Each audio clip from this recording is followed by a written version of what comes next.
Everybody, welcome.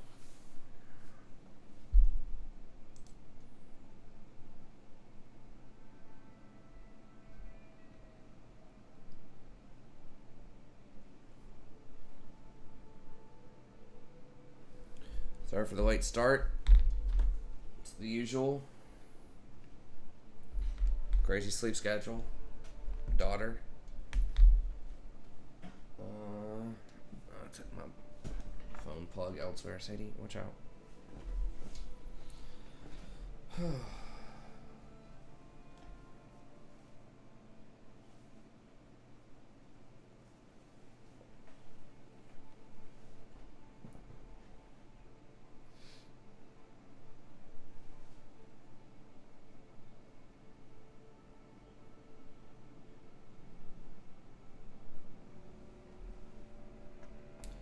So I did play some earlier off stream with Jason.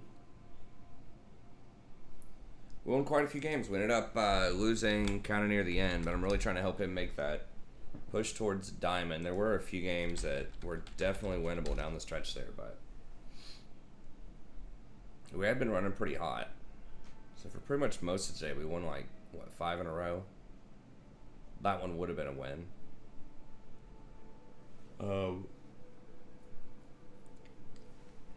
This one definitely should have been winnable. We threw really hard on this one. And then this one was like, sort of winnable.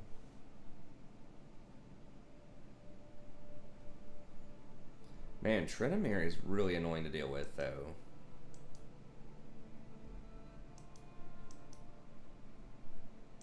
Is it just messed up? Yeah. That website is just so squirrely.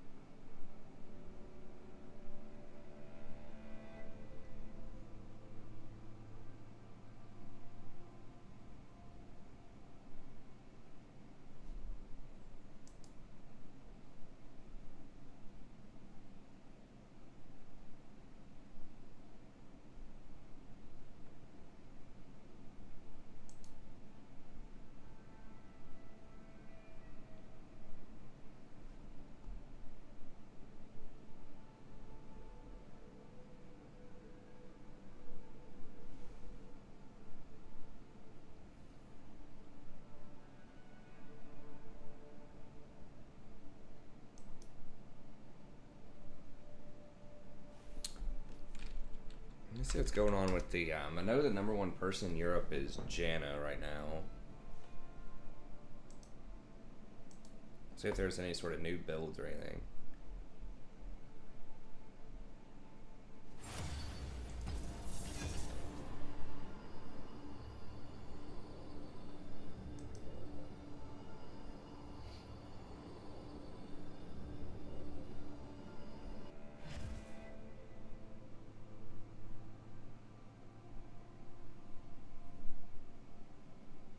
What's up, Spider95?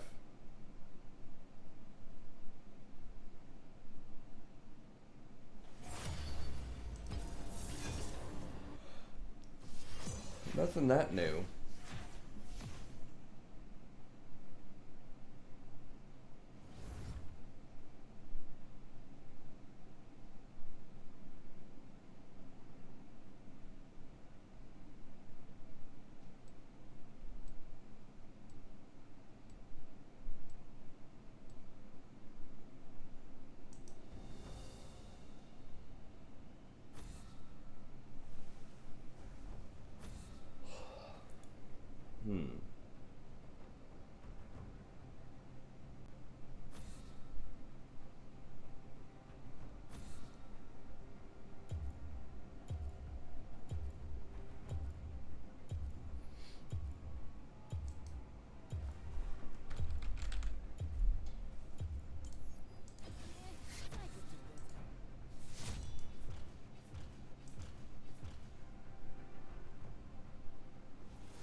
He actually does ulti hunter.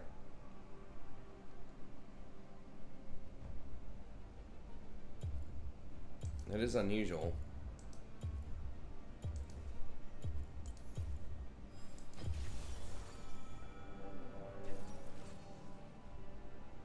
Hey, thanks, Spider. Yeah, it's like a super slow night. I did get started a little late, but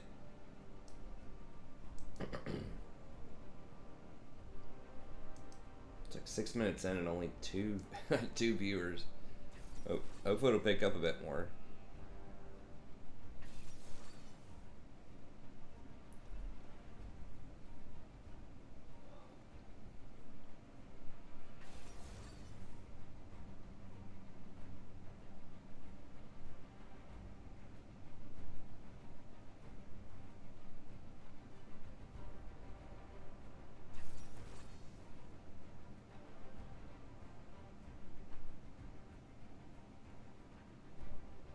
Hey, what's up, Ray? Good to see you again, buddy.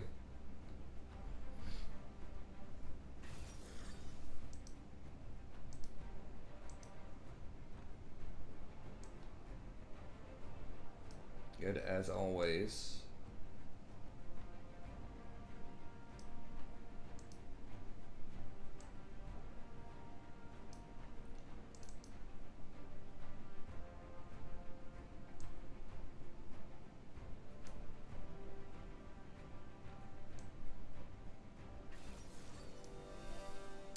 My wife was very excited about that donation as well from yesterday, so thanks again. Helps out a lot.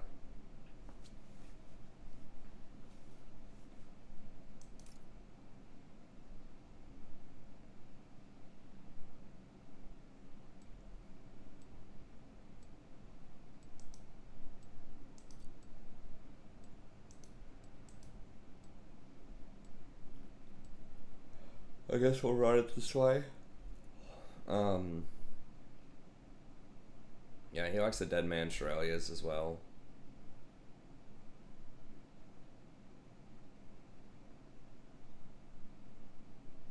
I really like Ulti Hunter a lot too. I just thought that Relentless was kind of the way to go, but damn, I should have scouted out our lobby too. I didn't scout it out enough. Oh yeah.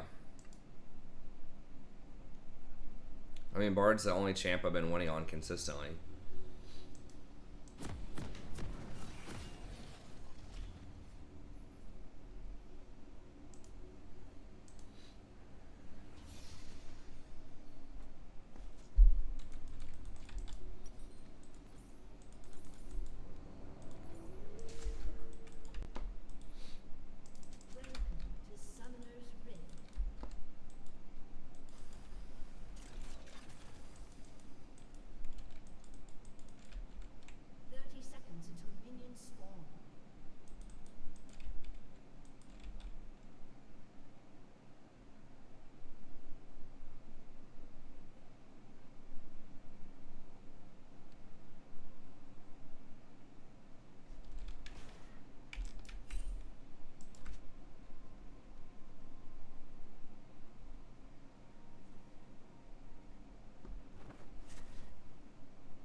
Odyssey skins? I'm not 100% sure. Probably.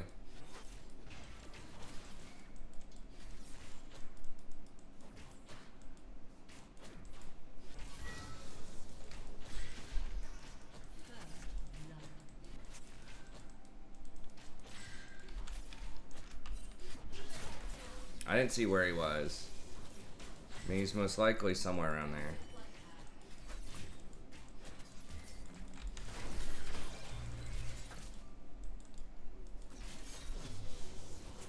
Actually, he's not up there. He might be around here.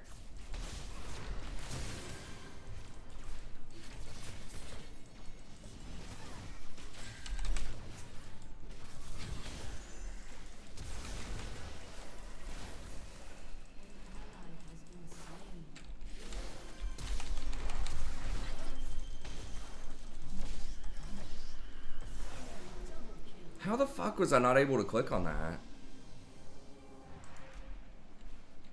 Oh, God. And why did he path top to bottom?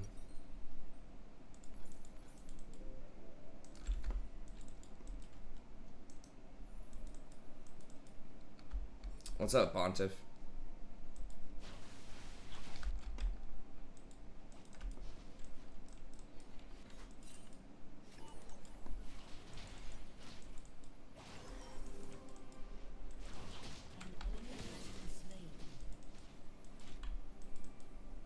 Damn, we didn't even get the vein.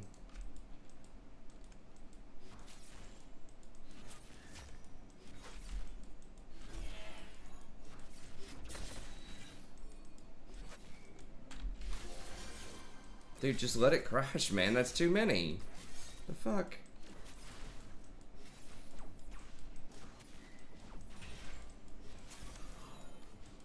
Literally took 3/4 of her health in order to try to freeze. It's like, bruh.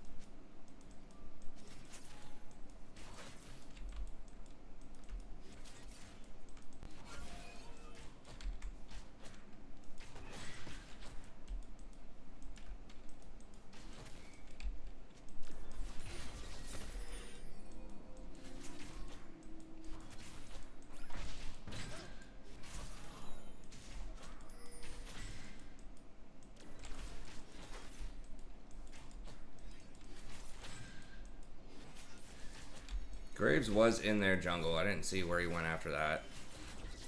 Of course.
Really?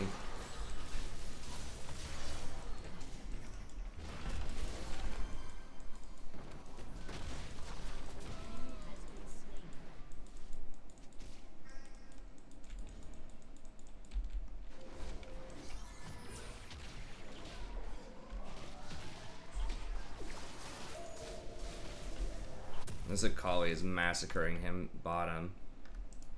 Alright, I'm just gonna get tabbies here.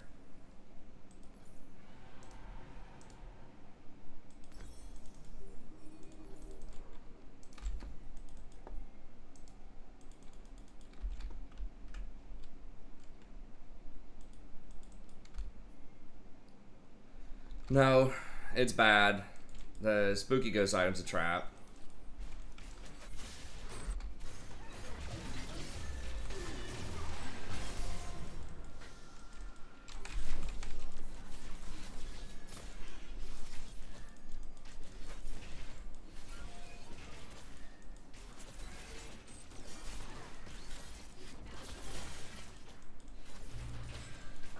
I mean, it's like, it's a cool item, but you just don't get enough out of it. I think we've talked about that before. How like Bard just doesn't have great AP ratios. It's like, it's okay, but there's just better stuff you could be getting for your team. I don't know. Like, it does help you land ults better. It's not like it's terrible. Like, a lot of items are okay on Bard, but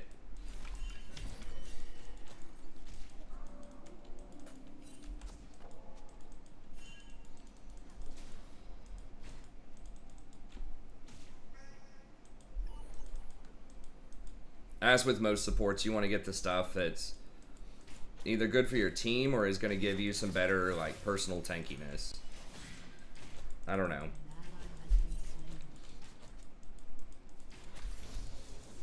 No, I don't think it's best after Deadman's either. Statistically, it's not a common item people get. Like,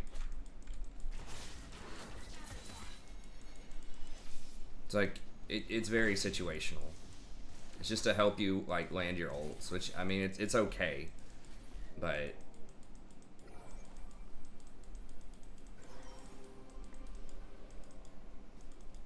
well, I mean, it's just, there's virtually no situation I would take something like that over Athene's. Like, Athene's is going to give you a similar amount of AP, but it's going to give you much bigger healing if you're in the market for, like, an AP item. And, like, Shirelia's is, like, super valuable for your team. Even something like Redemption or Locket is just going to bring a lot more value for your team.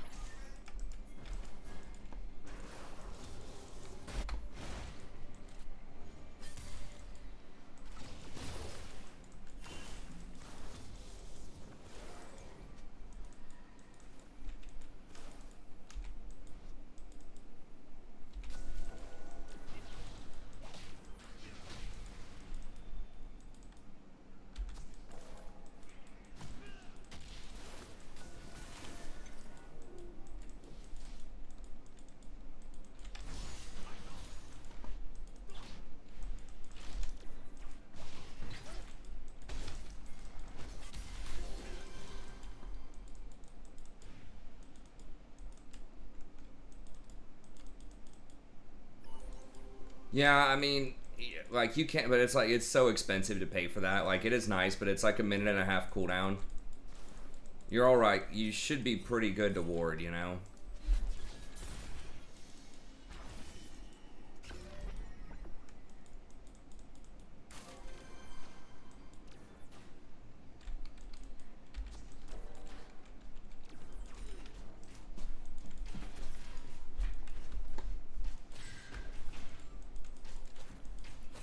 So, like, I'm not saying it's bad. I'm just saying that there's other stuff that's probably better that you can buy.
Yeah, I mean, he's got to know something's up.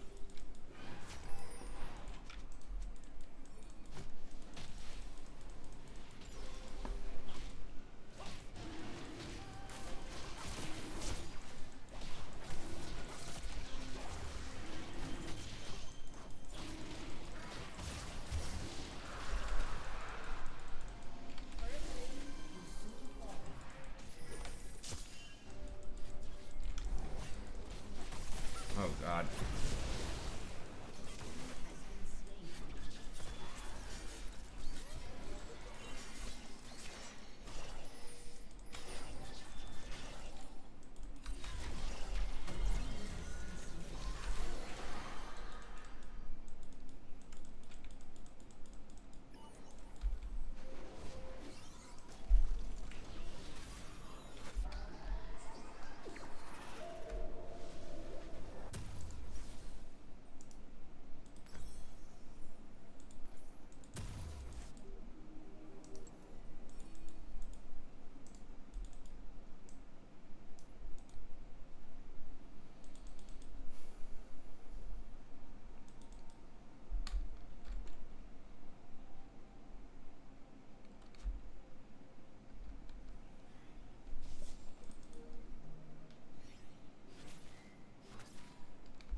That guy must be trolling or something. I don't know what's up.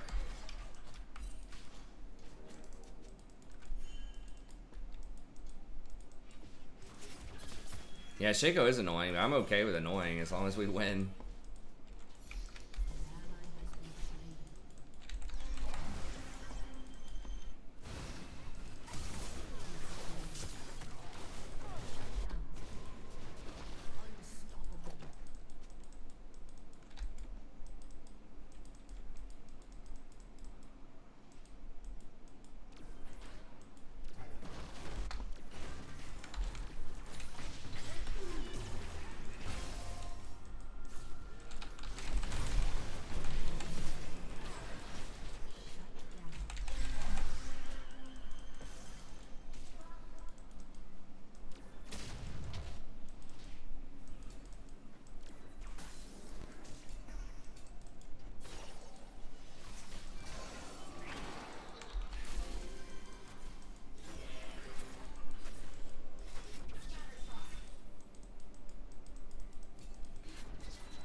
Good junglers.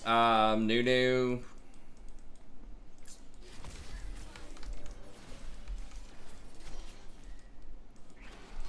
I think it's someone who's like Warwick's always pretty good. I'll just pick something tanky that's a bruiser that has CC. So like Nunu's good. I think Shyvana's pretty good. Pretty simple. I wouldn't play anything where you have to kite the camp. I wouldn't play anything ranged.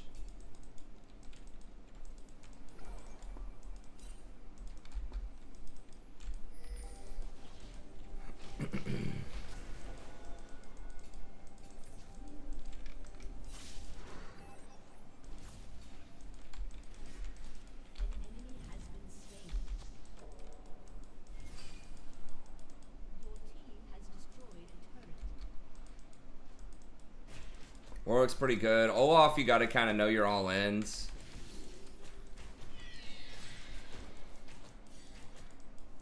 Depends on what your purpose is. I mean, if you're trying to play something like learn the best one trick no matter what, Yi's also another really good one, but he's banned quite a bit.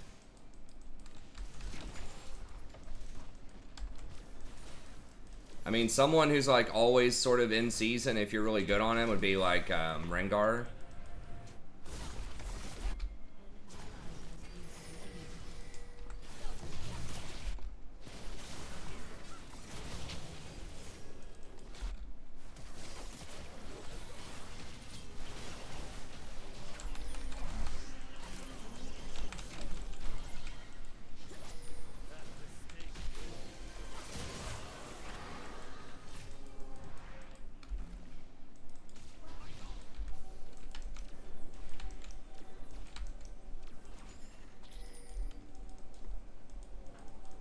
I think tanky bruisers are good though, so like Nunu or Warwick or maybe even Shyvana, just because like, especially like Nunu and to a lesser extent Warwick, because Kane's another one who's like, if you learn Red Kane's pretty good. Because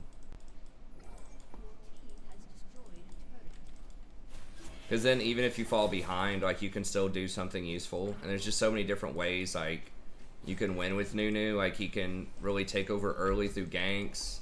He has a lot of CC and utility later.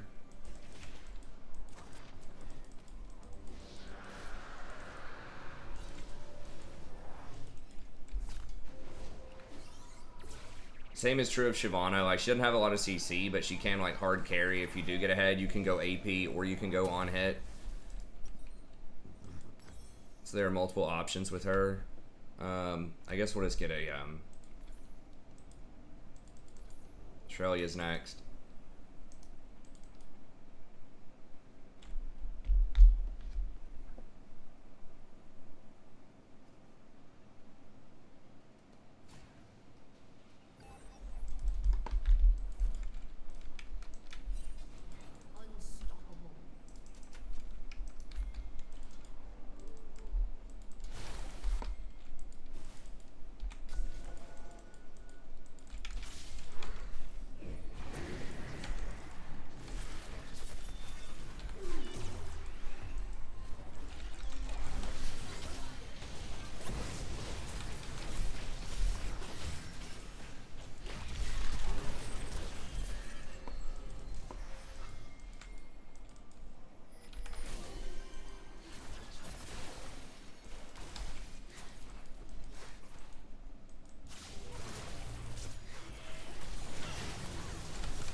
Yeah, Hecarim's good. Hecarim's kind of like in and out of the meta. You gotta be a little careful with Hecarim. He's very good, but he does require like pretty expensive items.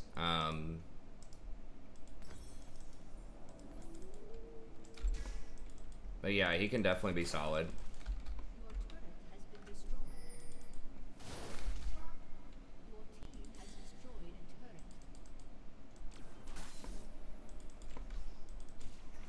God, he's 0-9.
I don't know why Galio went in on that early.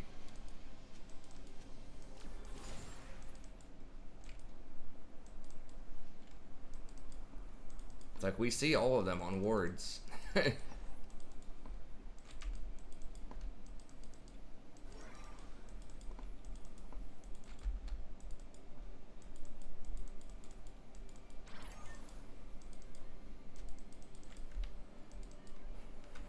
Damn, death cap on a call, it's pretty big.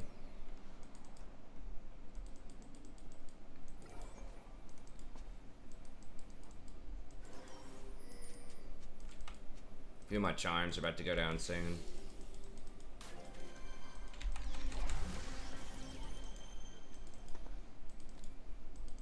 can get to 50. I don't remember when I get the 4th meep. Either 50 or 60. Those extra meeps are a big deal, though, if you can get them.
It's 3, so I guess it's 60.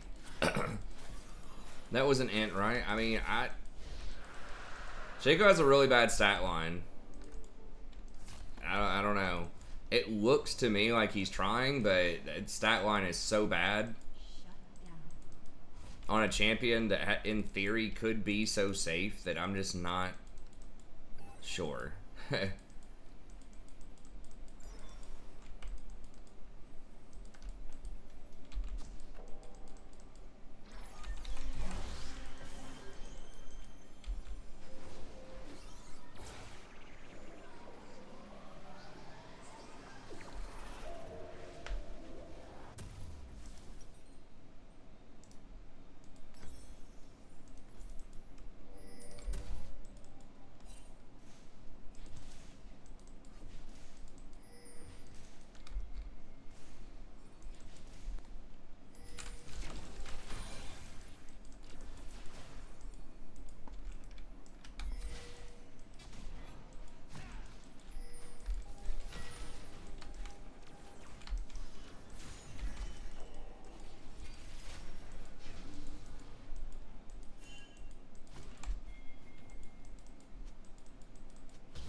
Where the hell did she go? Did she flash? The hook's down.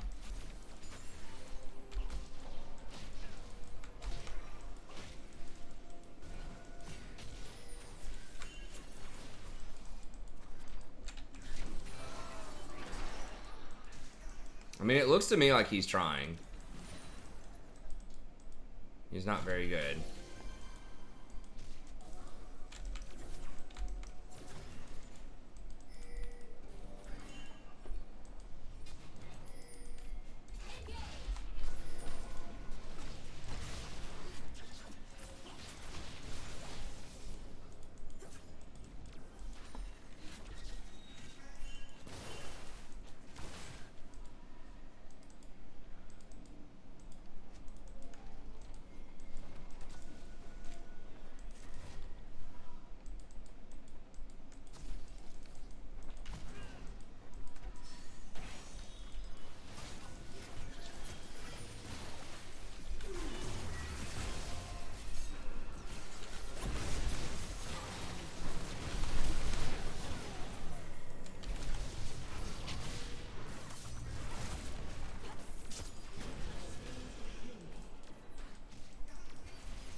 Let's get this.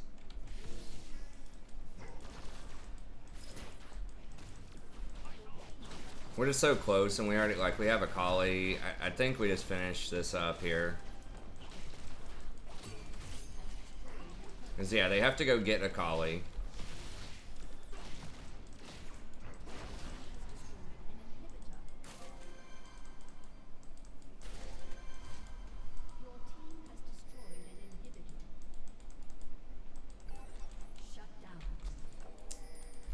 Alright.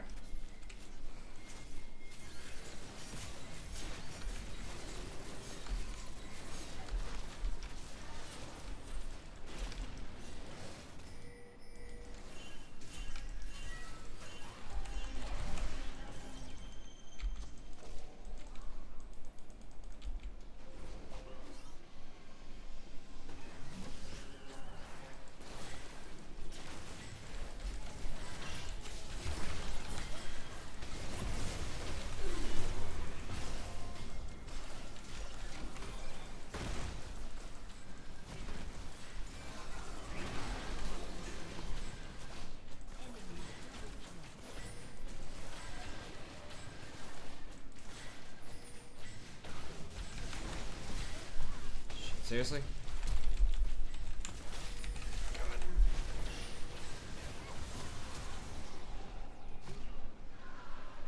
This, damn it, we might.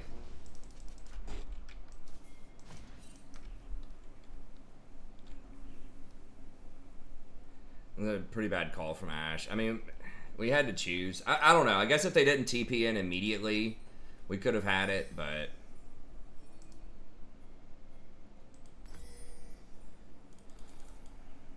Yeah, it was a bad call.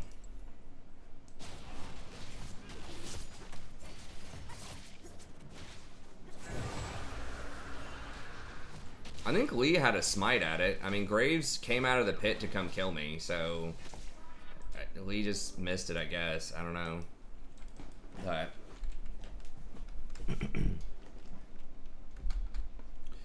yeah, it was rough.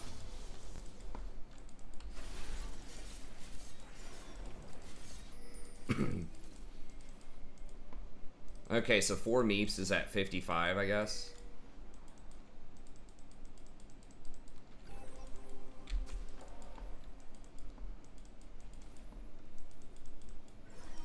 Is it every 15, I guess, after a certain point?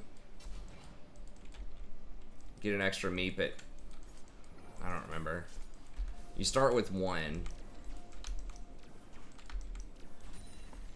Then your first extra meep's at 25. And then 15 every thereafter or something like that.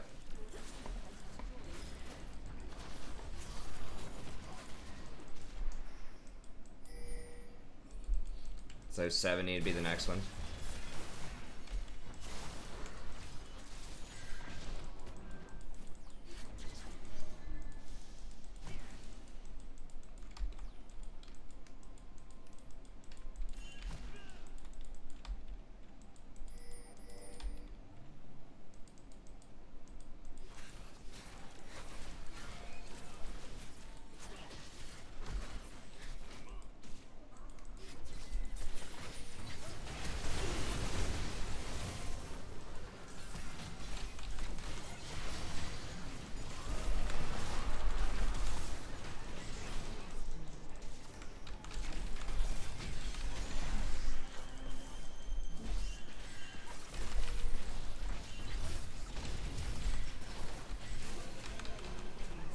Fucking hell.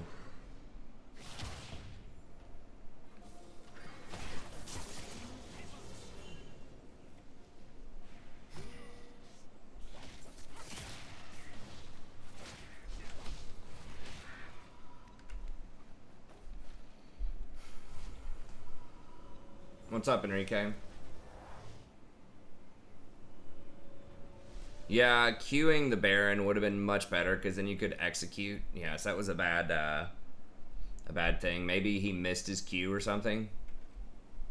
Not really sure.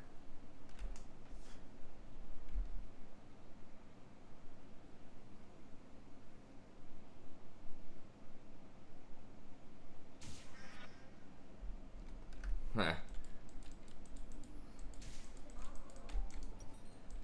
I don't know. Never thought about it like that.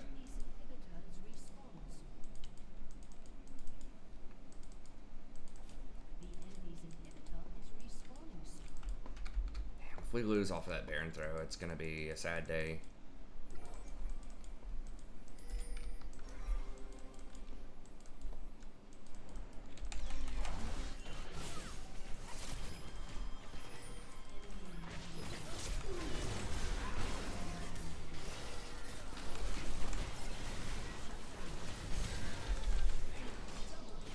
Where the...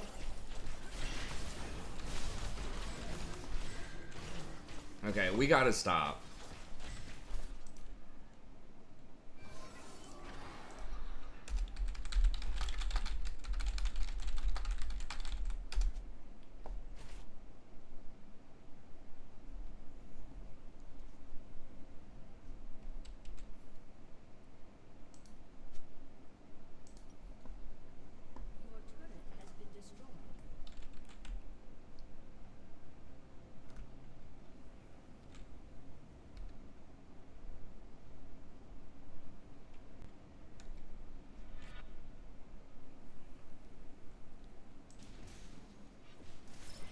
I don't remember what led to that. It was just a bad call on the Baron, and then I think Ashe got hooked over the pit.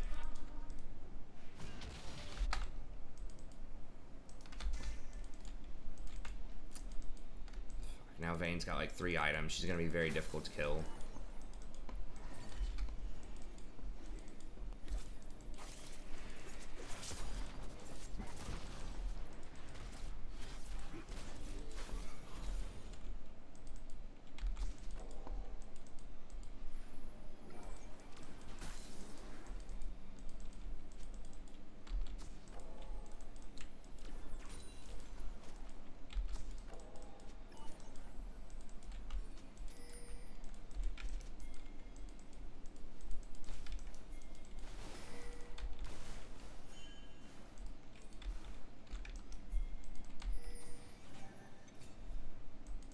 Blue ward.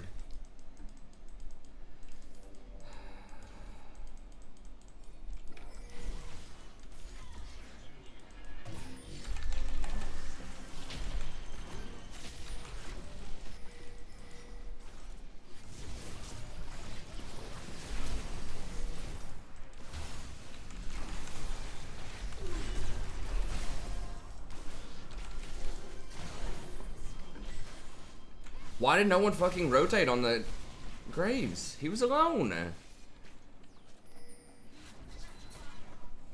think we're just gonna lose.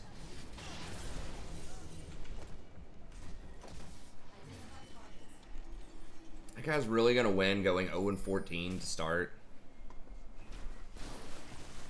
It's just so disgusting. Yeah, I mean, that was our chance. Lee's just worthless now.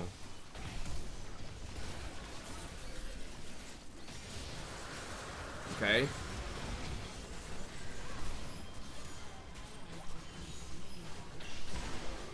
Lee's just actually standing there.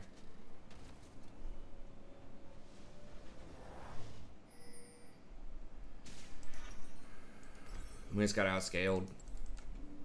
That one Baron fight just gave him just enough momentum to get both of their inhibitors back. And then Vayne got her 3rd item.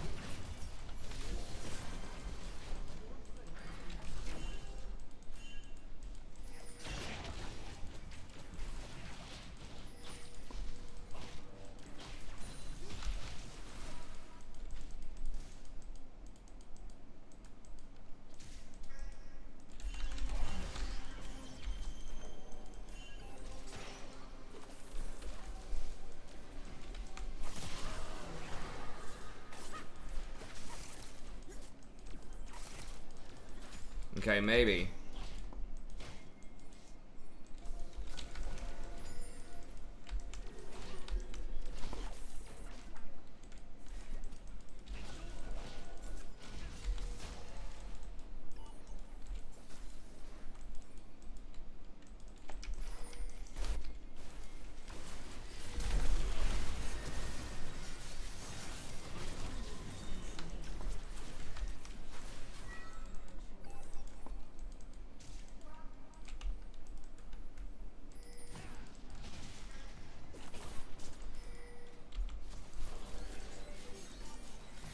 Come on, come fight us for this. Okay, okay.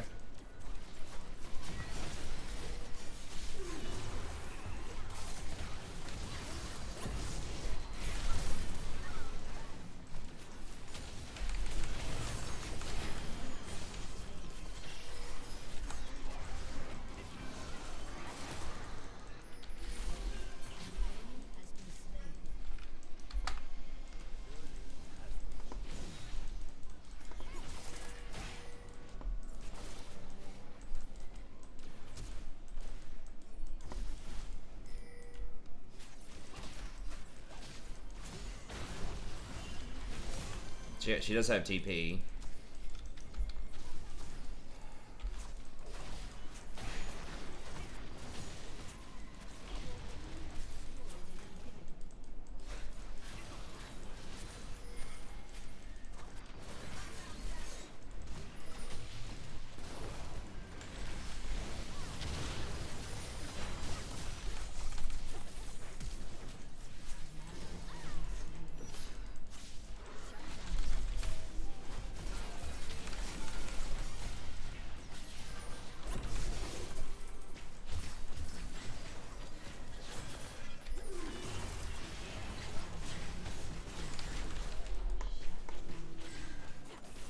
The fucking Vayne is just gonna kill everybody.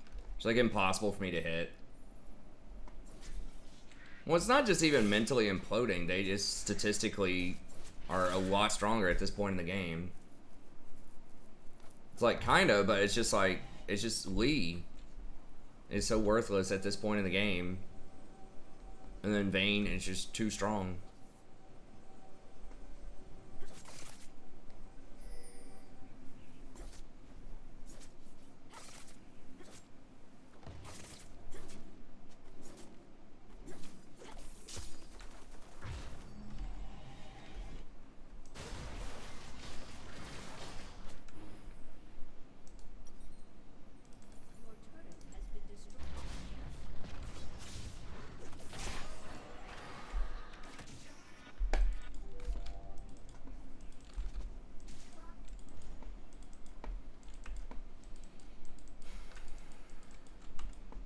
Like, we have to kill Vayne. She doesn't have a QSS.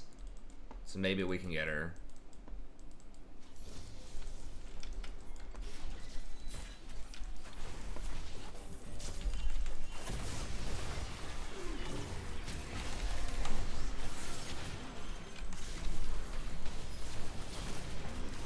Do we get Vayne? No, damn it, she was there.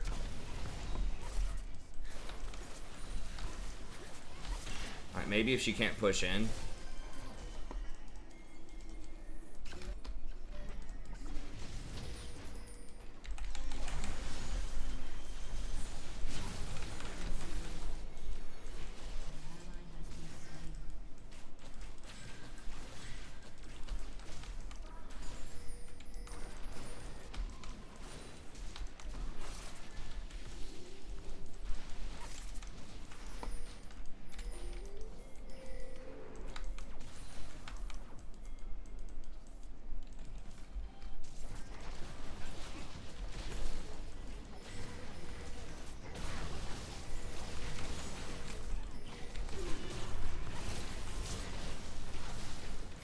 Oh, God. Barely got it.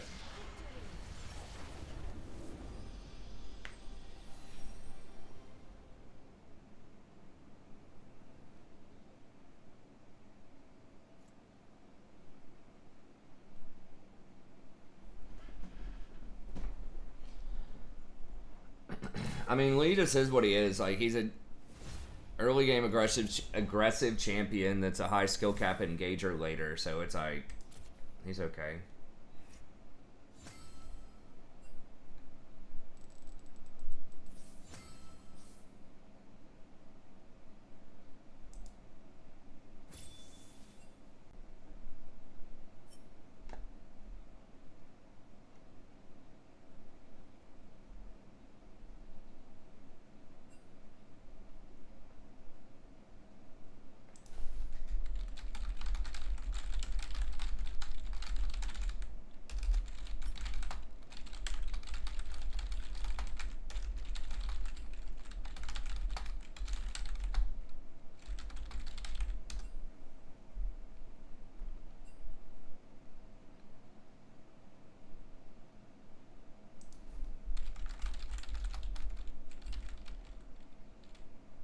Well, I don't know. I mean, I don't want to holler at him.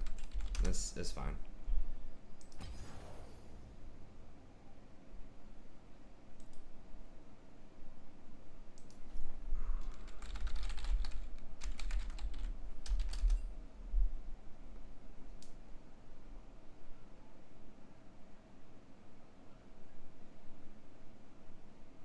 Yeah. get my coffee. Let me get my coffee. Let me plug in my phone. I'll be back in just a second. I mean, there is macro, but like it wasn't even that bad. Like we got almost every objective for a while there that we were able to get. It was just that one call was pretty bad. I mean, I don't think. I guess it wasn't that bad to take a look at it, honestly. They just had it warded. Like, once we saw the TP, we had to leave. And we actually did get out. It was just Ash got hooked over the pit. So, really, like,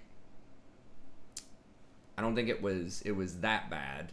If Ash doesn't get hooked over that pit, it's probably okay. But I think Akali got caught and killed bottom, and then Ash got hooked over the pit. If both of them would have just gotten away, the call itself wasn't too bad. But I think just resetting after we got the 2 inhibs bottom and then just making sure they didn't have vision around that and trying to lock them out probably would have been a better idea. Okay, but let me get my coffee and I'll be back in just a little bit.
I got the skin.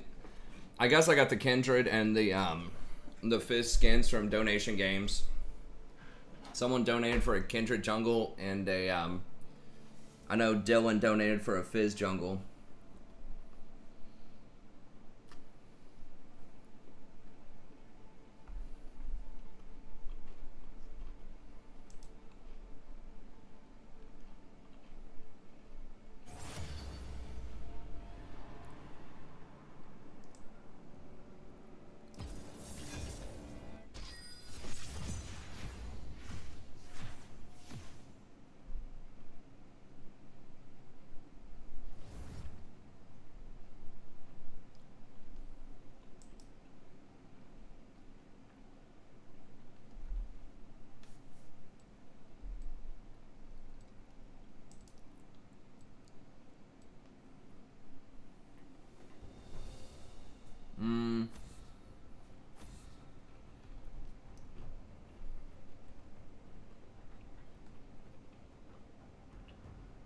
Lux is okay.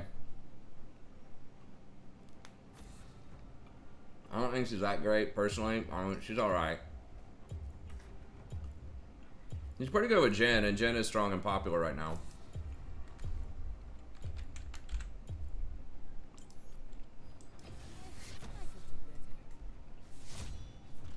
I mean, her E can help scout bushes and things like that later. It's just she's so vulnerable if you get caught out or if you're against, like, hard engage. Yeah, I do watch replays of some of the world's games.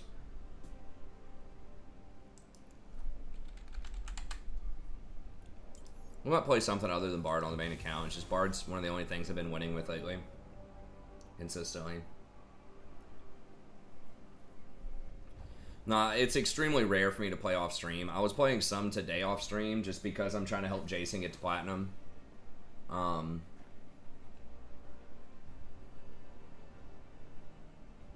other than that, I really don't play off stream much. Alright. If this guy's not switching, if he's like legit doing Ezreal jungle, we're about to dodge. Unless this guy shows me like 70% Ezreal jungle main. Nah, he's just trolling because he doesn't want to get promoted? Or what?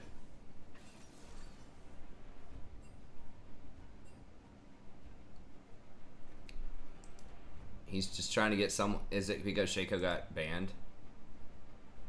Shaco didn't get banned. I don't know why he's trolling. He's like, it's game 5 of his promos to get to Diamond. It's not a Smurf account, I don't think. He's 51% win rate. So why would he troll?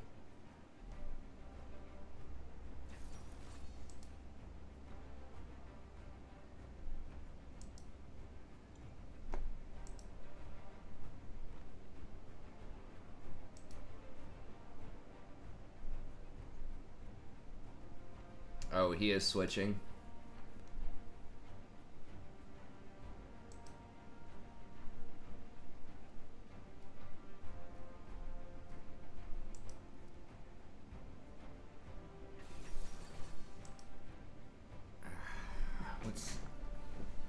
So he's against Lucian middle.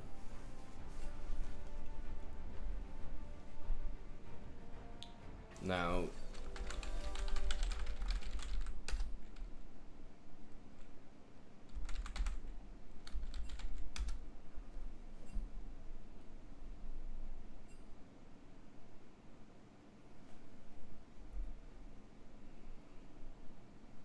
Dodging this. Morgana's such a terrible pick right now, especially into Lucian middle. It's gonna get blasted. We've got Ezreal into Twitch, so we can't pressure Twitch in lane. That's Dodgerino.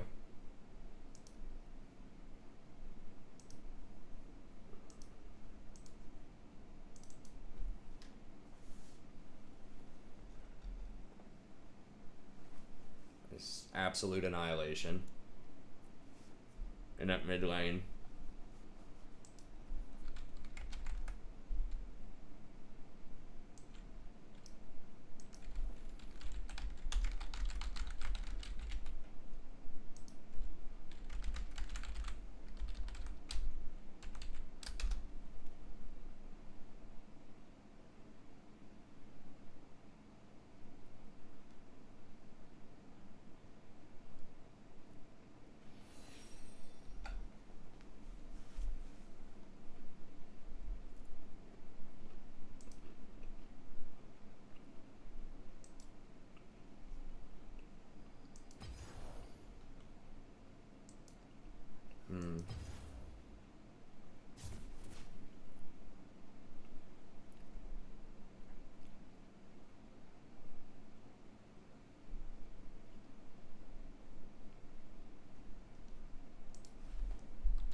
could do a Fiddlesticks jungle game.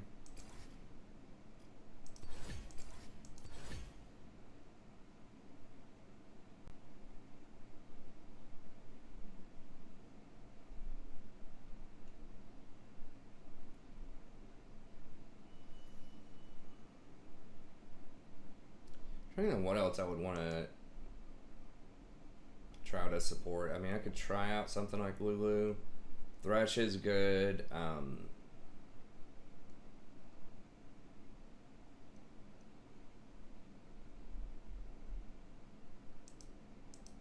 Jan is pretty strong.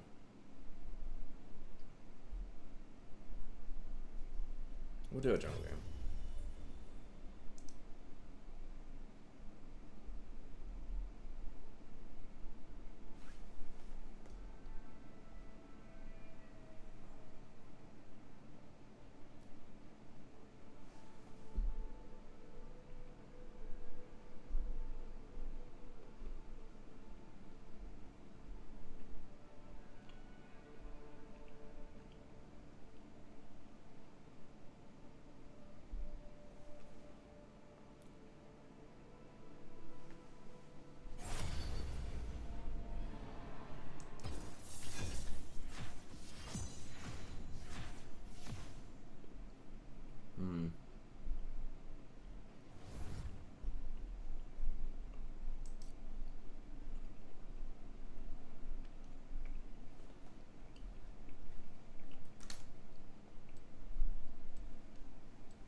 We could just roll with the Nunu also.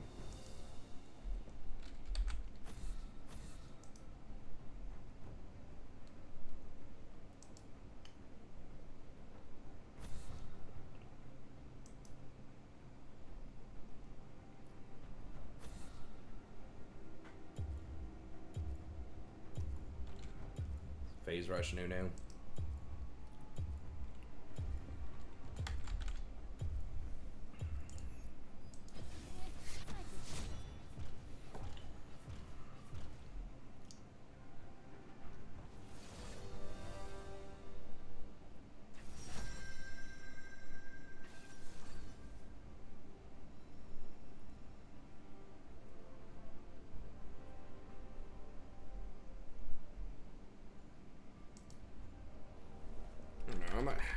I don't know why. I just irrationally really like Shyvana. There's some Shyvana here.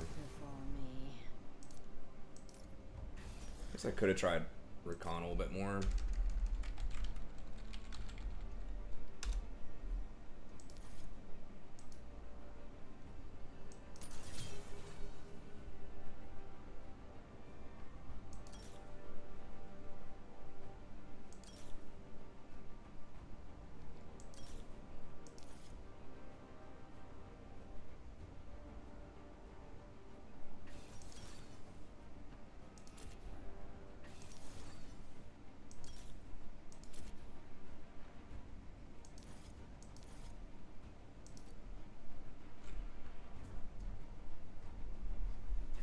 Fiddlesticks, damn, they have a pretty good team.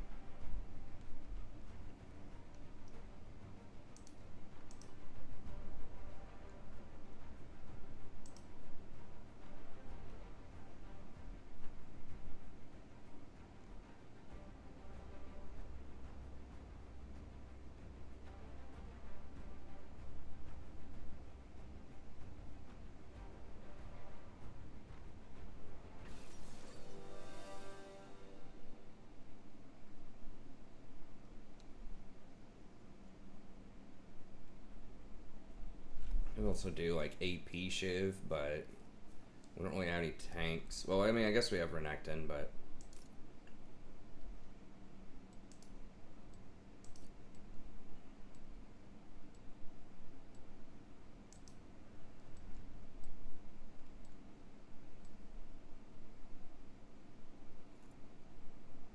looking over here, I got Blazer AP. It's what a lot of top end people do, but there are definitely some who play our AD. Yeah, I've tried Hecarim before. I don't know. Maybe I just haven't gotten used to him yet.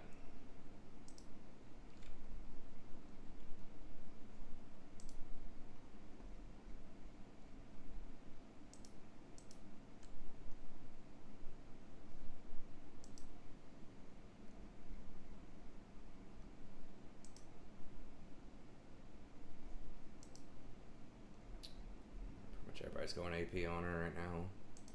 I've seen some like Grandmasters that run her AD though.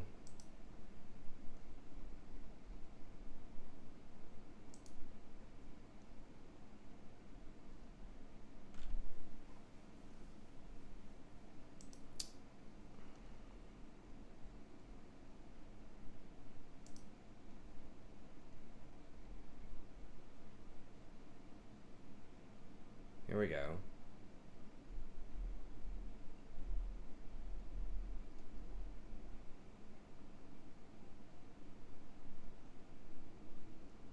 Oh, he was just trying that out though, or he alternates.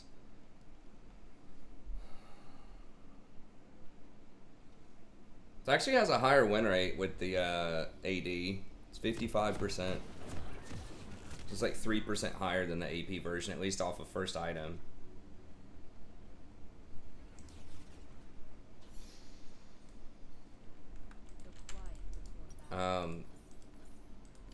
Now the one guy I saw, I forgot his name, but he was doing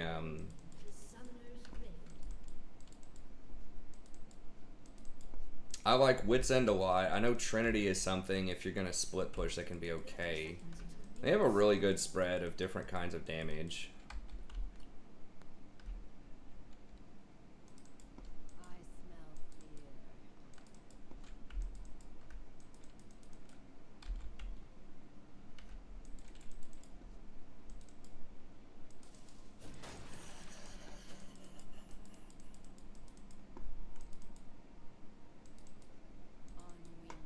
I'll just hold on to this, my ward, and then I can ward the raptors for the respawn.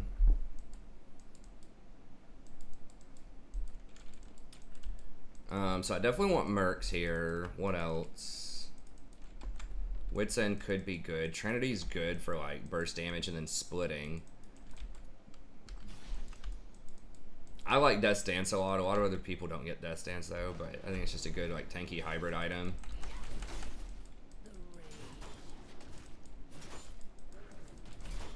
Am I gonna get kited out? Probably not. It's possible, but maybe not with Blue Smite.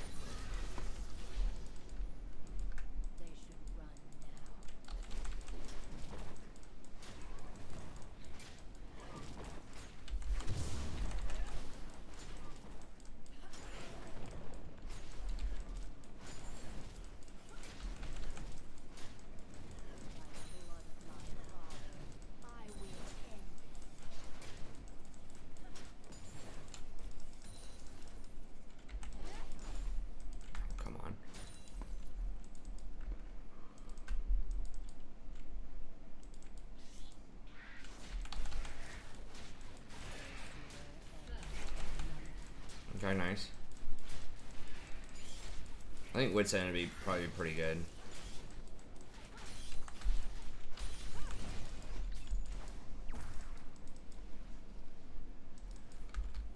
You get movement speed off of Wit's End too.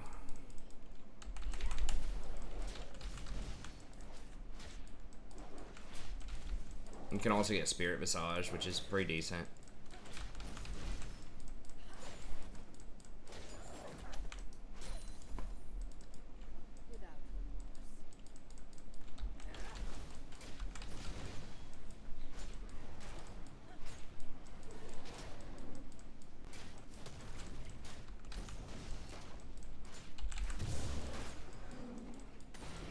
Smite that just so I'm healthy. It's always say if they're there, I'm just gonna go do something else.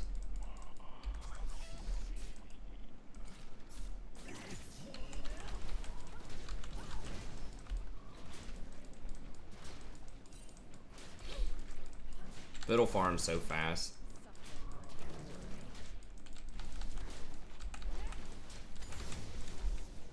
But we don't have priority bottom, so I can't really do anything about that. Just gotta let that go. I should have warned him. I mean, it was in plain sight, but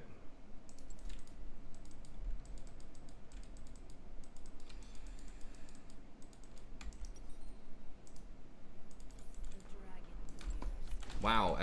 Did he? Fizz got away? Oh my god. Okay. I'm really surprised Fiddle beat me there. And I mean, Fiddle does farm extremely fast, though. I should maybe play Fiddle more. I really do enjoy playing Fiddle. Fiddle's just... I mean, he is really hard when you're behind, but it's the same way with Shyvana. But I like that Shyvana can split push and like take objectives really quickly, too, by herself. And that you can like operate kind of as a tank, too.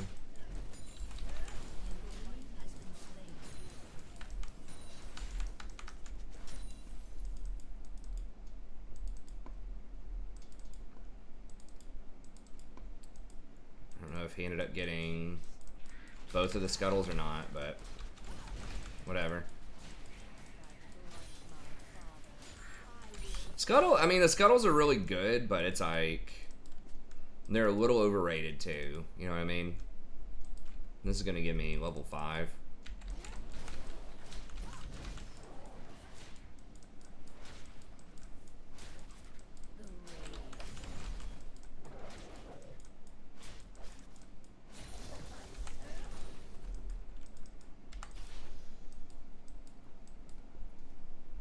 Is he gonna ward it? Yeah. Alright.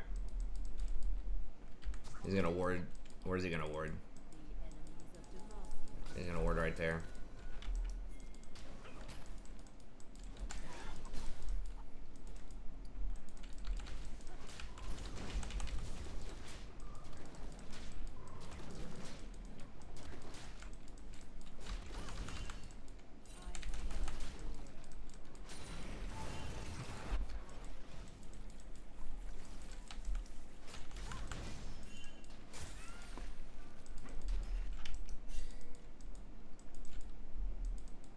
He's got his whole crew.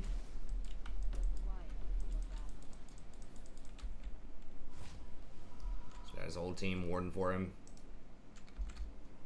I'm just gonna go ahead and get a sweeper then.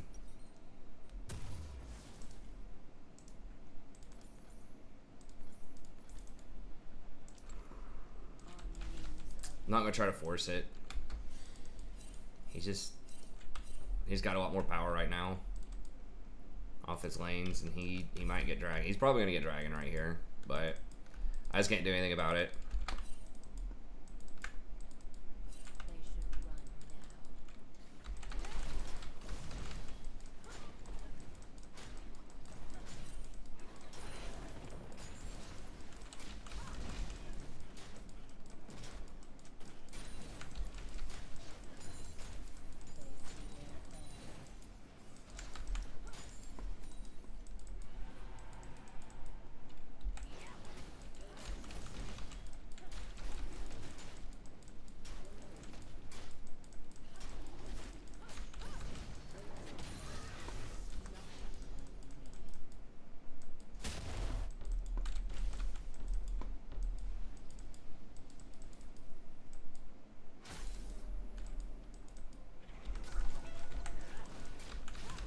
Let's get what I can here. I've got dragon for him, so if he rolls up, I should be able to just run.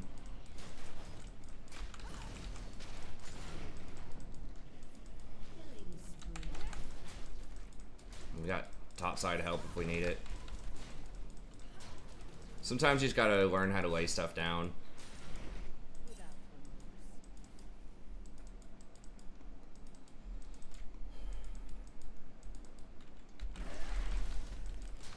I see that plant over there, but I just kind of want to try to get this ASAP.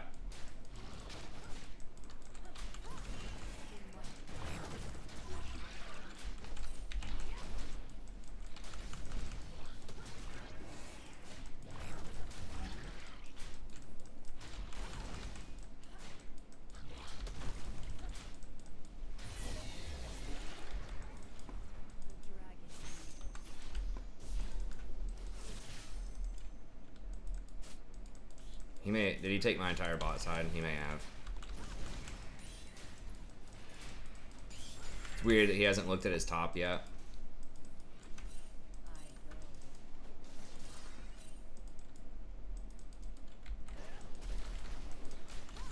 We'll go ahead and smite this just in case I run into him, so I'll be healthy. I'm sitting on 2 smites anyways.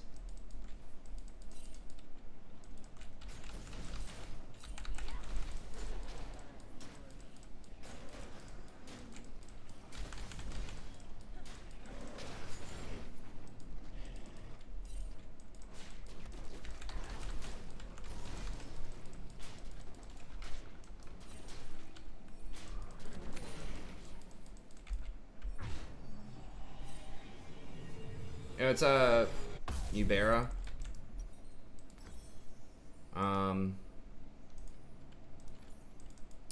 Well, tell you what. I'm probably gonna go Wits in. I'll just go ahead and get another dagger. I need to get Mercs next. Mercs, Wits, and then after that we'll kind of feel it out. Maybe Death's Dance after that.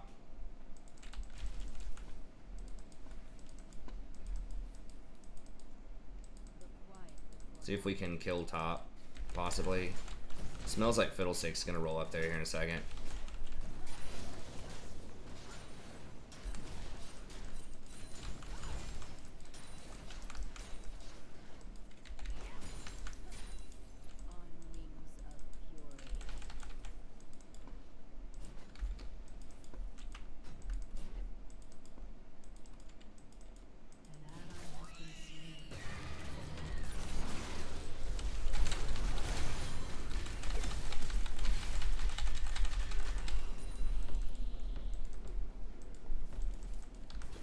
I don't know where the hell Fiddlesticks went. Did he run in that corner or something?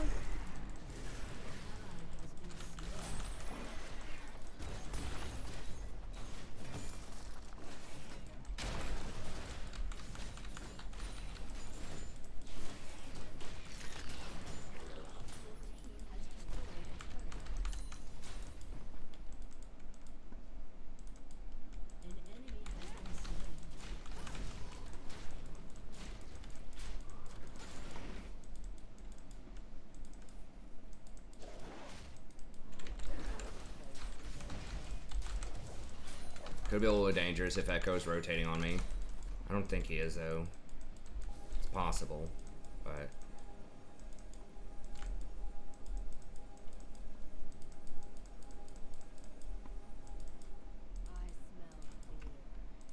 I'm starting to pull ahead in front of us in terms of CS here.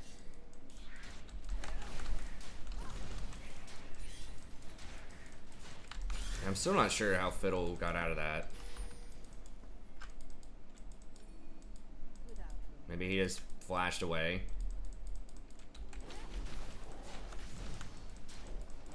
Maybe I should have stayed on the Fiddle. I switched over and went back to the Wukong.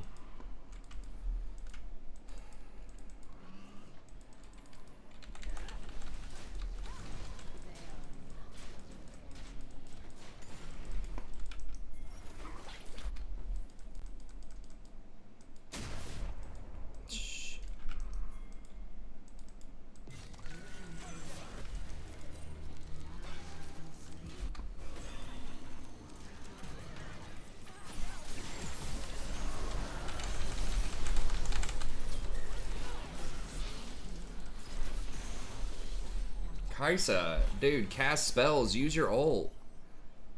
Oh my lord.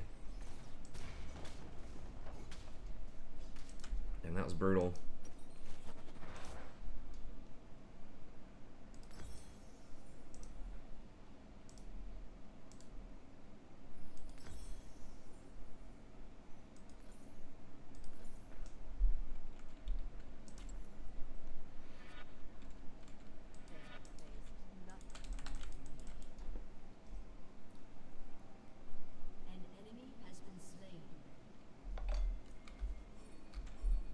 They're gonna get that art.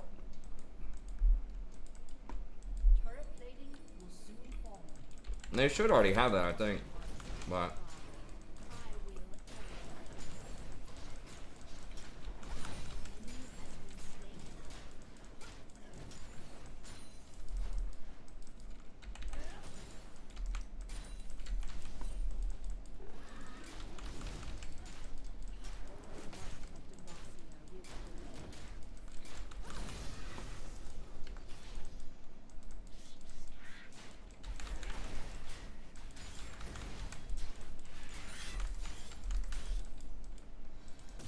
alright.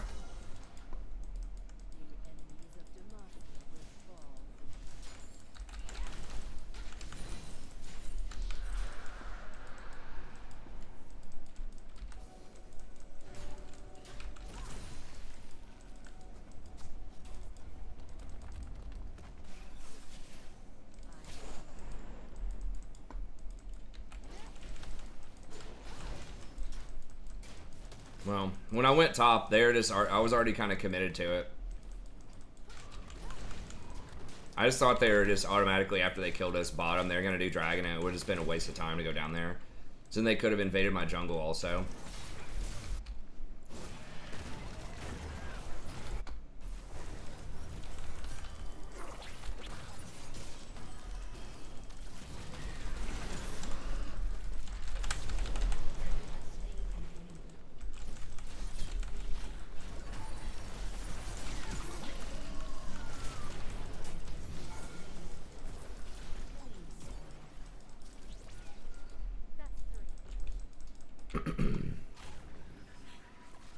Hey, what's up, Leah? Or lie to me, sorry. Sometimes reading's hard. So do we want more damage or do we want more defense?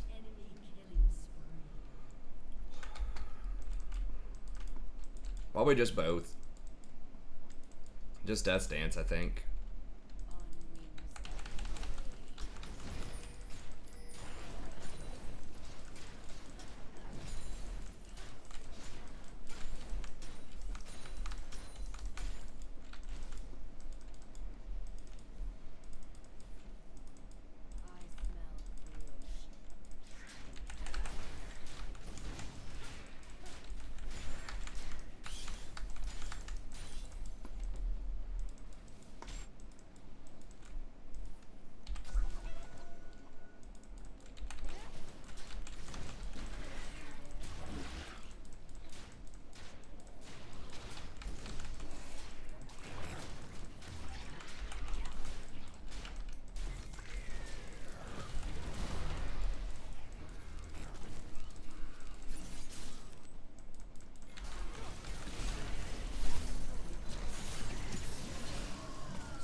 Who got it? Oh, they got it. He just smited it?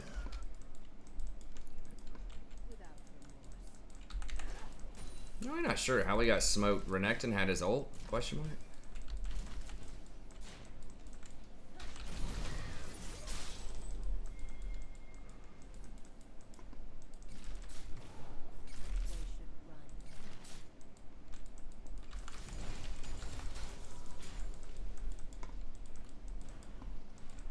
Wukong just forgot that he had the thing top, or what?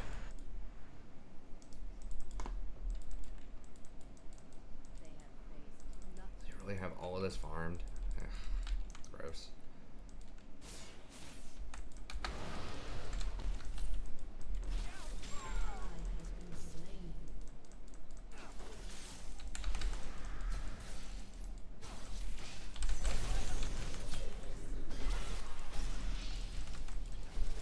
Why does that champion have like a 20-second cooldown on his ult?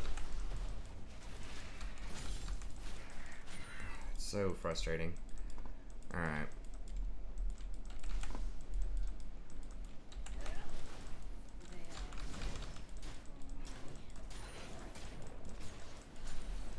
Maybe I just get the Ice Hammer right now. I'm getting tired of getting kited, honestly. A little bit already.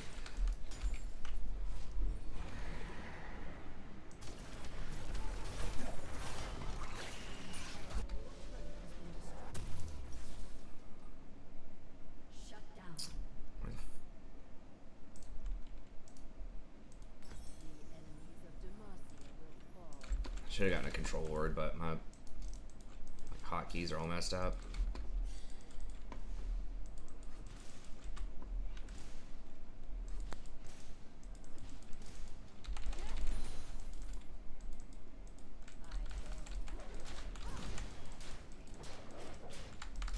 Yeah, pretty sure we can't get. They're all on dragon. Yeah, they're on it, dude. You're dead, or somebody's dead, so we can't get it.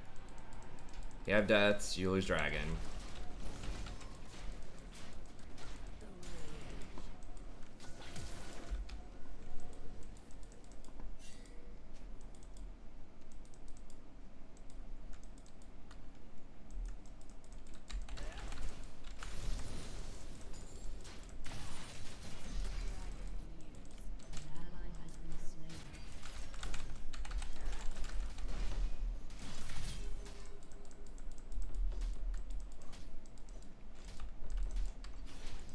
Not sure if I can beat him or not without my Ignite. Not sure about the status on his Ignite.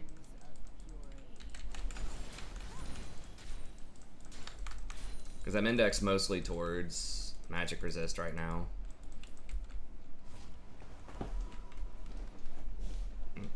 He was getting smashed, but he has had a couple of kills.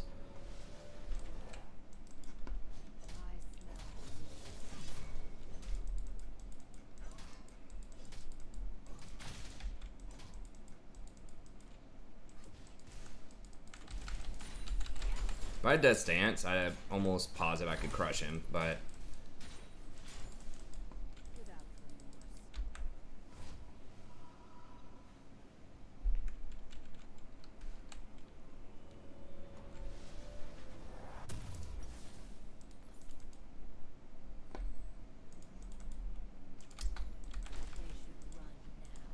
Hey, thanks, Singas. I'm trying.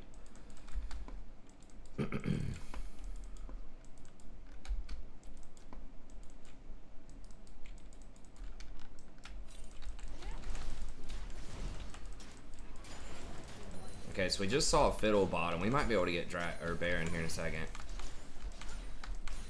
We would take Baron super fast. I kind of need like one more item for Baron, or like a kill.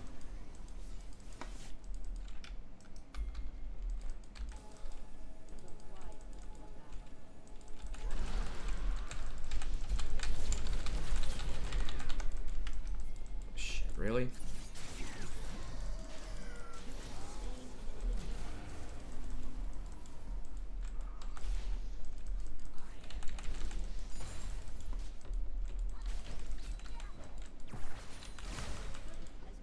Can we...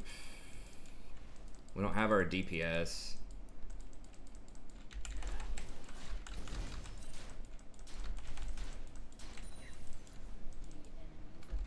Can't quite do it by myself. Baron, I don't think. I mean, I could take a look at it. We have priority in every lane.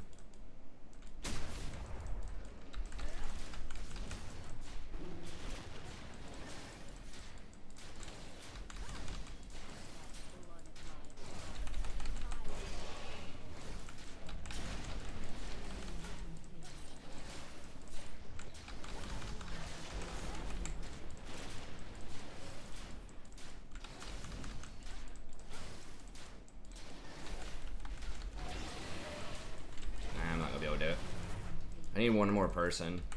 If Pyke and Echo just went over there, I'm pretty sure we could have had it, but...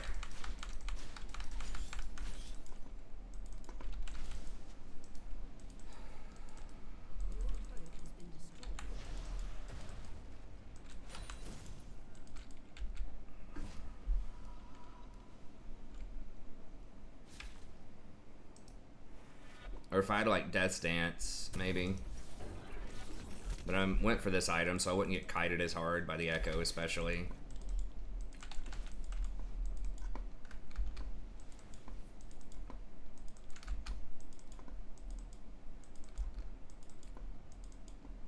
Hey, thanks, doing well, doing well.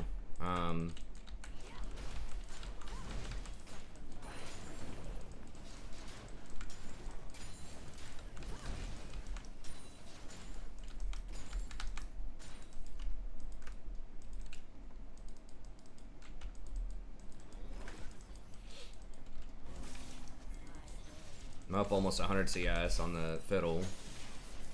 Let's see if that ends up mattering or not.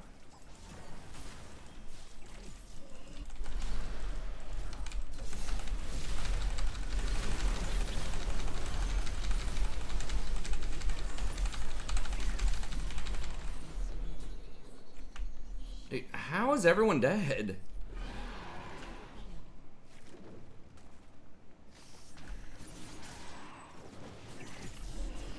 I don't understand. How did everyone die? Like, who killed everybody? I mean, Echo does have 25 stacks, I guess? Like, what happened? They died with their ults.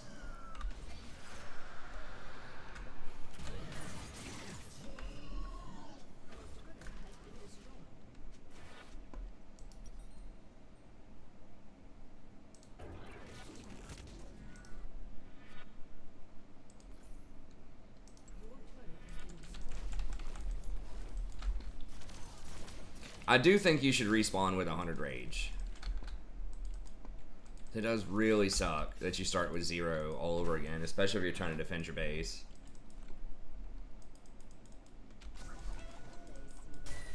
So taking my whole jungle now. Damn, like it just doesn't even matter how much you're up. A lot of times it feels like with Shyvana. Or just like jungle in general. I don't know, like you can completely crush people, but it just feels like later in the game it's tough.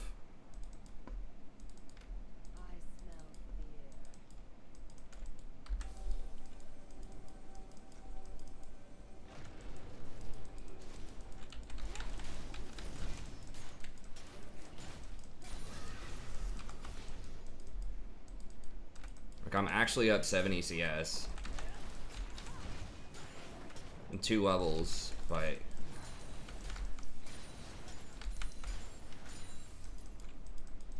we're getting murdered everywhere.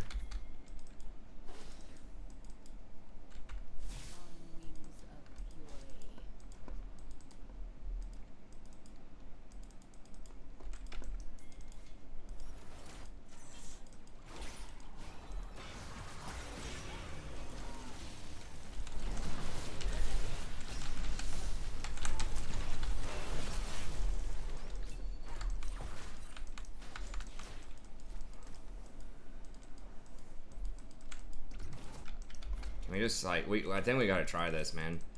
I don't know. I just need like one other person. Just the Kaisa, be fine. Now, if someone can just zone out the Fiddle, I don't know where Fiddle is.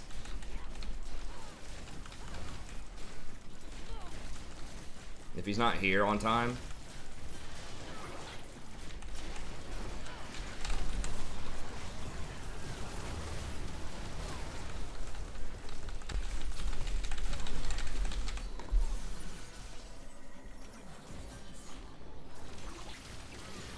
Okay. Maybe.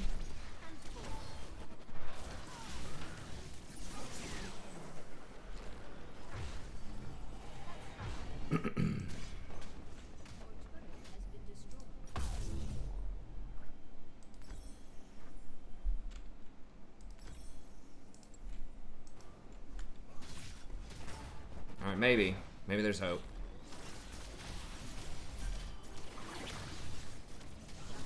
And that is a nice thing about the on hit as well, is you can take things like Dragon or Baron super fast.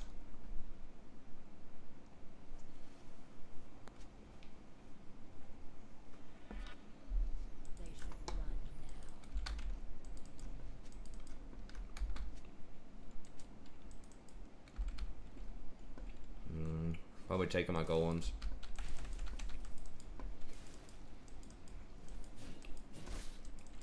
Probably took my bot side too, though. Oh.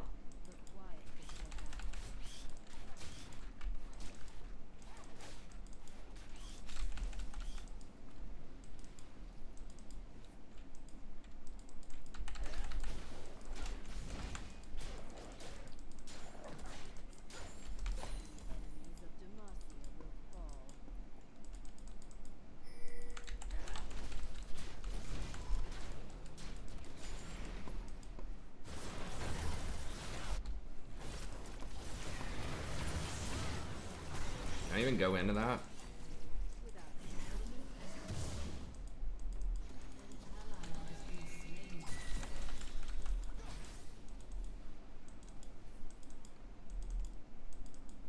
Wukong's over there. I guess we just push this up. Just try to hope for the best.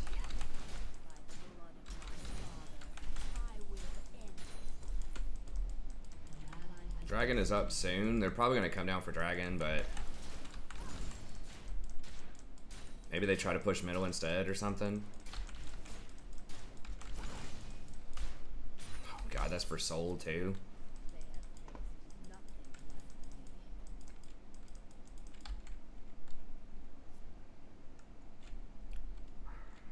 Which kind of soul is it? Mountain soul?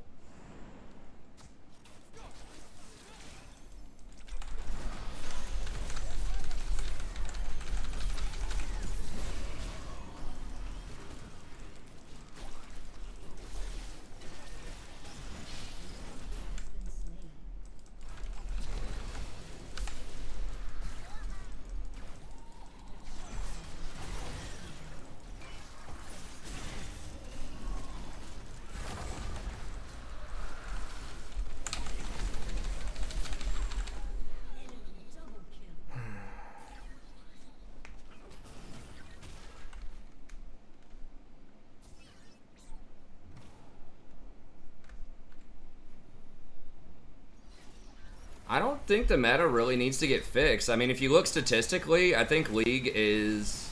Depends on what you mean by fixed meta. I think this is one of the most balanced metas of all time. You know, in the 10 years I've been playing League. If you just look at win rates, like there are virtually no champions that are at 54%. Almost every champion... I'd say... this is just off the top of my head, but I would say something like 75% of champions fall between 42, maybe 80% fall between like 42, around 48 and 52% win rates.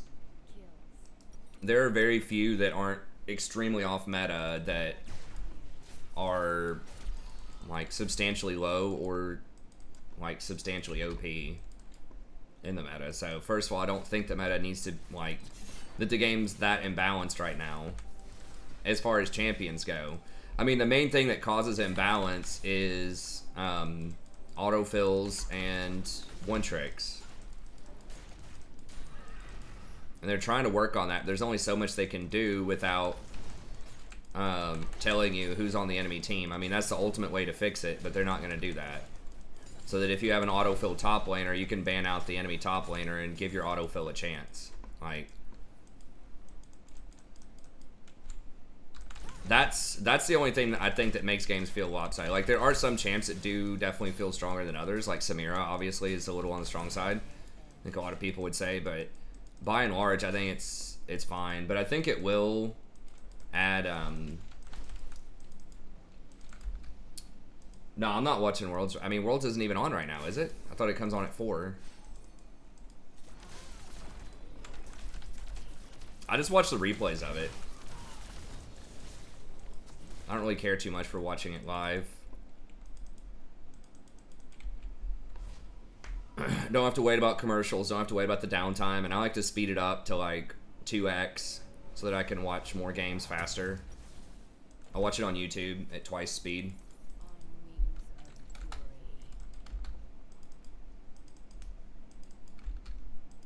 Well, yeah, I mean, you're never going to have complete balance. Like, it's not checkers. You know what I mean? Like,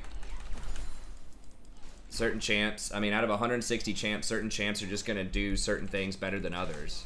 Right? So I think that the way that you should try to balance stuff is to emphasize, like, potential unique aspects of champions. And I think they're trying to do that a bit more with the items.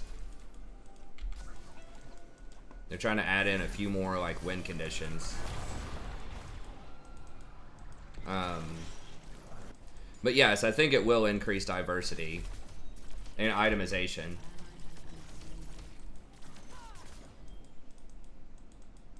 Well, I mean, people are just always going to play whatever, like, the best thing is. I'm talking about solo queue meta.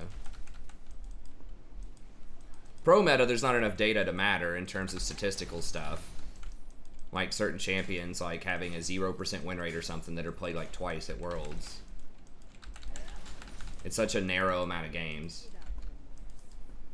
I don't really think that I mean, it's sort of high damage, but if you look at a lot of the high win rate champions, it's not really true, right? Like, Janna's the highest win rate support right now. It's mainstream. Nunu, if he's not the highest, he's one of the highest win rate junglers right now. So it just depends. I mean, damage is always good. But it is a little slanted towards the early game, but you can still take over. I mean, at Worlds, a lot of the, you know, the best champions right now are early game things, like Nidalee. I mean, there are certain champs that are favored over others. But I don't think it's to such a degree that a lot of champs can't be played. And can we... Just feels so bad when you're like pushing your base. You just can't really do that much. Yeah, feels bad.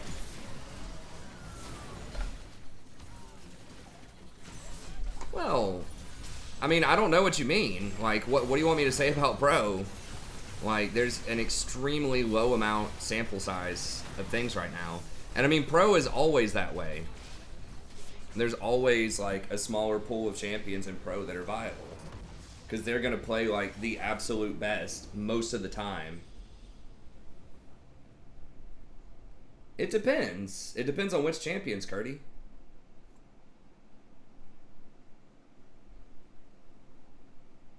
I mean, damage is obviously good, but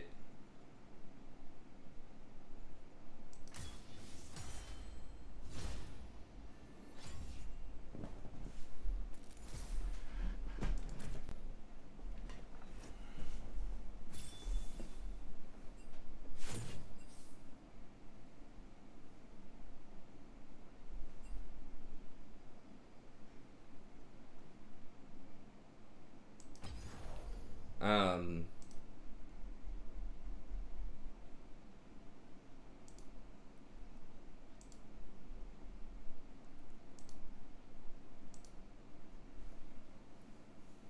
like if we look at pick ban influence here, so these are like the strongest champs that are picked the most that have pretty high win rates. You know, nobody's over 54, right? Like Hecarim's 53, like coming in, right? And you have Hecarim, who's like, yeah, he's damaged, but he's also like a tank. You've got Lulu, who's up there, Nunu, Leona, Janna.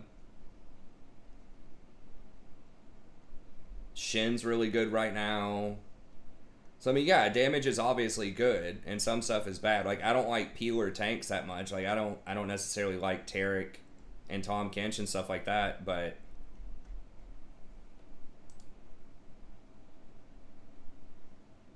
like Fiddle's probably the only one that's like mainstream that's over 54 right now. But other stuff that's over 54, there's only 3 champs right now that are over 54. And they don't like have really high play rates. And there's only like a handful that are lower, right? There's only one champ that's below 45, which is Tom Kench with a really low play rate, and he's just terrible in solo queue. There's only 2 champs that are below 47. So I mean, if you've played the game for a while and you look at the statistics over time, historically, like it's unusual. Typically, there are multiple champions that are played a lot, that are very strong, that are over like 53 or 54%. I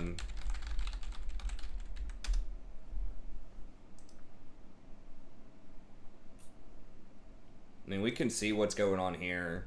I feel like there are some champs, like there's going to be a couple of things that are really highly contested that are strong at Worlds, but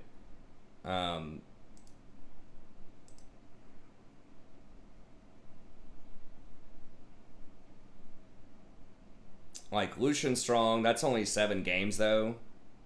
Graves is picked all the time, he's 43%.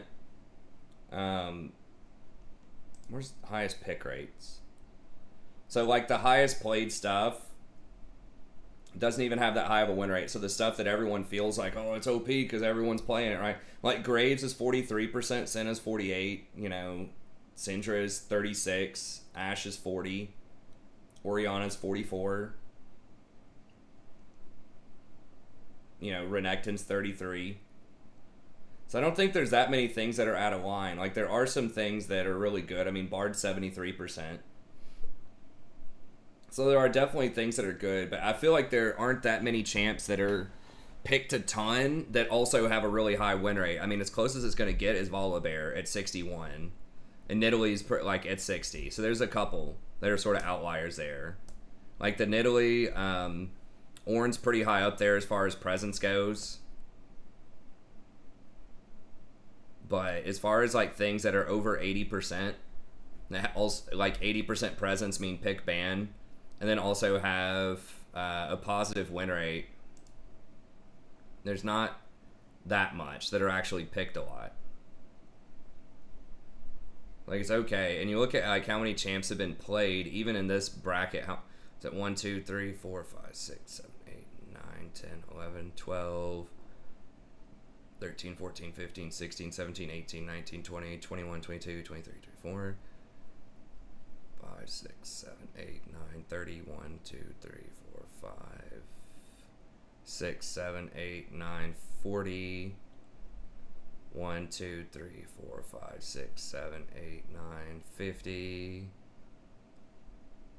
1, 2, 3, 4, 5, 6, 7, 8, 9, 60, 1, 2, 3, 4, 5, 6, 7. So 67 champions have been played total.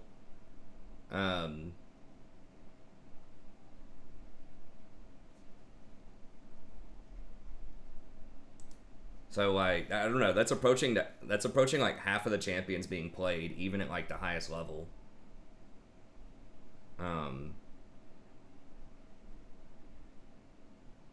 Okay, we'll see if we can get another ranked in here. So yes, I do think that itemization is going to be good for the game overall, but I also am a person who I don't think the game's in a bad place right now, especially from a champion balance perspective. Some stuff is annoying. I do complain about some stuff balance wise sometimes, right? But I think that given how many different variables there are, you know, like 160 champions with so many different permutations of items and possible game states and all this stuff. Like, there's always going to be some stuff that's a little on the strong side.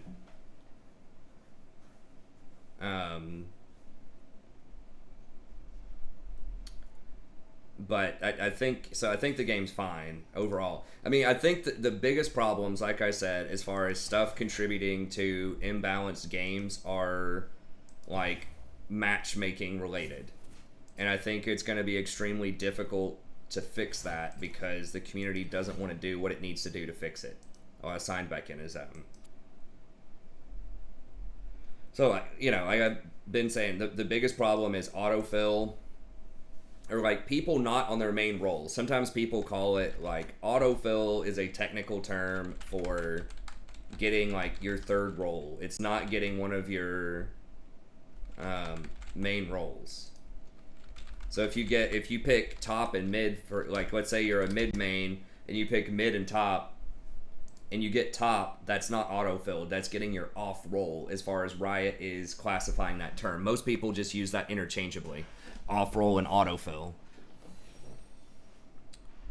But you know, the matchmaking's trying to do the best that it can.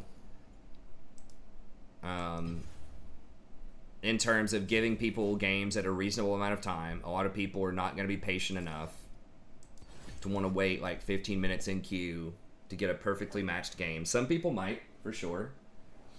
But, you know, the vast majority of the player base is not going to want to wait that long. So that's challenging. And they're not going to want to reveal who's on the enemy team. I think that's the easiest way to do it. But they're not going to do that because people would ban out one tricks a lot more. Hey, what's up, Gear Gaming? I always have my rank down in the bottom left in that little box. So on my main account, I'm D4. So that's the way. That's the easiest way they can fix autofill. Yeah, I mean, I've been playing for like 10 years, man. And this used to be my only account. I just recently made an off-roll account about halfway through the season that I've been playing on a decent chunk with my buddy, especially. No,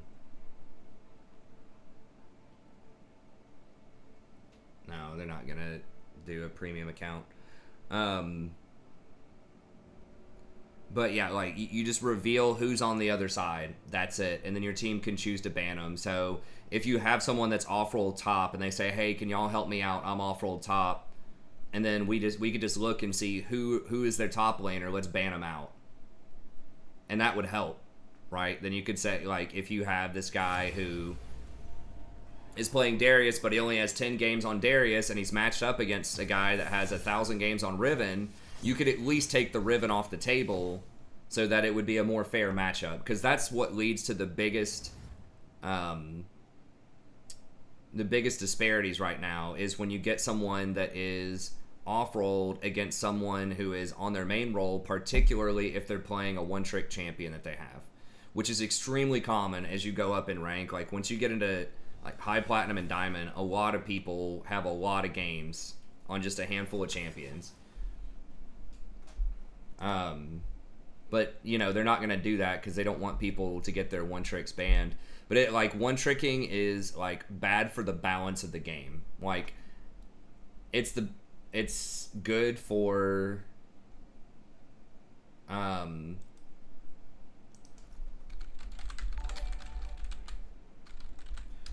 Like it's good for selling skins. It's good for getting people invested in the game to think, oh, this is my champion. I love this champion. I'm gonna buy all their skins. I'm gonna practice them a lot. It's gonna be fun. So it's good for like the fun of the game, which is why they're not gonna change it. But as far as balance goes, it creates major problems because then when you have someone that's on their main champ, like that's on their one trick that's against somebody else, you know, they're at a huge advantage. And the other team can't ban out that one trick because they don't know who that is. Now in professional play, you can. You know who they are. You can ban out their best champs if you want to. And then also, if you one trick your champ, if you don't get any other champs, you're way worse on those other champs, right? So if you only play Riven top and Riven gets banned, you're going to be pretty bad at everything else, right? And the matchmaking system is just not based around champs.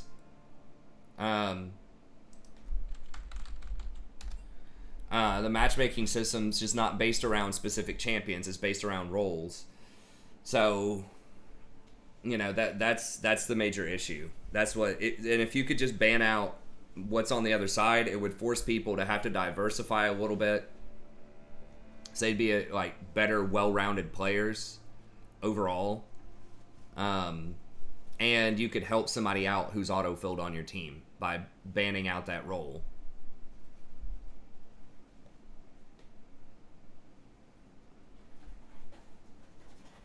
Well, they're going to know your top laner's auto-filled. Especially like at higher elos, they're going to poor Professor you or op.gg you or whatever. They're going to see that you're auto-filled and they're going to camp you.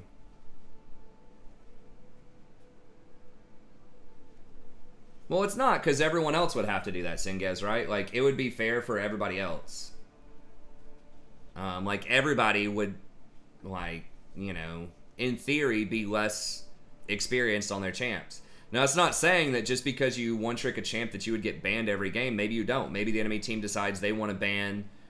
It'd make the banning process more interesting. It's like, do you ban the universally considered OP champs or annoying champs, or do you specifically ban out specific players? Yeah, just so it would show everyone's names in champ select. Basically.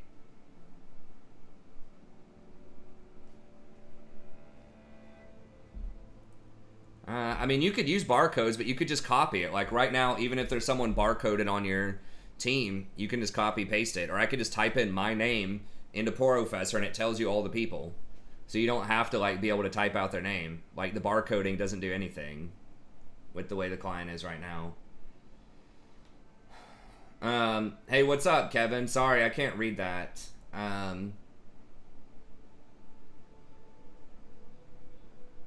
Oh, you don't know who I am, but hello? Okay, I can kind of read that.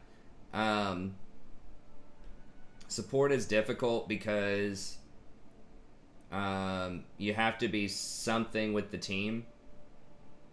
You have to be the little boy of the team. Niñero? I don't know what a Niñero is. Hi, and thank you, the words. Good learning the words. They're not going to bring in item bans, man. That's actually a really bad idea. I know, like, I mean, that's why it is, like, the way to climb the game. It just leads to imbalanced games. Like, it's the best way to climb right now is to one-trick, for sure. I mean, that's why, you know, usually when I climb the most, it's when I'm just playing, you know, the same champion a lot. I'm not saying it's not a good strategy to climb in the current system. I'm just saying that it leads to a lot of lopsided games, especially the higher up you go.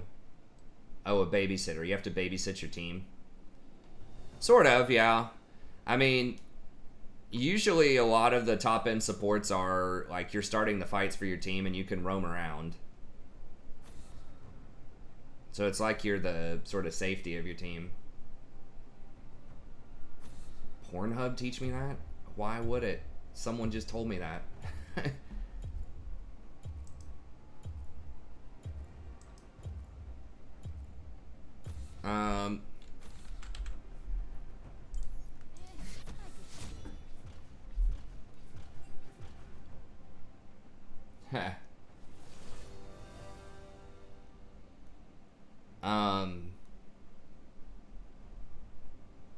Well, I don't think that would happen all the time, though. Someone getting 5 of their champs banned. They could. Babysit, okay.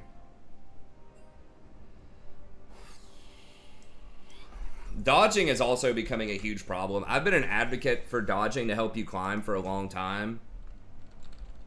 But it is kind of getting out of hand in Diamond. Like, so many people have realized that you need to dodge. Because there's so many, like, lopsided matchups, if you get somebody that's auto-filled a lot, like, you know that if they get matched up against someone who's on their main champ, that they're going to lose. So you just have to dodge, and it leads...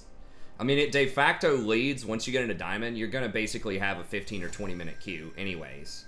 Because people are just going to dodge so many games. Either you're going to have to dodge, or other people on your team are going to dodge, or people on the enemy team are going to dodge, until matchmaking eventually finds to where at least 4 out of the 5 people are on their main champs. There's just going to be dodges.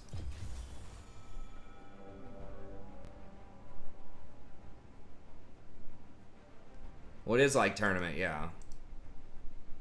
Well, one tricking is good for people getting interested and invested in the game, but it's bad for matchmaking. So you just kind of have to ask yourself, is it better to have better matchmaking, or is it better to have people feel like they have personal ownership of a champion?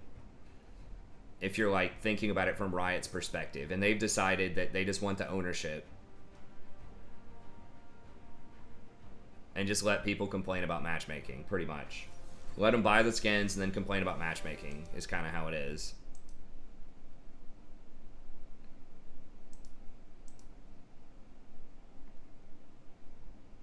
It's like not good on Lilia.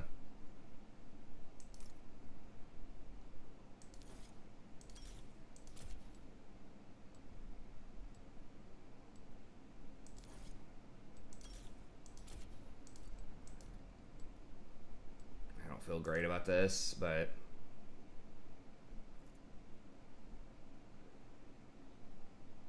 that guy's pretty good on Cat.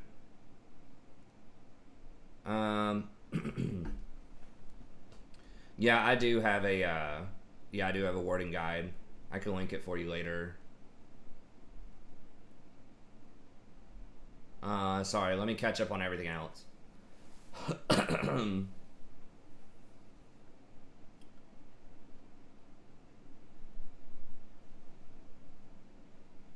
Yeah, Ingenious Hunter is good, but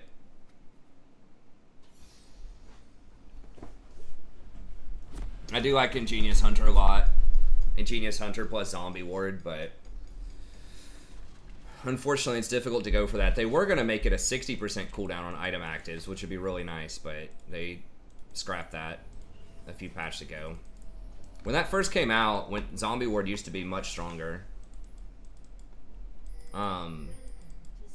Yeah, I mean, it's basically just going to tell you that it's really situational. Like, you just want to ward around what you think is the next important thing to be doing. If it's not an objective, maybe, like, your side laner's pretty far ahead.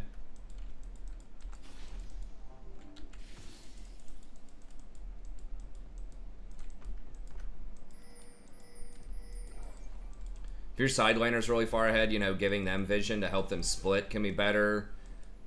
You know, setting up for a pick in a bush or something can be better.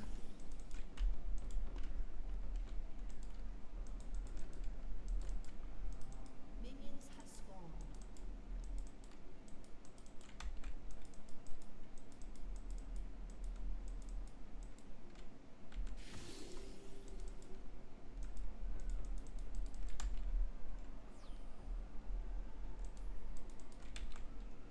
The skin is pretty cool.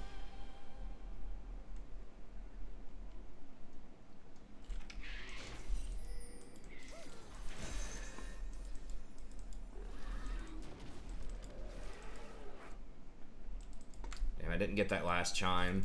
Middle.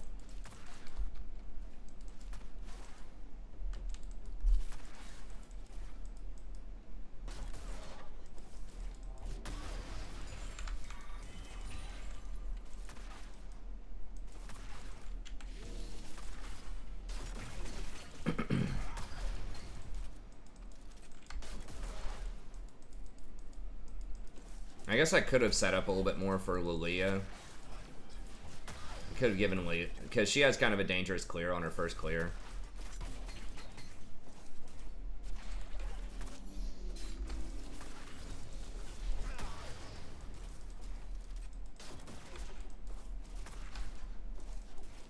You know, it's not fun dealing with Vladimir. Yeah, if he gets really fed.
Those chimes heal. I didn't think they healed your health.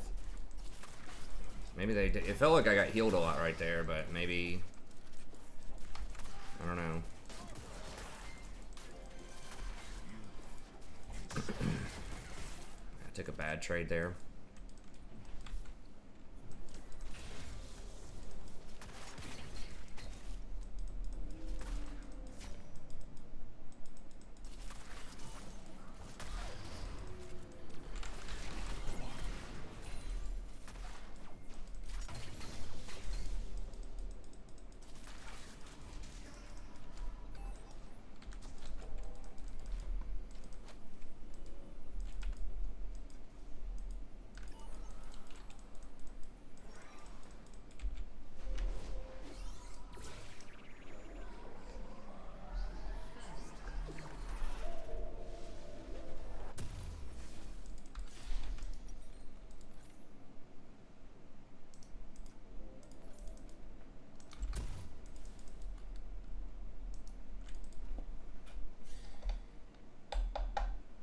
No, I'm not going multiple points in W.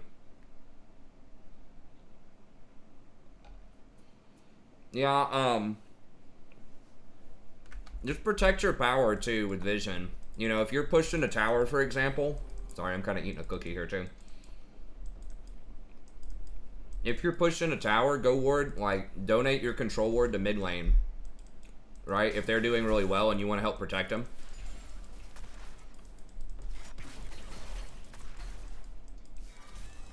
And try to, if you can, try to ward their camps.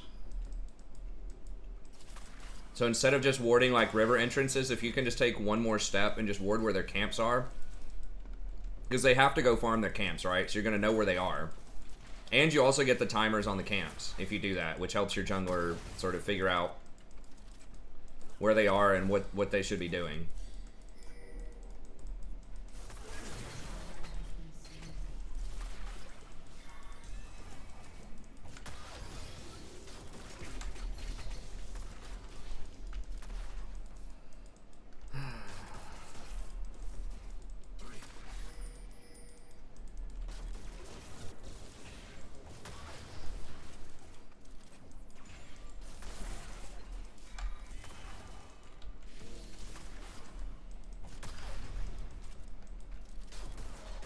I don't know about first item executioners.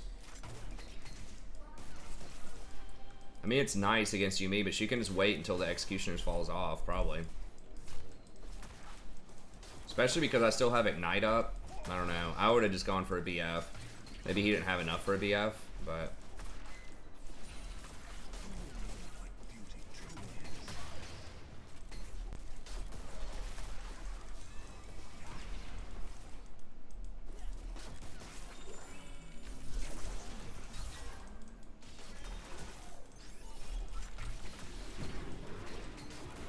Okay.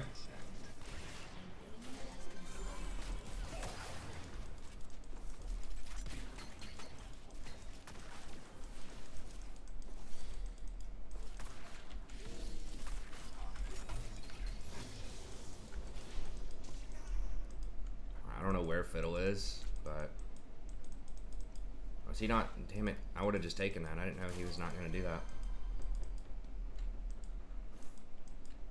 Yeah, I mean, there's never going to be an exact, like, formula for where you should be warding. It's just all about trying to read who's most important. Like, what's the most important thing to be doing, and, like, give your team the highest probability to succeed with whatever that is. That's really what it's all about.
Alright, I'm just gonna go ahead and get Tabby. I'm gonna, like, give some hard respect to the,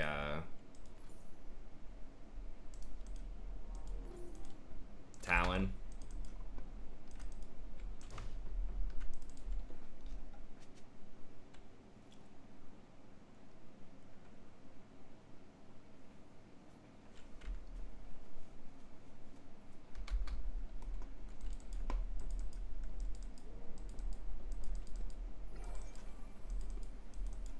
An enemy has been slain.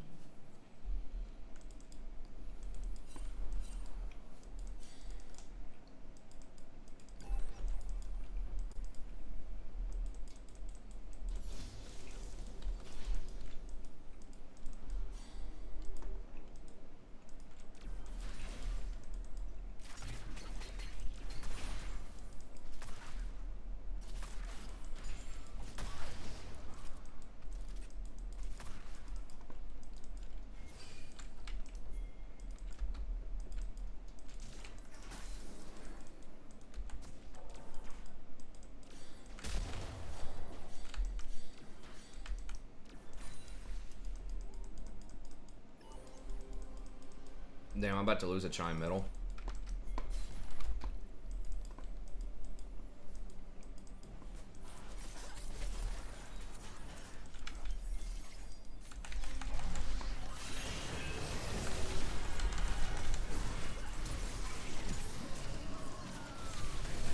Oh my god!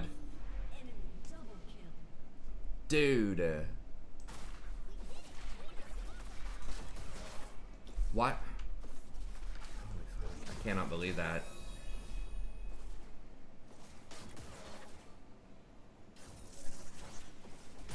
Dude, that was so absolutely brutal. Enemy killing spree. I cannot believe that shit. Down.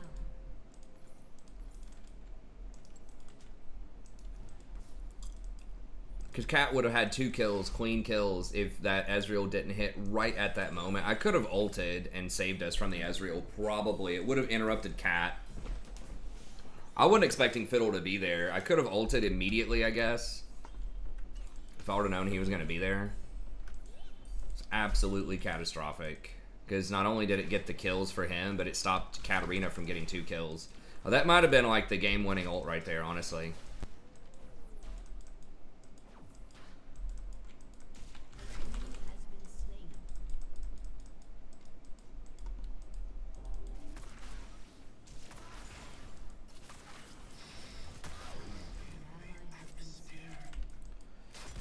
Oh my god.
Huh.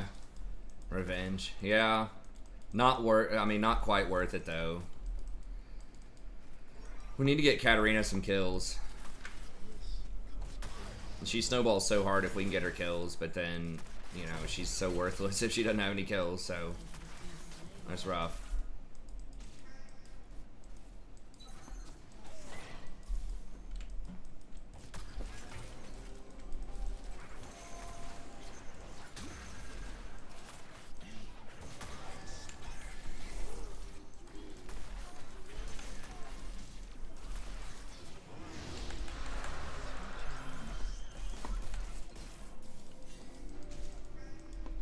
He doesn't have his ult. It's so hard to ult the Ezreal. I have to wait till he E's.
Wow, there's not more death?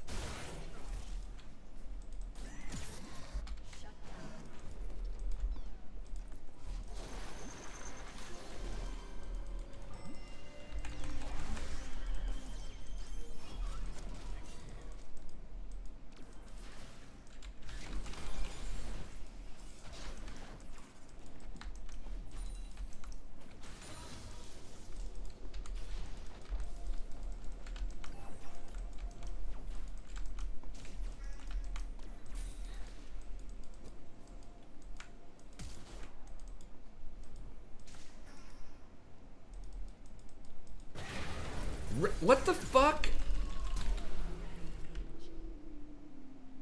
I thought he just used his fucking flash. Did he come out of this bush? It looked like he came from over here.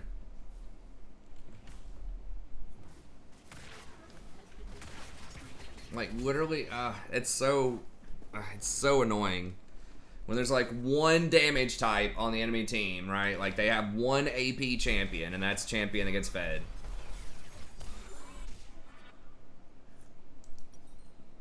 So you have to build magic resist for it.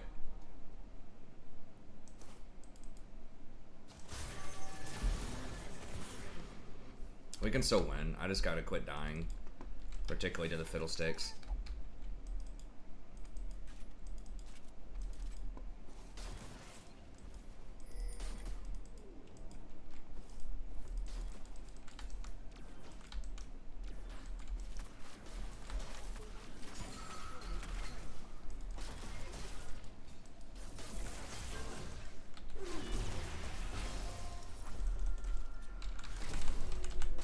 Okay.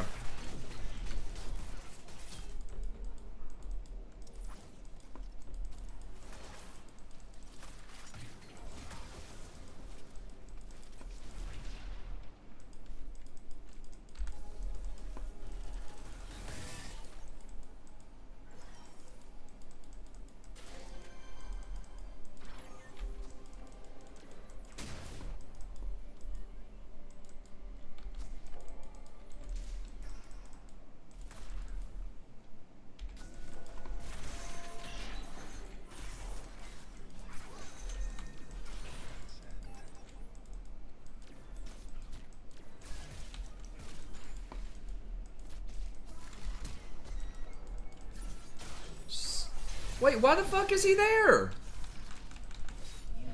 Why?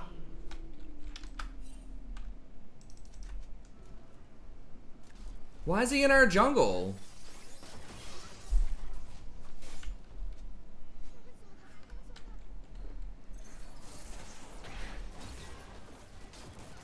I mean, it's hard to have more wards down, man. When they're ahead, like, they sweep. In Diamond, they sweep your wards. So unless you're putting them in really creative places... I mean, yeah, our team should be buying more control wards, but... in general, it's a lot harder to keep vision down if you don't actively fight to protect it. And that's hard to do when you're behind, especially against something like Fiddlesticks. But... and when they're just, like, randomly in your jungle...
Yeah. The Fiddle and the Talon are both, like, real spooky.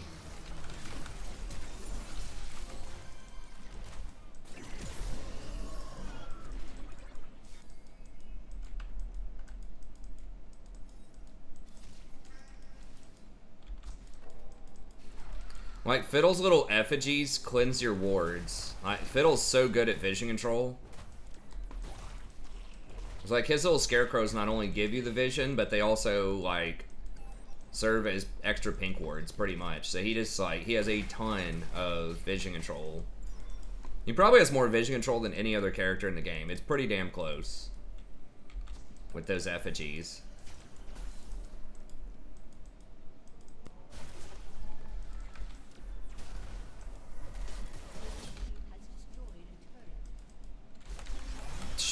Oh my god. Fucking hell, they had all that warded. This Talon is just like, he's just there, this game. Like in the most random ass fucking spots.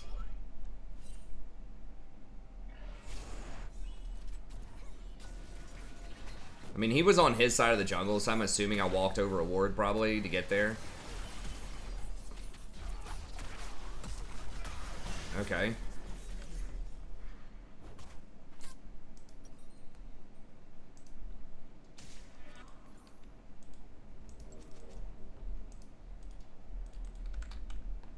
Oh, and he just love. I guess so.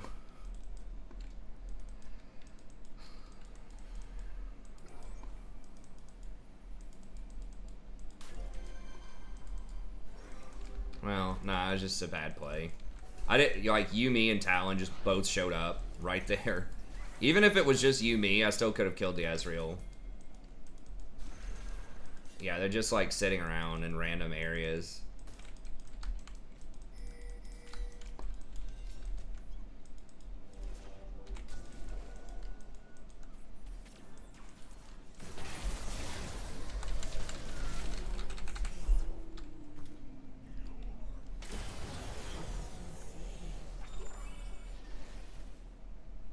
Someone literally just walked in there 1 second ago and Fiddlesticks wasn't there. God, I'm getting blasted on vision this game. It's just like it's just so fucking unlucky. They're just there like 1 second earlier.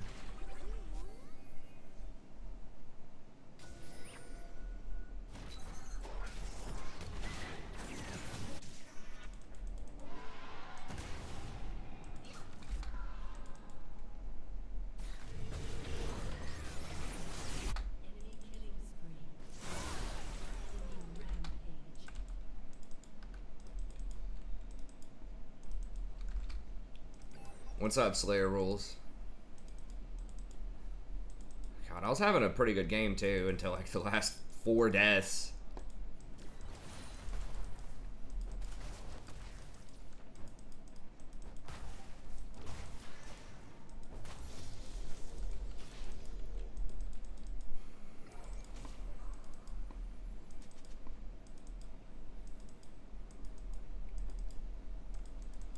It's like they're just literally there, like right on time.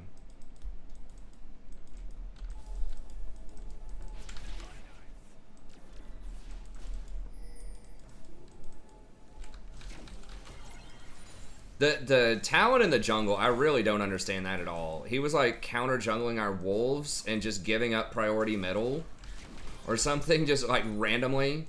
Me diving to try to finish off the Ezreal was dumb. That, because there's a decent chance that some of them are rotating to help him out, right? But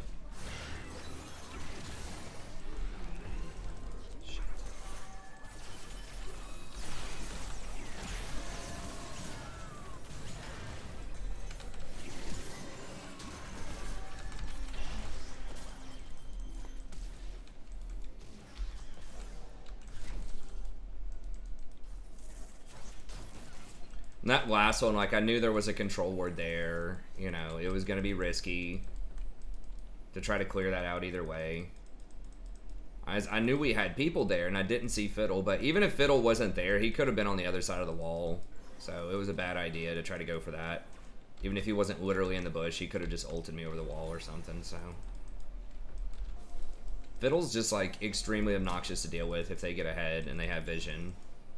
So he could just be anywhere. It feels great to play when you're ahead. It's just when you're behind, if they have vision everywhere, it sucks. It just all comes down to how much vision you have with Fiddlesticks.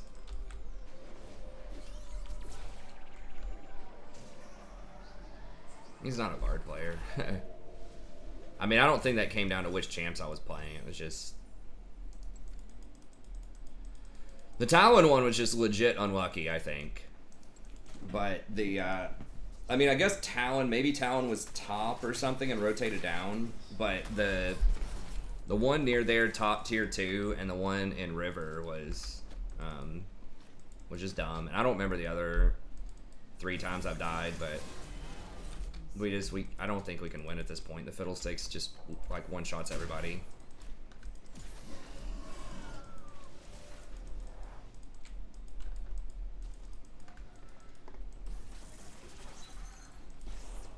It was that one play with the Ezreal too. Like if Katarina had gotten those 2 kills, I think it would have been a completely different game, honestly.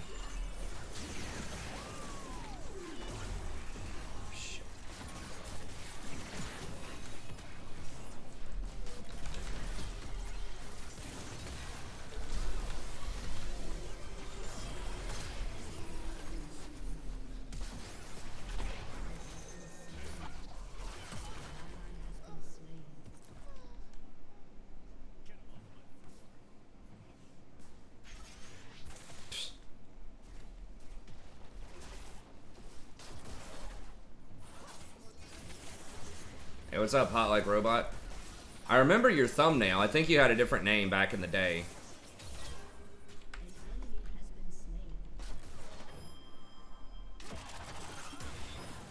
Oh, God. Oh, she almost got him.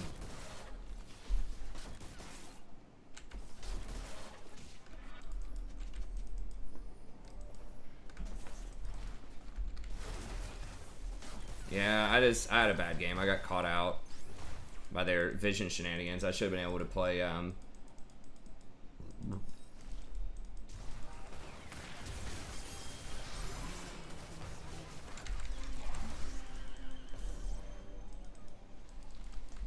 we didn't punish the Yumi pick. Well, I mean, long tunneling out of the base, like, I don't know.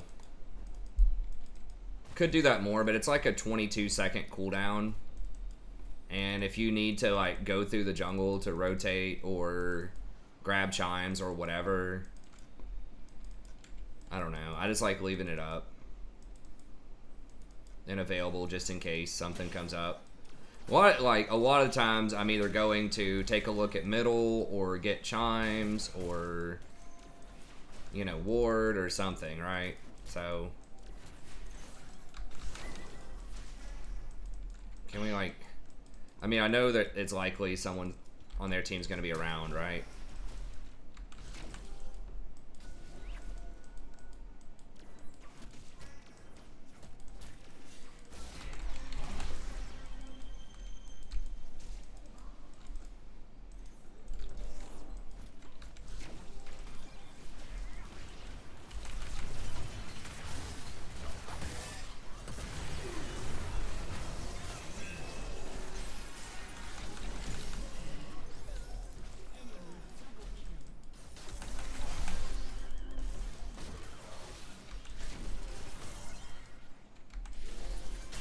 I mean, Talon's just gonna run me down. Probably.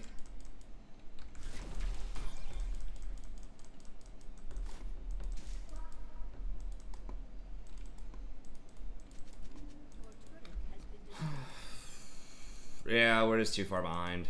That freaking, that Ezreal double kill was so brutal. It was basically a quadra kill. Because Katarina was gonna clean up those other 2 people.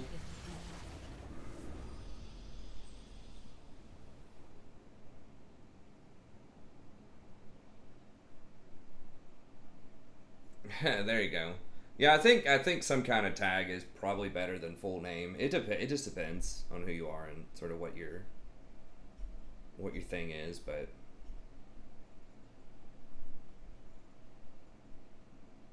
I mean, well, Leo was doing all right there for a while.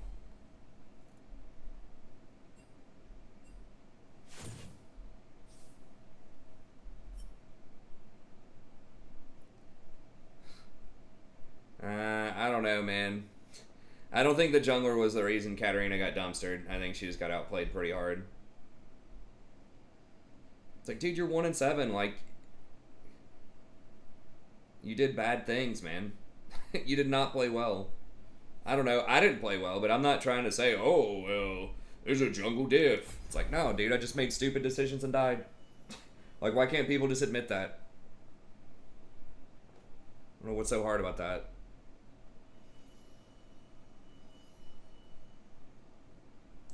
Alright, we'll go back in there here.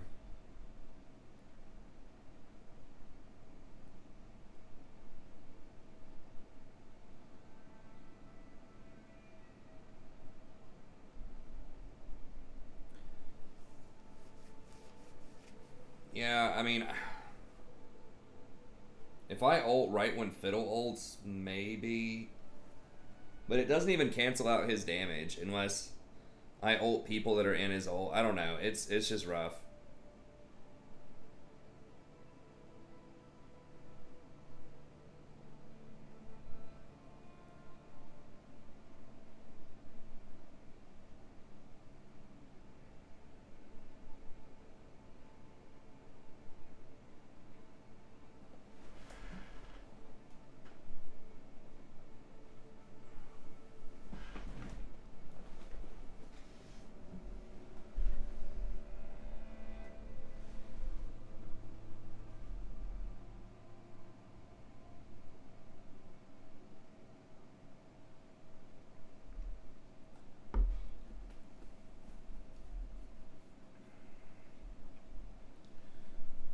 Yeah, I mean, I guess if I'd been paying attention for the Ezreal ult, like, I've got to know that's probably coming in. I thought he just used it before. Wait, why the hell do they. Wait, what the fuck is this? Why do they have two Diamond 2s on their team? What?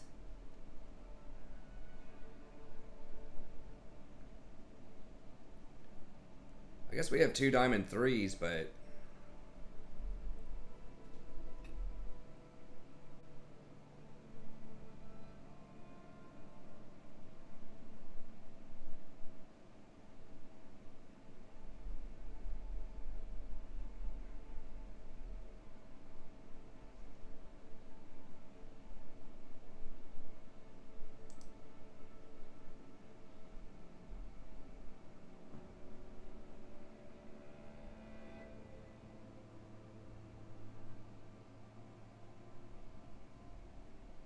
Wow.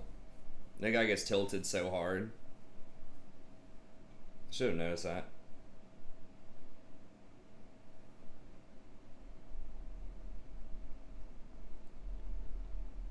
It's cool, Zach, I guess. I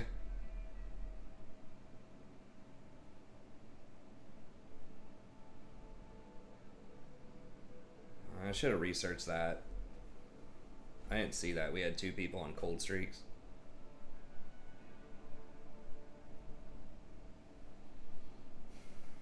What's up, JPG?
Sadie.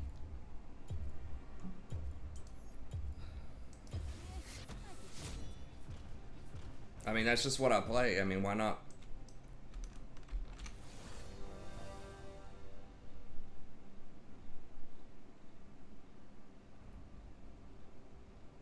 I have not seen a single Quint support at Worlds.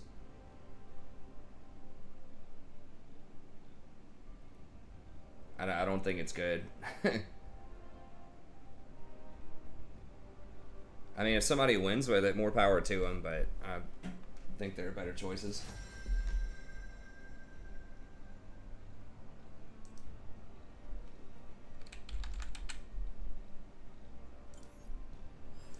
I have to get a McHale's here.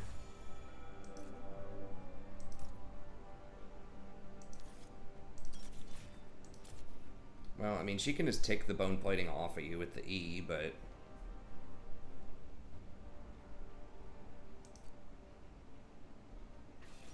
Okay. Yeah, I mean, I don't know. I started playing support mostly in Season 2. I played it some in Season 1, then I switched over to, like, Rumble Top.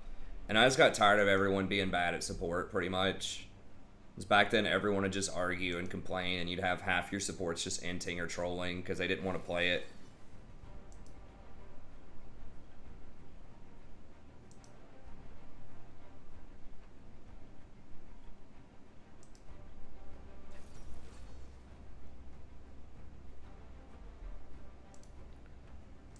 And then that's just what I do the best with. I just climb the best to support.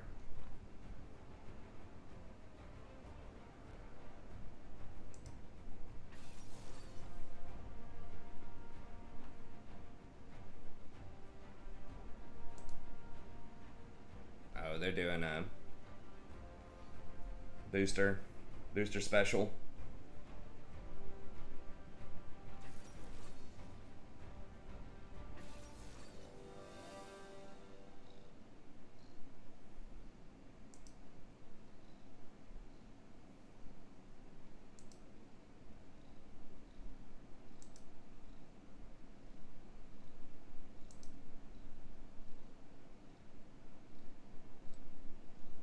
Got to get to Masters this year, boys.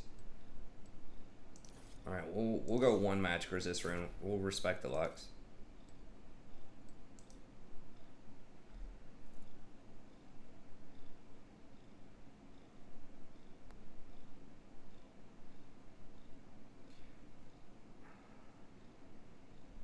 I mean, it's still pretty rough. Like, a lot of people that play support just don't know what they're doing. Or, like, it's still the most filled role, probably with jungle, close behind. Or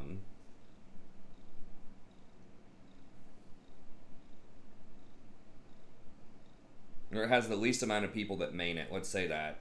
Because people are more likely to request support as their secondary role than jungle. Jungle is mostly just like you're either a jungler or you're not, right? So I don't think a lot of people request jungle as their secondary. Whereas like ADCs might request. Hey, what's up, David? I did release a new episode of Darkwood today. I didn't get to advertise it because they only let me announce 2 videos in the stream per day. No, there's no way. I mean, I guess I'm talking least mained role. Support in pretty much any game ever is going to be one of the least main roles. People just want the glory, right? People want the gold, people want the kills and stuff like that.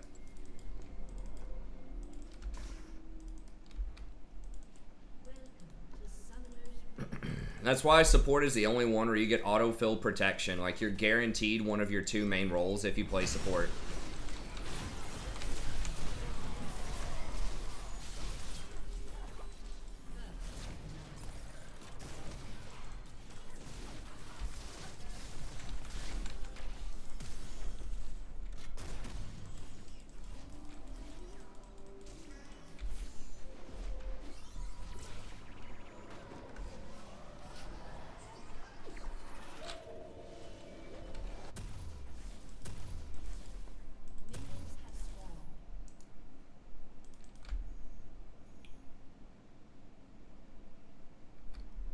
jungle is also weird because jungle's kind of like support, so a lot of people don't like jungle. I think like it just depends on how you're defining it. It's possible that sometimes jungle might be the least played role overall, just because more people are more likely to pick support as a secondary. But I think if you're talking like what's the primary thing that people try to lock in and play most of the time, support's going to be the least.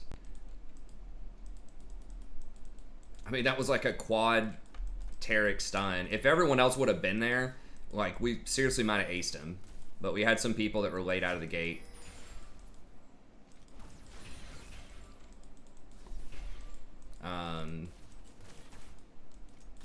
And like Master Yi just doesn't do anything level 1. But yeah, if we had Veigar, either Veigar or GP there on time, we would have massacred them. But we still got first blood, so whatever, I'll take it. That's why it's really important if you're like super tryharding to be there on time.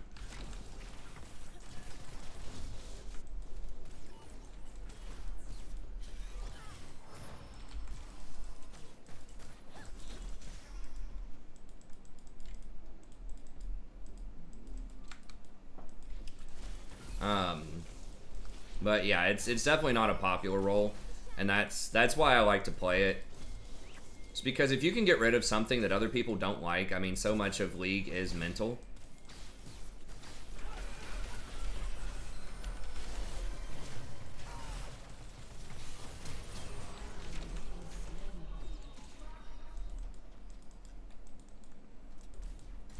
Should've just gone for the Lux.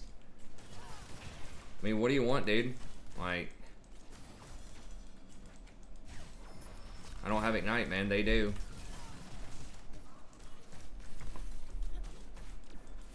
I use Ignite level 1. You know, the fight you weren't at.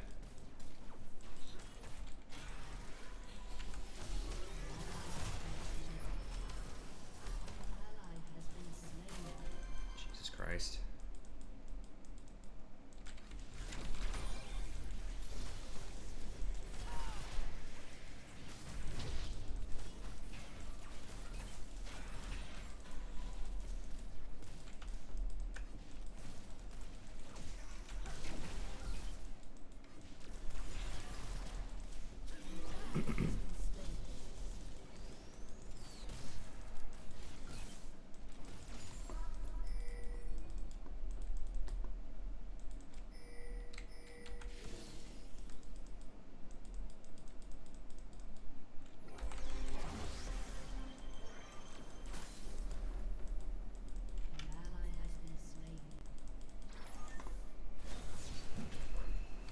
Holy.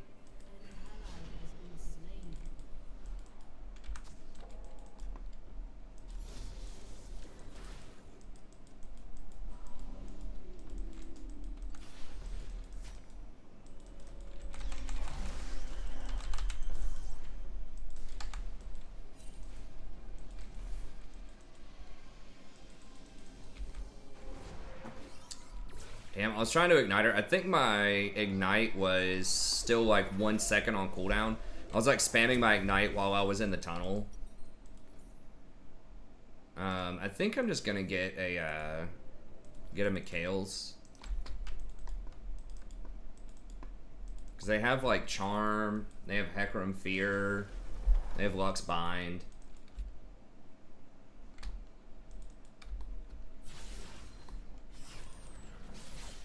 Yeah, some people either like really love jungle or really hate jungle. I think jungle's the most different role.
She's got a BF sword. What the hell? Why do all my Kaisas go tier? This one's going BF.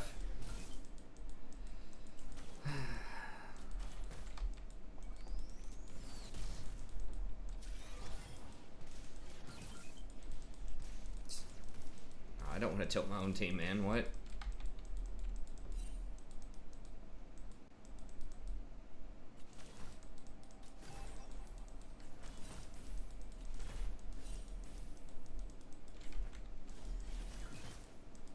I mean, you can train in like a normal game. People aren't going to use training stuff. They just want to jump in there and play.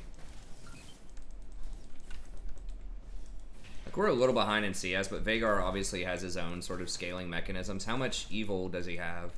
It doesn't show. I thought it showed stacks.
I could have maybe ulted faster. I didn't want to screw up Tarek's stun, because like once he got that huge stun, I felt like I needed to just let him have it, you know?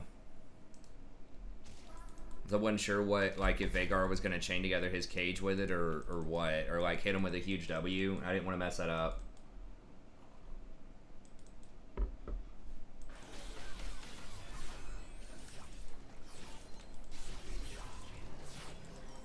I mean, you can kind of see the cooldown on camps, but yeah, that's the hardest thing is really camp tracking. I think they should show you summoner timers on enemies if you press tab, just like you can see on your allies. If it was seen. If someone on your team saw them flash, you should be able to see it.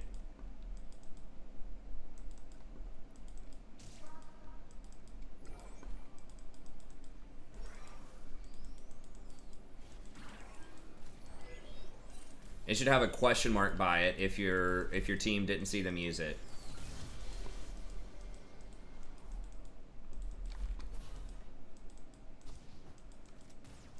I know people are gonna say, but that's part of the skill of League. It's like, well, that's a really annoying skill in League, like bookkeeping. The people were arguing the same crap about Dragon. Back when like there used to be no timers on anything.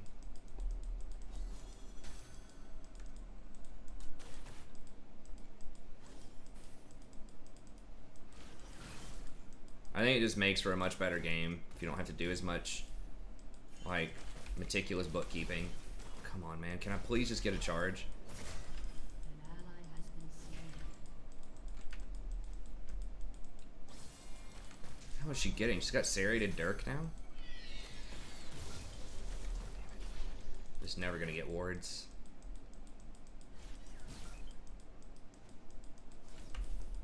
God, we are just getting massacred. And we do have a funnel Yi, so I guess there's that.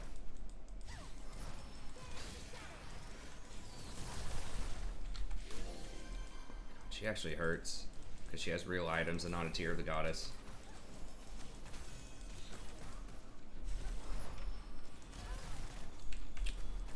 He's not that fed yet.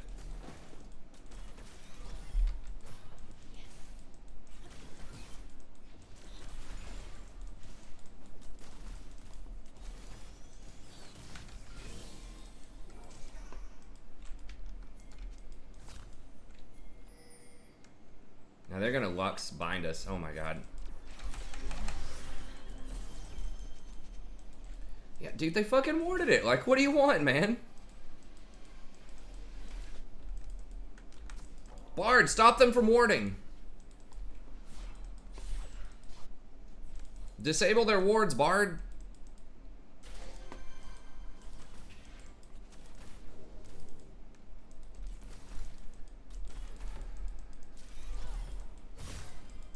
They warded it and ran away immediately. Like, I could have E'd, but like, and tried to run through it, but they're already like running.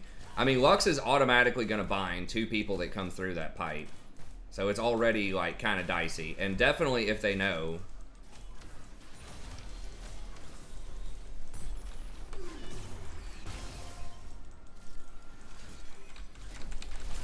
Oh my god, what the fuck kind of Vagar is this, dude? It's literally on a freaking stun target and you can't get a stun on him? This guy's a Vagar one-trick.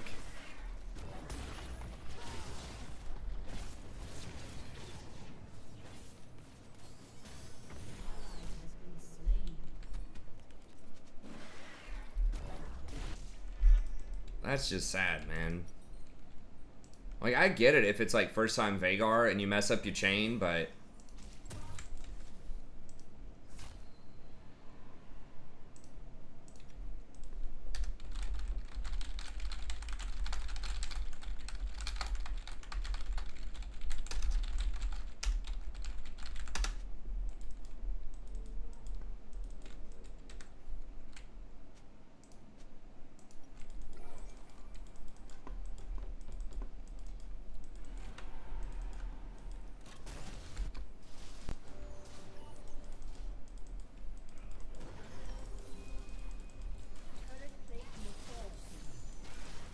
Like, you can't even miss it. Like, they can't respond.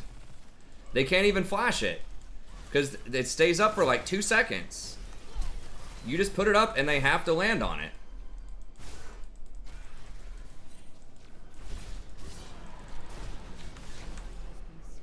God. I mean, I did mute him. I muted everybody, but...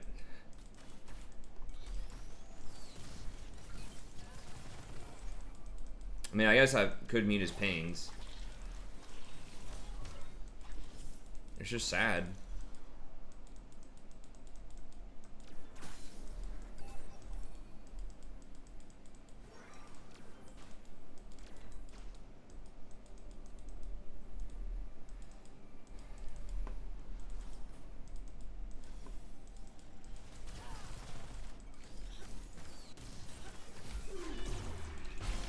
Okay, can you stun this? Still didn't land the fucking stun? Like, what the hell's wrong with this kid? Jesus Christ.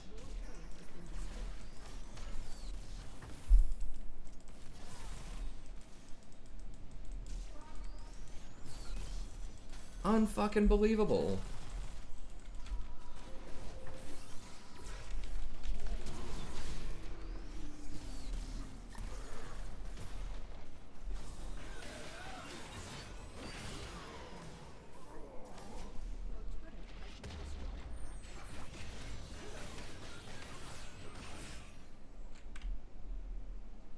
Actually unbelievable.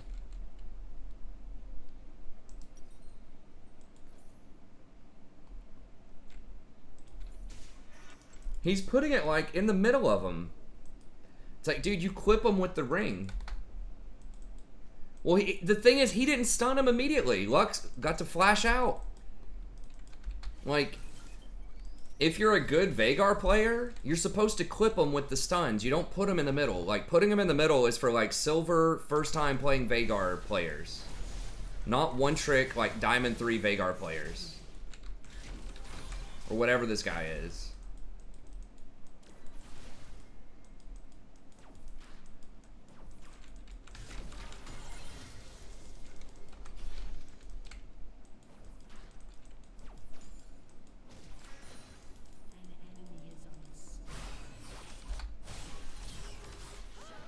We might still be able to win just because of Tarek Yi. If Yi's got a couple of kills now.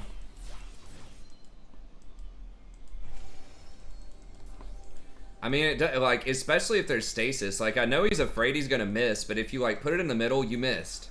100%. Like, especially if they have flash.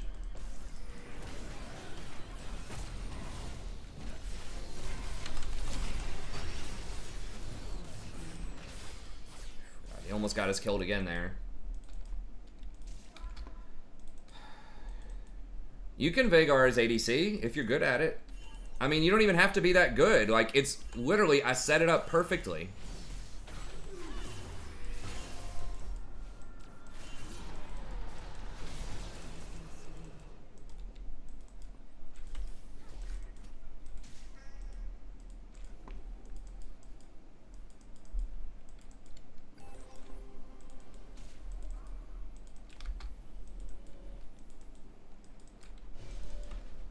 I mean, I don't think Vagar is an amazing ADC. But he's okay. He should be good enough. Like, we should have multiple kills right now.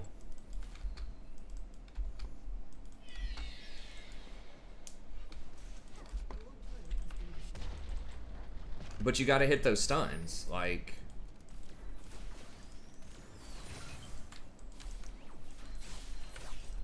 He's going for a really low damage build, too. Like, GLP is okay. Does he have... But he doesn't even have Glacial Augment. Like... I don't know.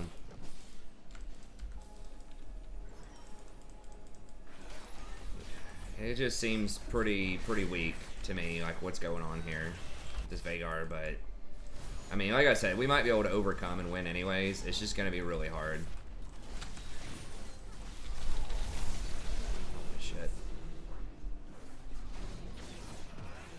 Oh, I don't know about that, man. No. Tarek wasn't ready for that one.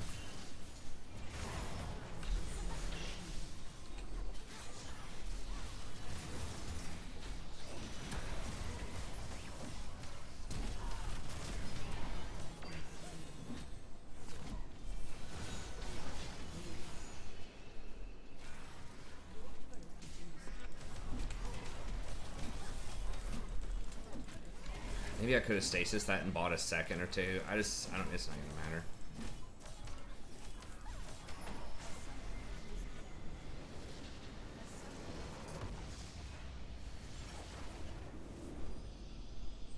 It's not harder to land the stuns. Bard, I land my R, you put the stun on them while they're still stasis, it stays up for 2 seconds, they have no reaction time. Like, they literally wake up in the Vagar stun. And then you combo them. Like, Bard's probably the easiest setup because you have 2.5 seconds to get into position to use it. Like, there should be no way to miss it.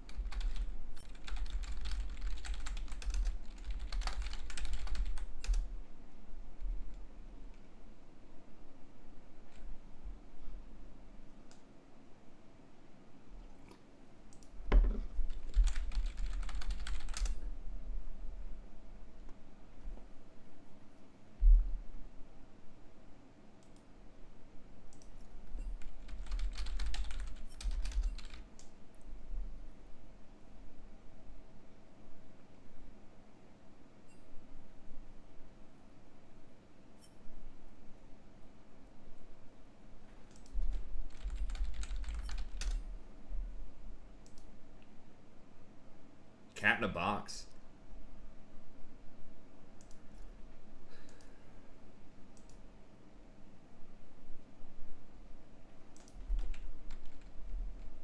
I don't know.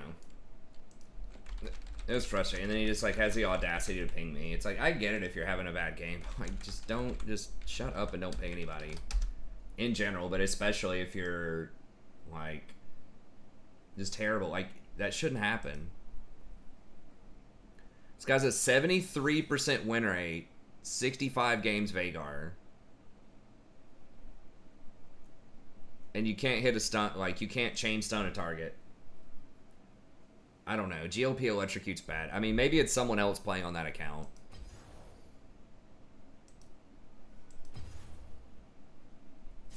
Maybe he's just having a, I mean, he's had a really bad game. I don't know. People have bad games.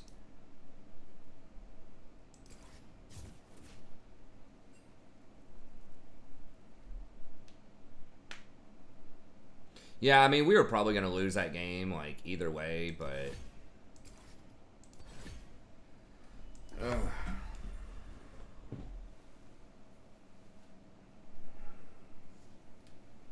I mean, I don't know what he usually gets if he doesn't get the glacial augment.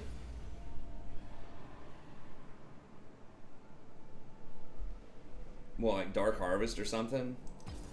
I don't even know. I mean, Electrocute's not that bad if you actually, like, hit stuff.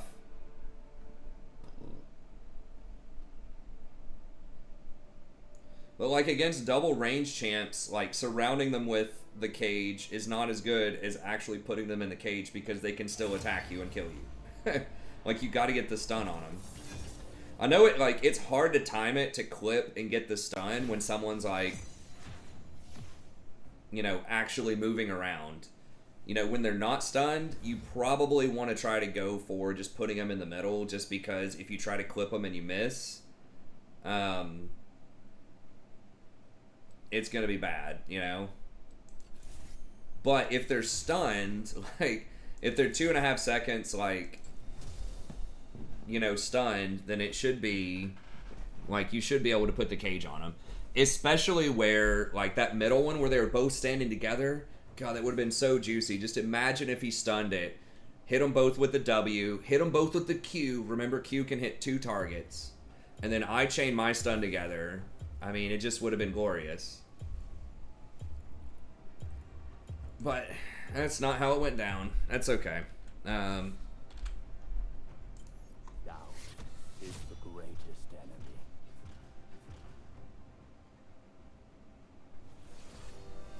I mean, I think on Vagar, you just really want to go probably like Ludens, right? I mean, GLP's acceptable.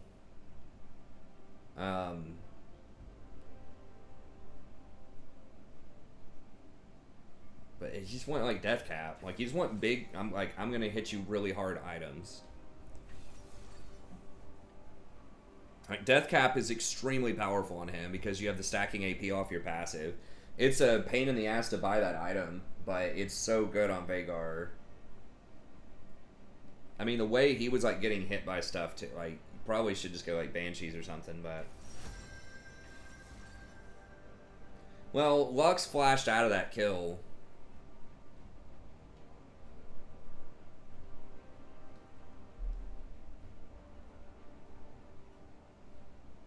Lulu and Teemo.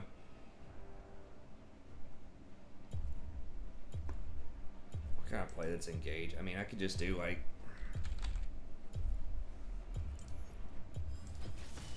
The dawn has arrived.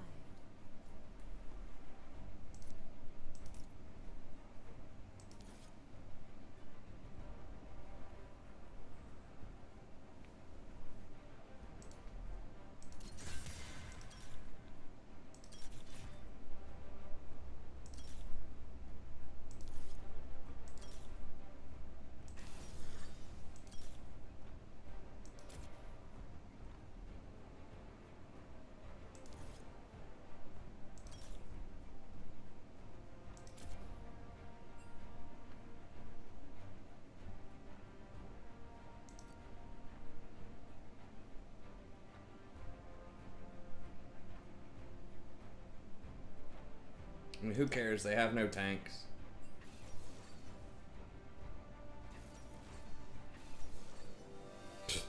Well, there's Rammus. I mean, it does make it easier, but you don't, like, you just want to one-shot him. Like, stun, dead. That's what I think, anyways.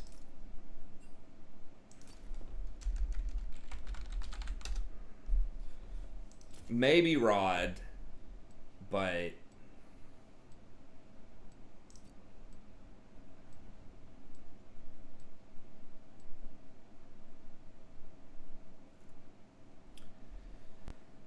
I don't know, this is a bit of a greedy build.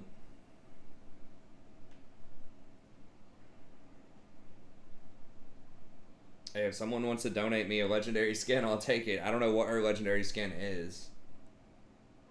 Her pool party skin's pretty cool. I mean, let me see. Like, I feel like most people just go GLP with, ghosts and things like that.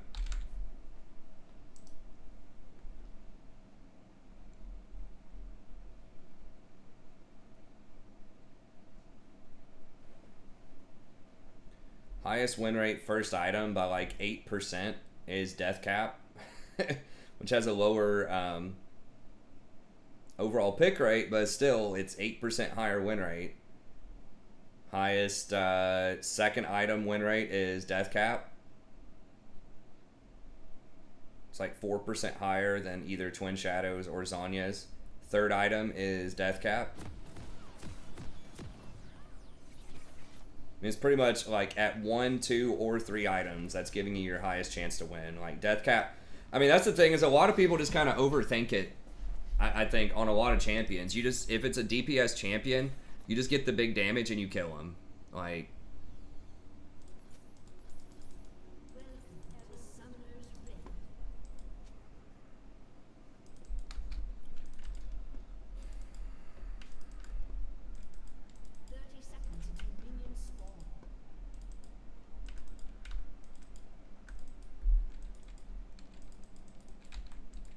but yeah, it's like either just get Death Cap and kill him, or just get Infinity Edge and kill him.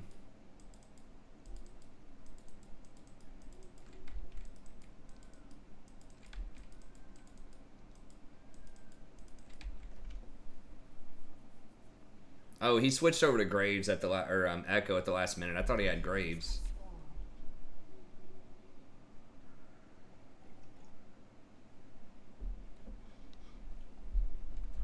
That's what a lot of people do, is go mana item then Rabadons, but I mean, there's maybe sometimes, but I mean, y'all,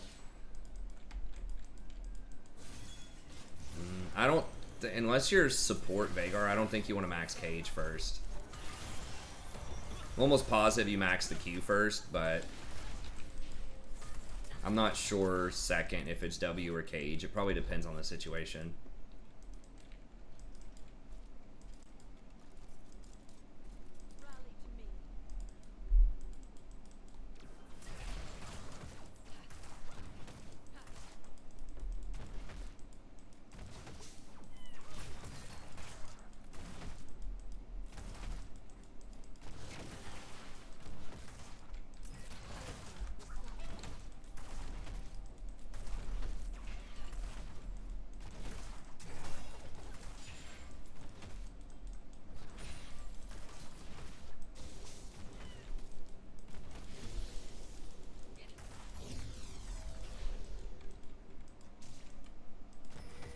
Yeah, Triss is a very good level 2.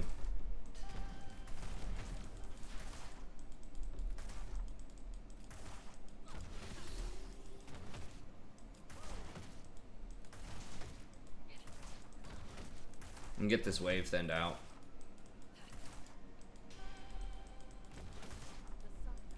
If he misses a Q.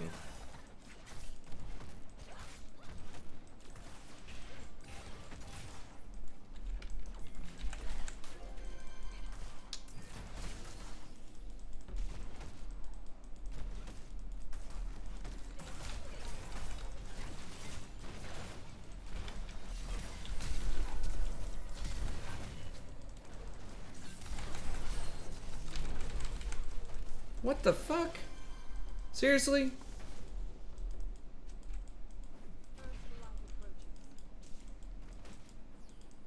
How did she get to jump that back out? God, Tristan is so obnoxious. She's like, hey, you stunned me, I'm still gonna jump. Deal with it.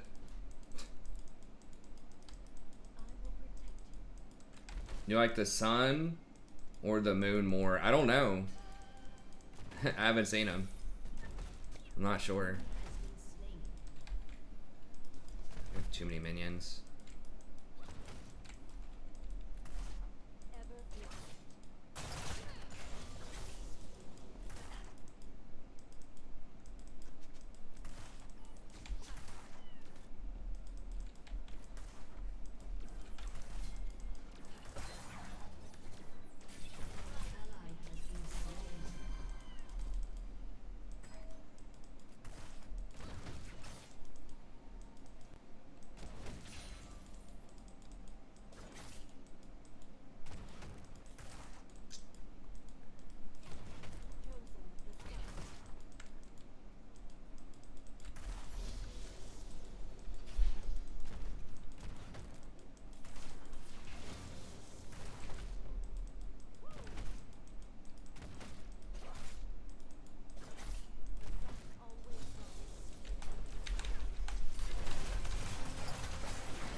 If I would have seen Rammus over there, I would have jumped, or I would have taken that. But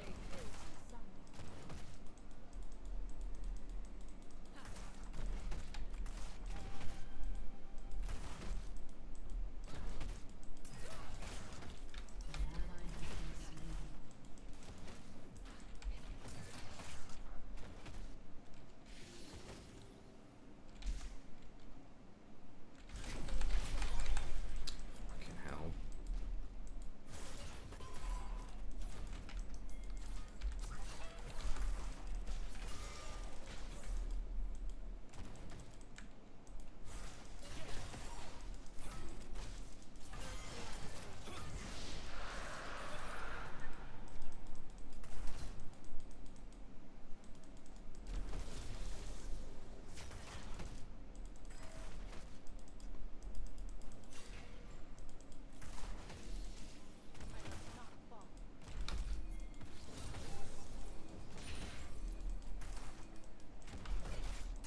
NASA, shut your mouth. It's 14 to 44 top. What?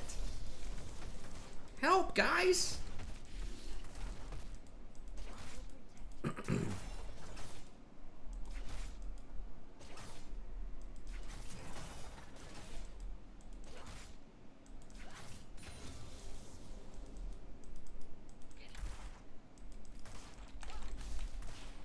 They'll have to get through me.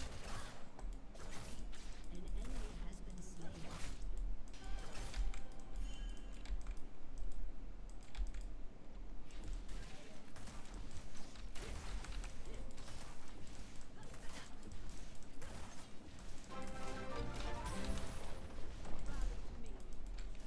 Here, you can choose which legendary Leona skin you want.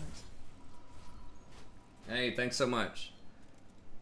Alright, I can't promise her I'm gonna play her a ton, but I'll try her out some more. I gotta get Mercs against their comp for sure. Ever vigilant. TF plus Rammus, pretty brutal.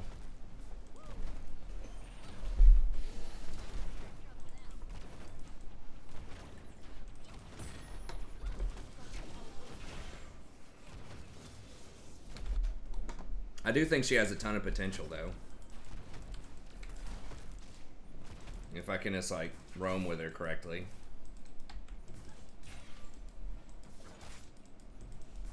Stay at the back.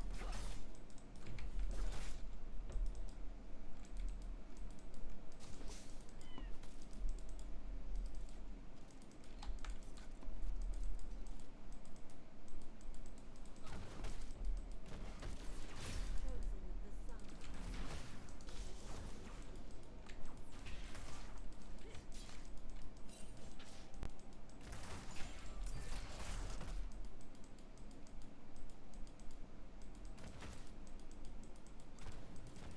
First blood.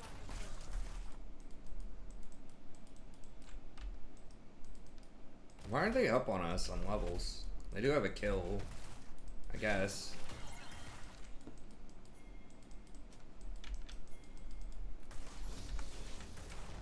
I must not fall.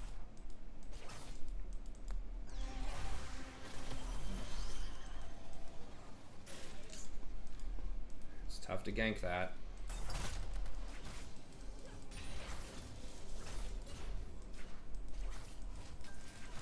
Rammus is probably going to come rolling up here in a second.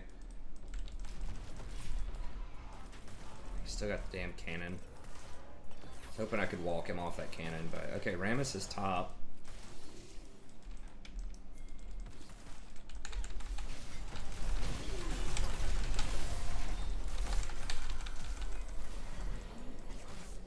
Okay, nice. Really surprised she didn't jump that.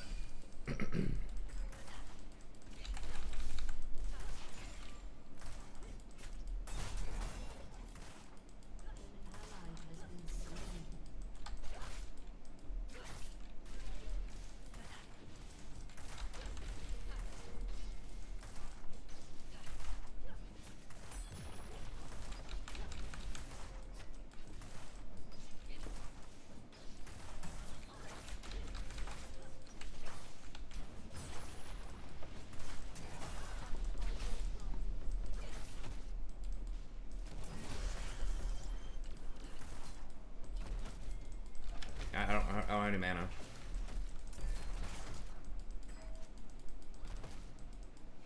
Okay.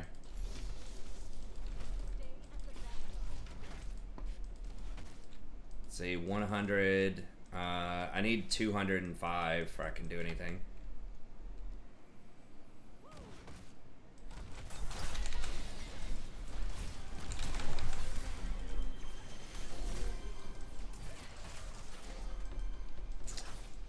I just didn't have any mana.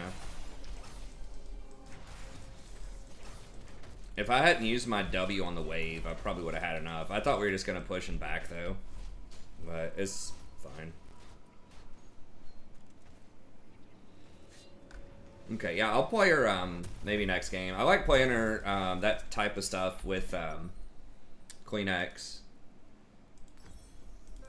Because he's, you know, a good ADC. Will get really aggressive with me in lane. I mean, I think I do well with Leona to a point. I just think sometimes I just try to get too aggressive. Like, my team just won't follow up with some stuff sometimes. So I gotta, like, just read the situation better. Yeah, there's a bard in the game. Correct.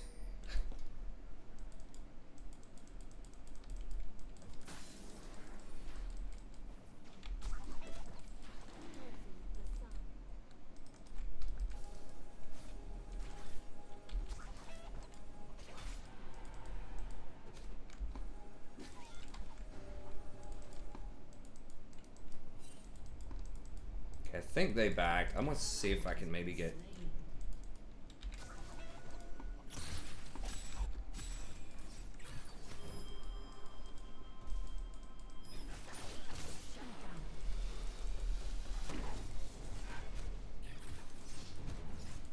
What the fuck? Yeah, I mean, what the fuck are you expecting, dude? He's under tower, like.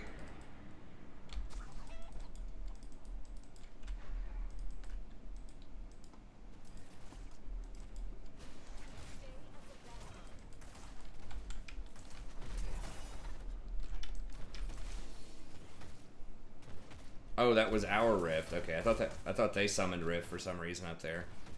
This, I think it's warded. Pretty much telling us it's warded, but.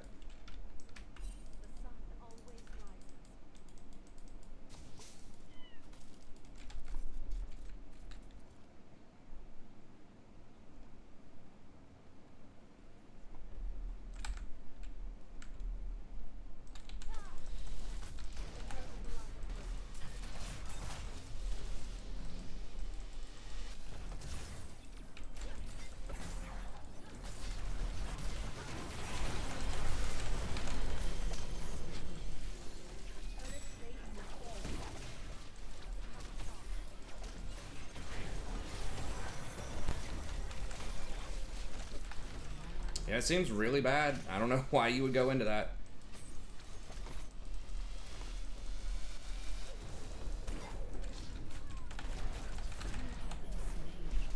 Like, why would you turn around into that? If you're the Echo. What happened? Like, the Irelia was out, and she turned around and tried to dive Rammus, like, under tower, and took, like, 2 tower shots. And then flashed out. Died and pinged me. Like, dude, I thought we were diving this Rammus under tower. The hell? It's full health Rammus.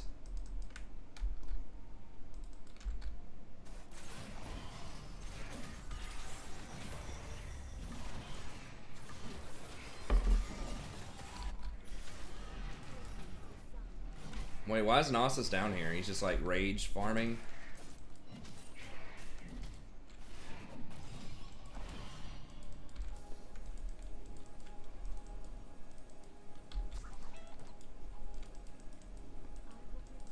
The third weekend? I don't know, man.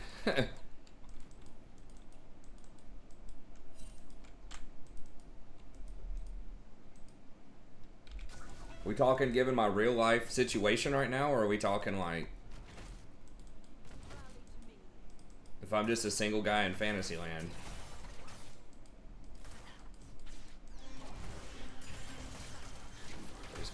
hard camped again.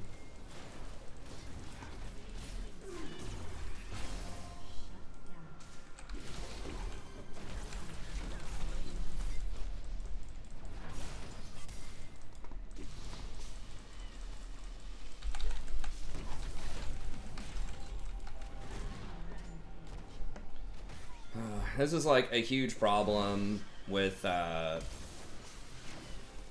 like Leona a lot of times. It's just like if you just get hard camped over and over and over again and there's no response from your team, you're just gonna die a lot of the time.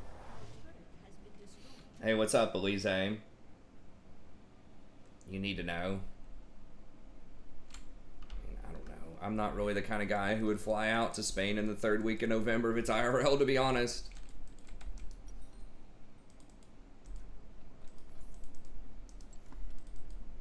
So I've got classes, but just like assuming that for some reason I get to go out there for a week, the 3rd week of November in Spain, I mean, I don't know.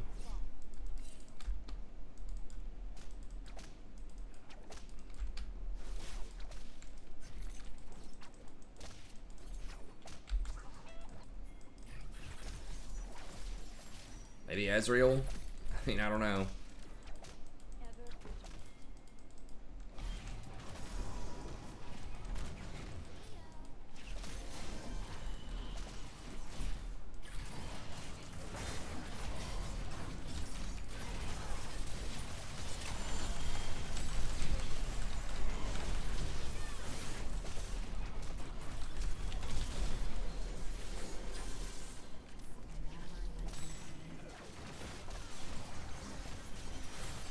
We're talking like I'm a single guy, like looking to have fun on a Euro trip, probably like Eve or Misfortune.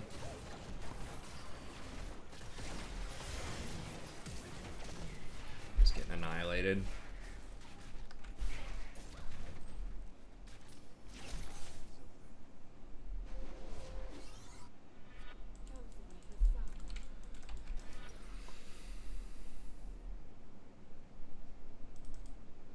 He's probably just seen a lot of stuff.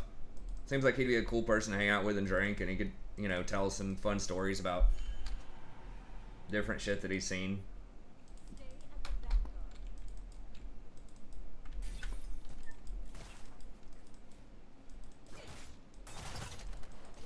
You know, if I'm just hanging out, I'd want somebody that has like some interesting stories to tell, that's seen some things, and that's talkative. That would be, you know, fun to hang out with. It's got some confidence.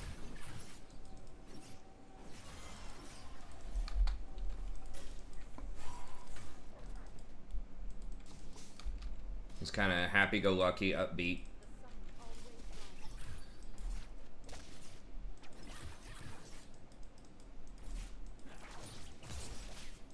Maybe Rakan.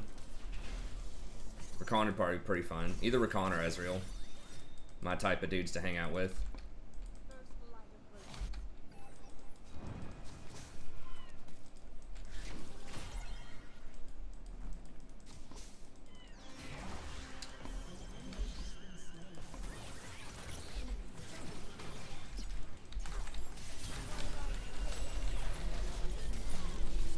Fucking hell, I got stunned for so long.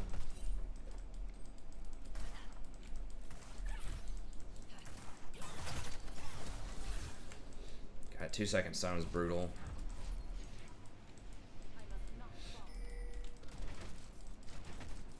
Maybe she tries to jump on her.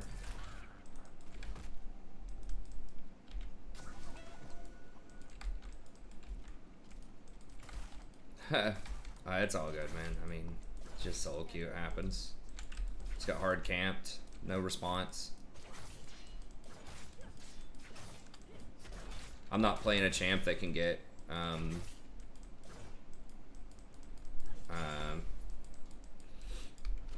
Mikhail's very easily either.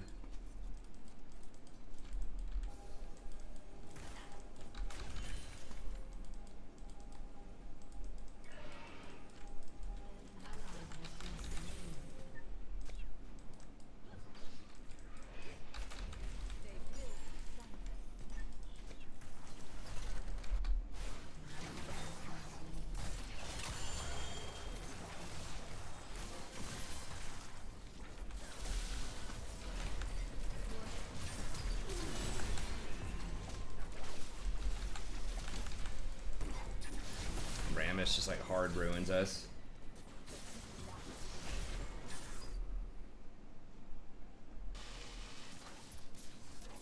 Yeah, Rakan will be fun. Rakan will want to get into trouble. Maybe. I don't know. Probably not that much trouble, honestly. He seems like a pretty monogamous guy with Xayah. Most people don't get in that much trouble unless there's someone of the opposite sex involved, honestly, most of the time. Most stupid crap is done in the name of trying to impress somebody that's of the opposite sex. Especially with guys.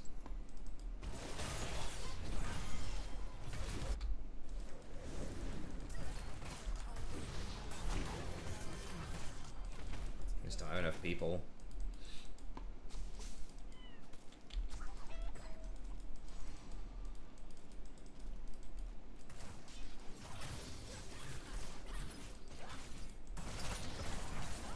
Zoe might be kind of fun.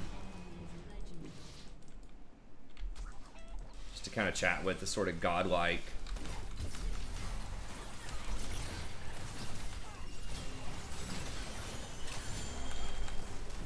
Oh shit, I missed it. If I hit that, maybe.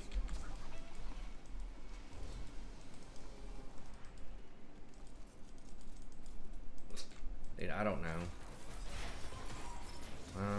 I don't know, man. Let's not be weird about that. I know it's just a fictional character, but she's supposed to be like 16 or something.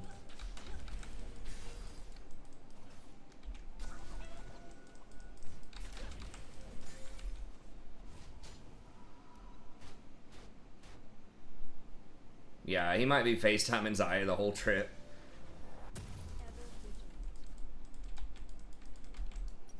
I think Xayah would approve of him hanging out with me. Actually, I can't do that. I gotta do, They'll have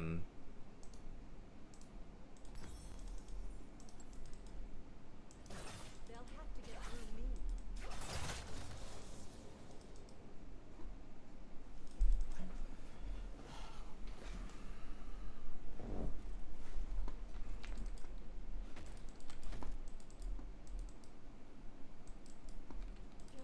the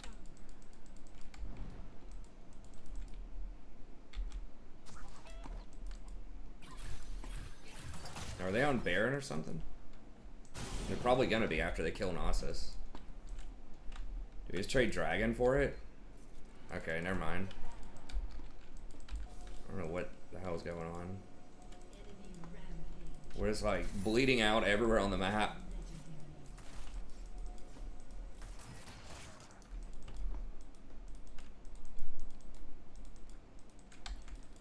Xayah hates humans. I guess. She'd probably be cool with me.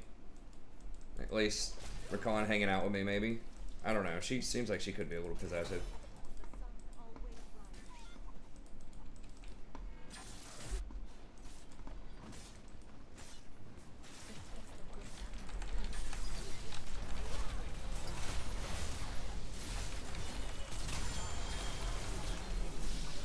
Oh my god, what the fuck?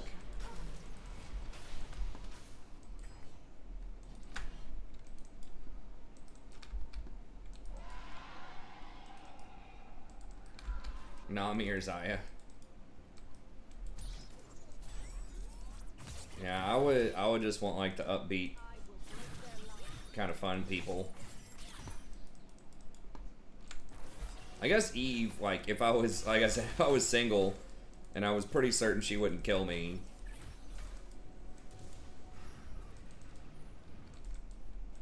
I must not fall.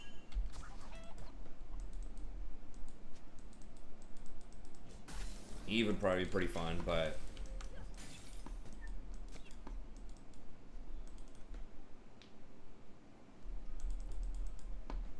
Ever vigilant.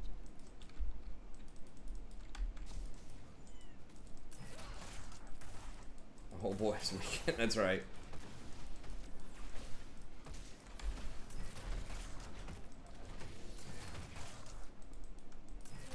Dude, I don't know anything about Spain.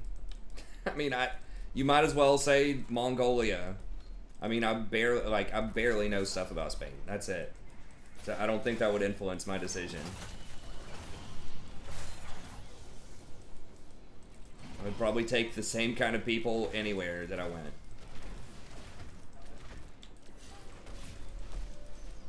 For the most part. There might be maybe a couple adjustments depending on the situation, but I'm just basically thinking of the people, not the place.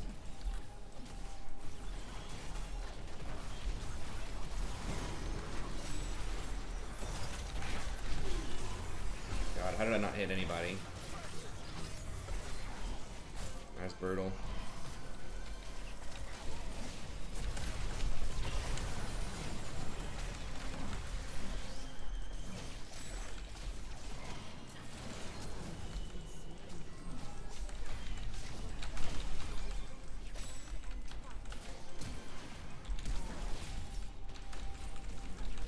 No, dude, you're leaving me hanging, Nasus?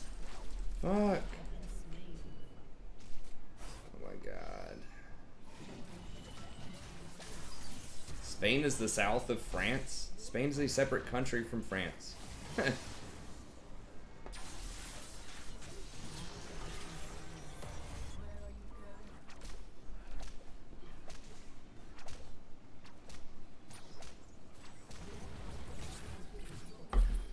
Oh, you meant Varus? Aatrox is a couple of different people.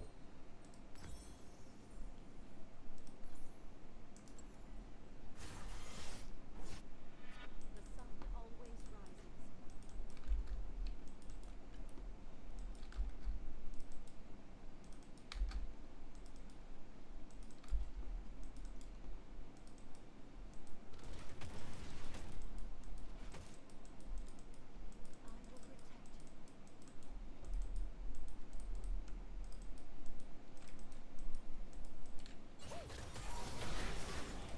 will protect Yeah. you.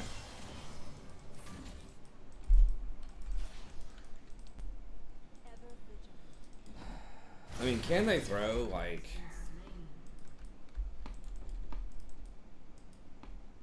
Yeah, it's in... yeah, I know where it is geographically. I know, like, Barcelona's the capital. Like, I know some very basic stuff, but it just seems like an extremely random place to me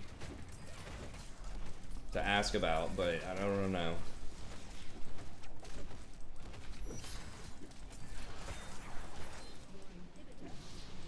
I mean, is Spain supposed to be partying for more, like, more about partying than somewhere else, or...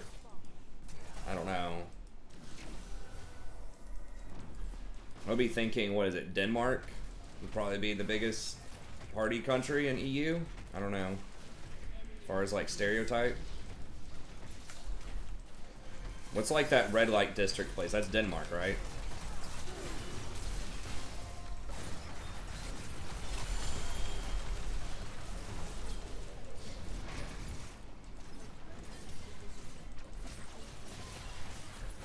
Amsterdam? That's a city in Denmark, I believe, right? Or am I just totally, like, wrong about that? It's probably just a stereotype. There's probably, like, not even that much.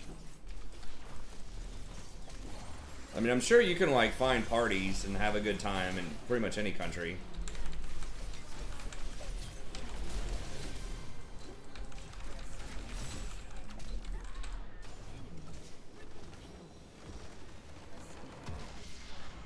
Oh, Barca. Okay. Madrid.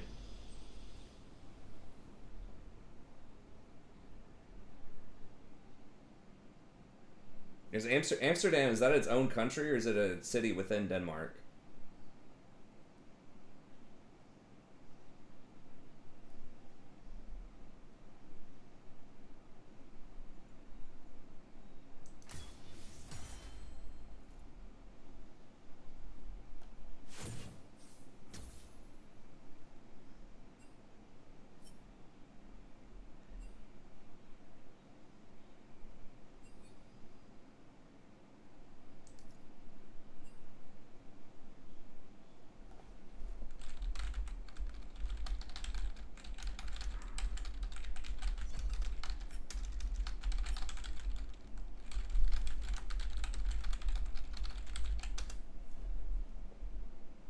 Man, that's just tough when Ramus sits on you like that.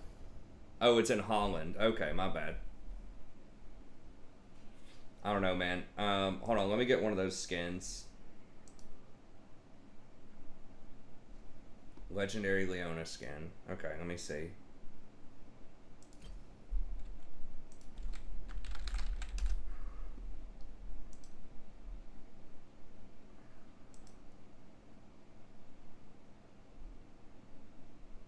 Bang heroin there. I wouldn't do heroin.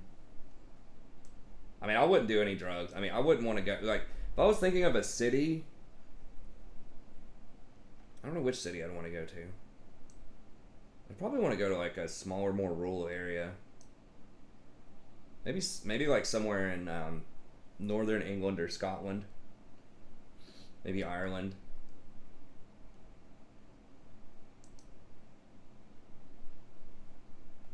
I'm sure they're all pretty nice. Okay, let me see here. Okay, so we're talking about solar eclipse or lunar eclipse.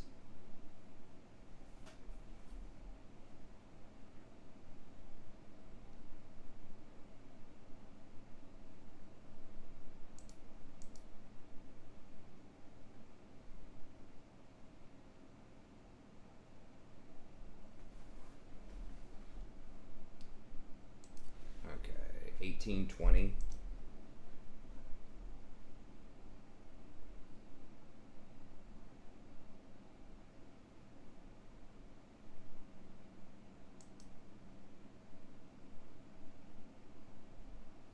I've never been to Europe. I think it'd be fun.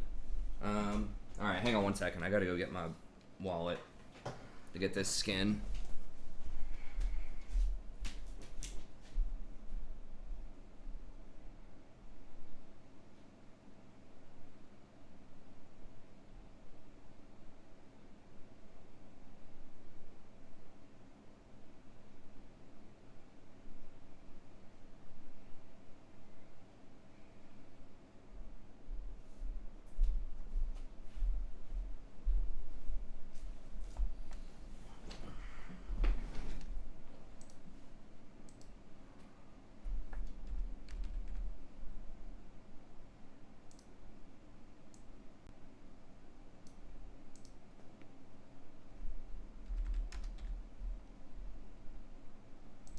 I'm going to blank screen this just in case here.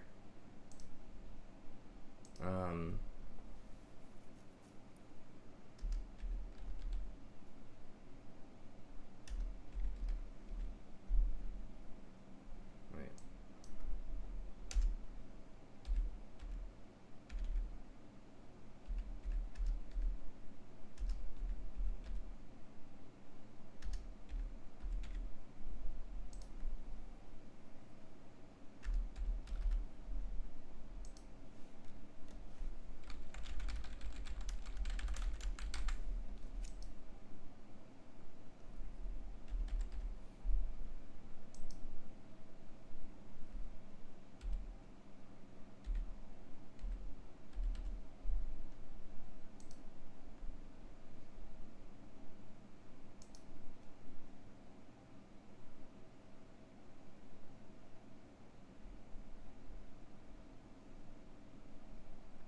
All right, I guess I'll do I don't know, lunar eclipse. I don't know. I haven't really looked at either one of them that much. That one seems a little different.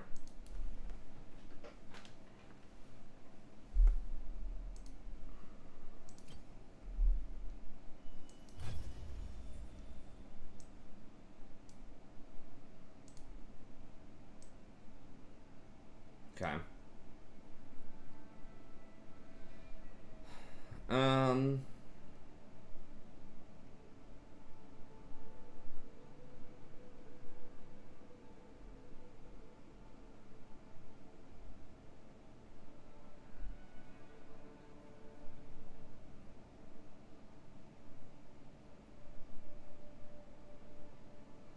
I could just zoom in, just teach my classes, say, hey, sorry class, I had to go on a trip with Ezreal real quick to Spain this week, so Just say I'm in some kind of conference. Oh, I got a paper. I'm at a conference in Spain this week, so.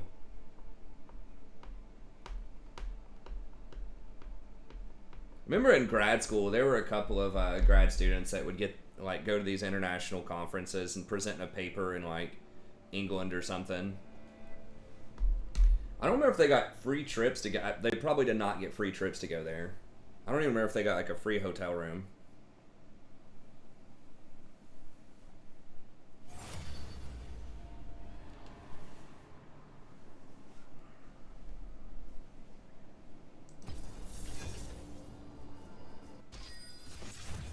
Well, yeah, I mean, if I could like travel the universe with Aurelian Soul and like survive it, that'd be cool.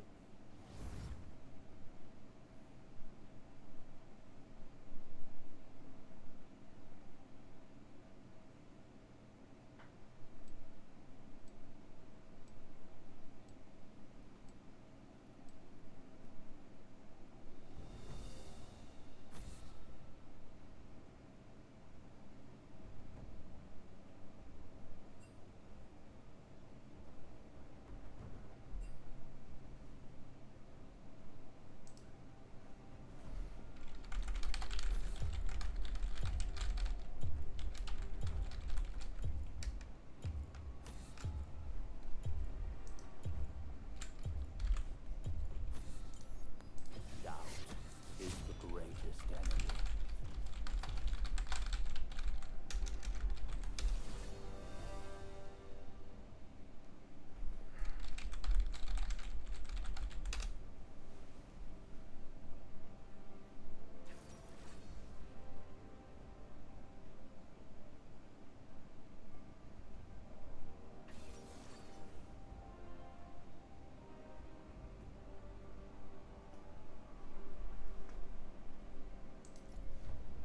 I don't like huge mega cities though. That's the thing. In general, they're expensive. There's a ton of people. I'd rather go to like, a place that's like a smaller, like not like ultra rural. Although I probably wouldn't mind that. Just like, more country where there's like mountains around. Like Switzerland might actually be pretty cool. Maybe go see some fjords. Are those like only in Sweden and like Finland, or are there like some fjords in Switzerland too? I don't know. Okay, we'll do Leona again. That Rammus, it's such a tough matchup.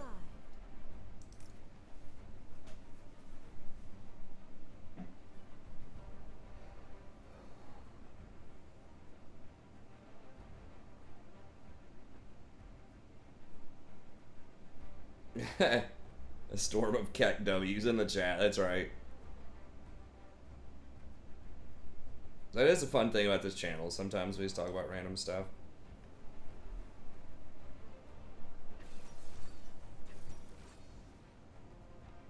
I mean, honestly, probably every country would be pretty fun. Hopefully, when like my daughter gets a bit older, we go on some Euro trips or something. That'd be cool.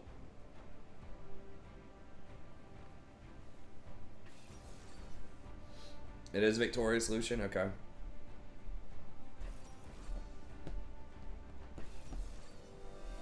Oh, it's not. Nautil is not. Lulu mid?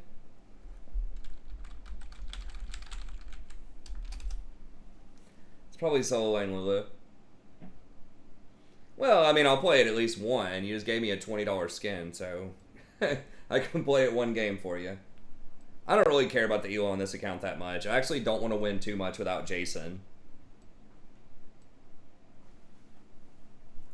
I mean, I'm not like trying to throw games, but I would like to get, obviously I want to get Kleenex at least up to platinum as well before the season ends. It'd be nice. There's been some solo lane Lulu at World, so people were trying people were trying it out. I personally don't think it's that great in a lot of comps. I don't like role player champs middle, except for Orianna. I think if you're gonna go for a support type of mid laner, I think Ori's the best one.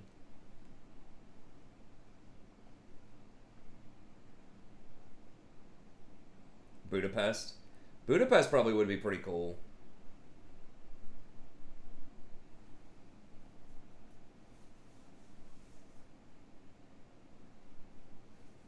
I mean, it's probably pretty good against Katarina.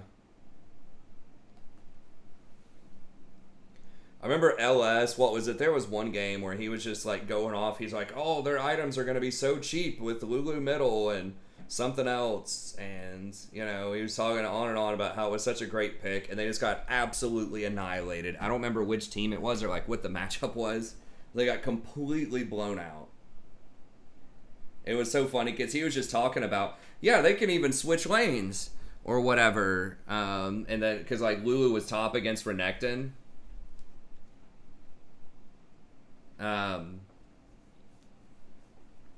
And like literally as he was talking about it, the camera like wasn't there, it had panned away. Like while he was mid-sentence talking about it, Lulu died to Renekton. It was like instantly. It was within like 5 seconds in the lane.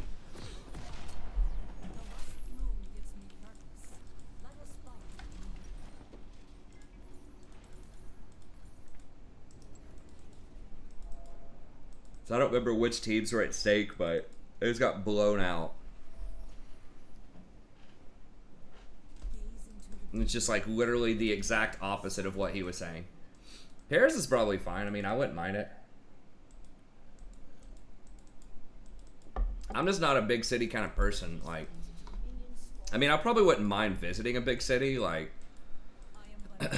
LA was cool to visit one time, and I would not want to live there.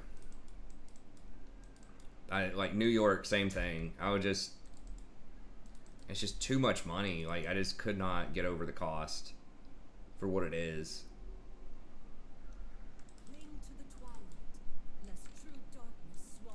It's like my friend has an apartment in New Jersey, and it's like $5,000 a month, and I think it's like 1,200 square feet.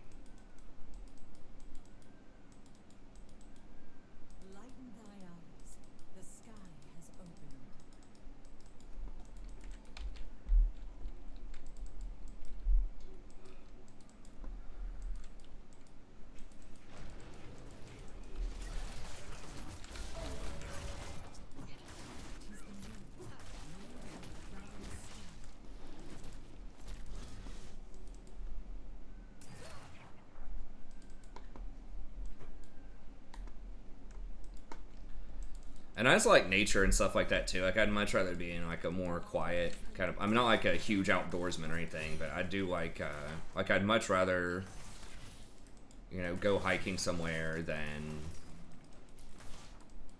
I don't know.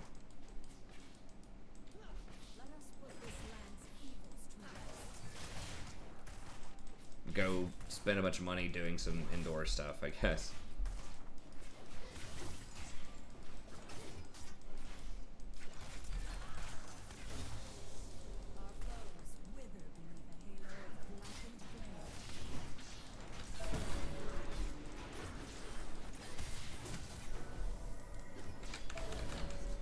What?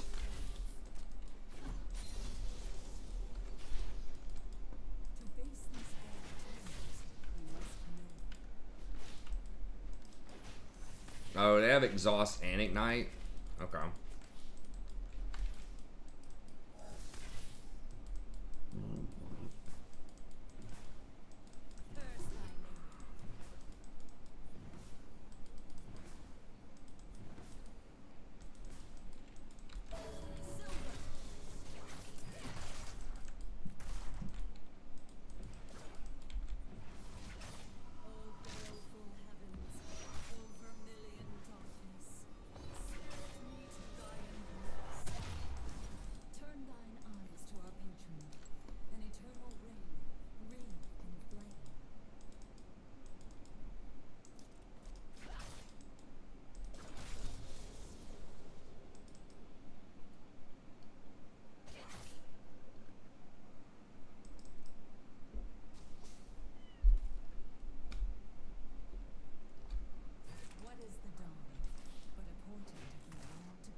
The Swiss would probably be pretty fun. Swiss Alps. I don't know what kind of dangerous animals. I like hiking if there's not a lot of dangerous animals involved. That's the cool thing about like the Smoky Mountains in the U.S. is there just really aren't that many dangerous animals. There's like a few snakes that aren't even really that bad.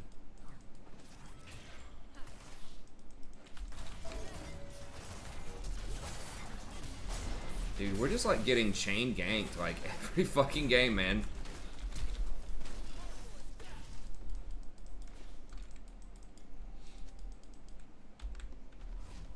O silver flame, O empty stone, I beseech thee.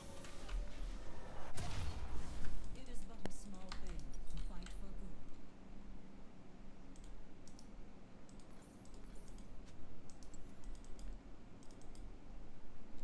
Bears, but like actual dangerous bears. Because they're like little black bears in the Smokies, but they're, for the most part, not really that dangerous. I've been up close to one before. We snuck up on one on accident while we were hiking. I mean, it was probably like 20 feet away.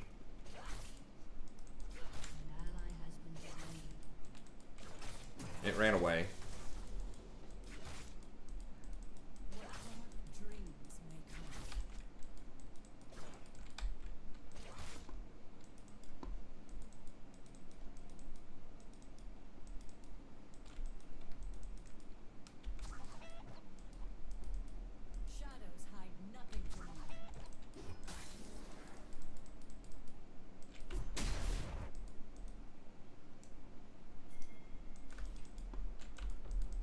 Oh my god, he's only level 4? What?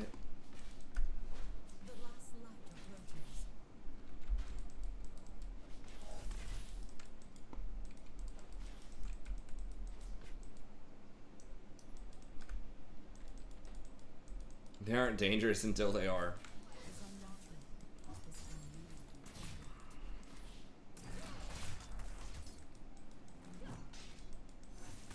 Yo, Katarina, I know you're not leaving without ganking this.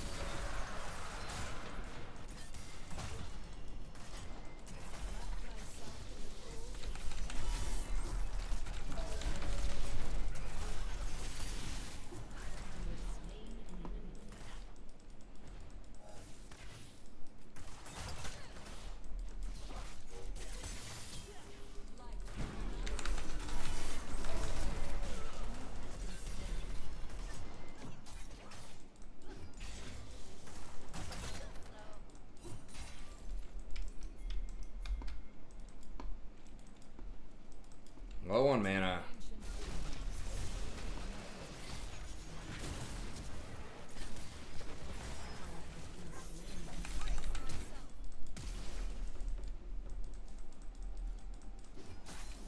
Wait, why would you flash and not even try to go for it? What?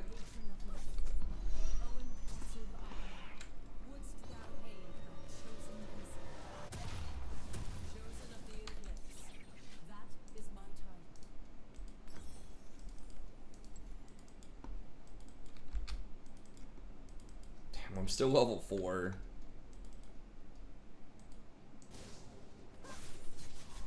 Dude, Lulu's gonna kill you, bro. Just back. She literally is just gonna E and Q.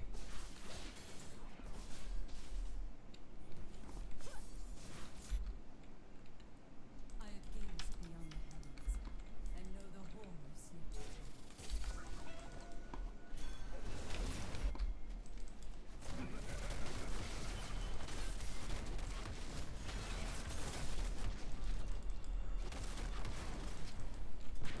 enemies win nothing but death.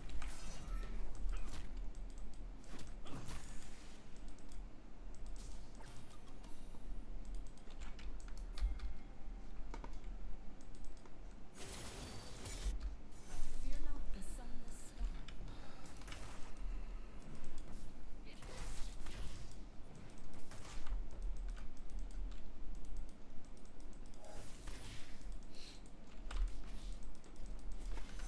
Gaze into the burning ring. Do not forget. Well, I just don't know what they would be equivalent to. Like, black bears in the Smokies don't really eat live, like, they eat berries and fruits and things like that.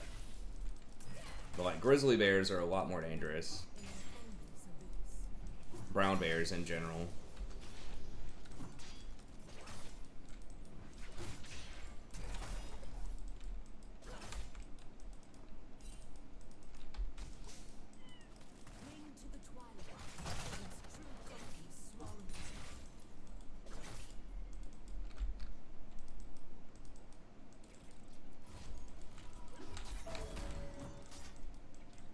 I should just get zombie ward or something here.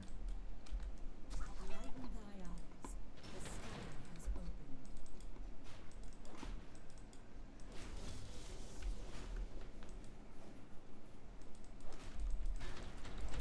has opened. An ally has been slain. Enemy killing. Enemy double kill. Dragon storm.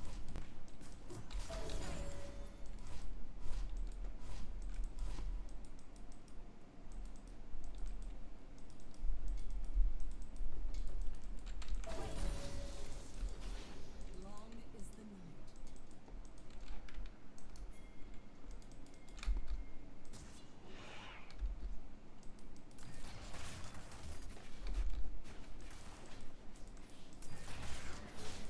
an enemy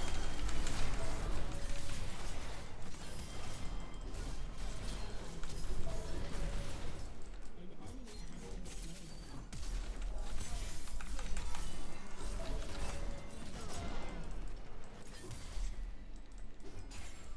Enemy rampage.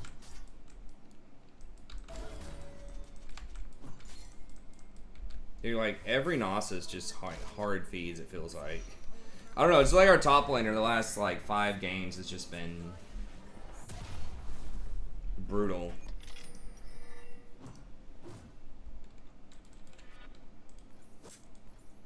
This eclipse will pass.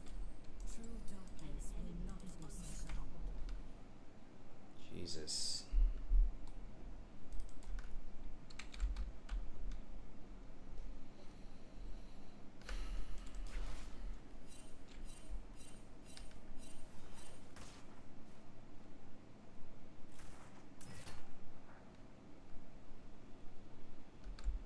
Your turret has been destroyed. Tales we must know. This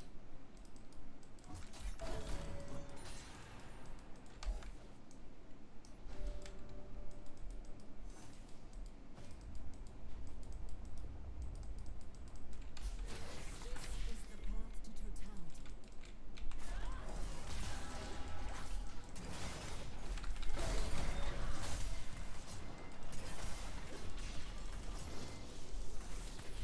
I saw Ezreal use his E, and I just wanted to try to hit him. I'm getting a little desperate because we're getting just worked here.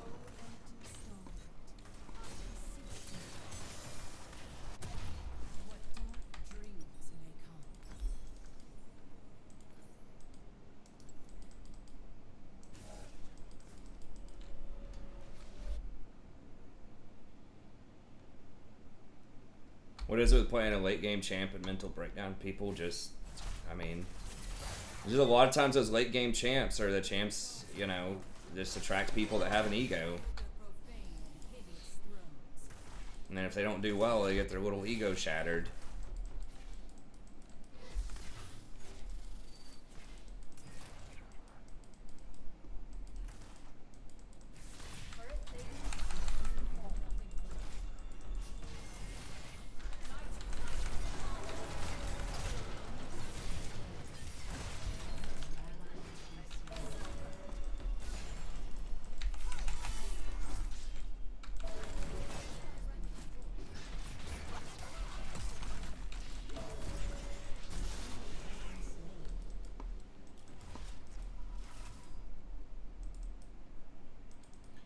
No, I think that'll actually make her a lot stronger.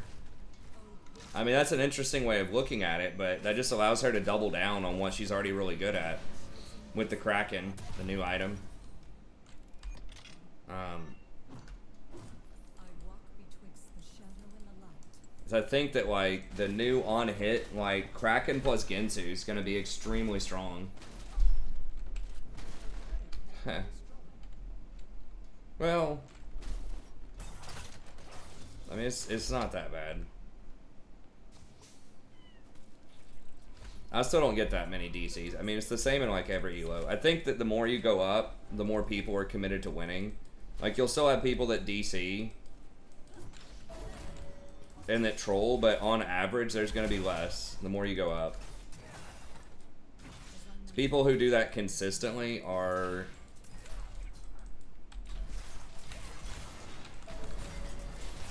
Graves is going to be here. Shit, and her.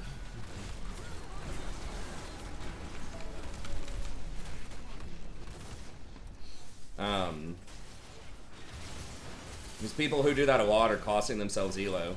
Now, sometimes people at higher elo are good enough to where they can take a couple of losses like that and still end up being higher, but a lot of those people just don't climb because of their attitude. So, I think the higher up you go, I haven't seen an actual study in it or anything, but the higher up you go, the less DCs you get. And the less, like, people that are trying to sabotage the game.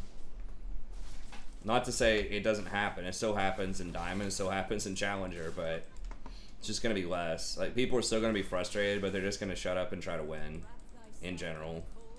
The higher you get.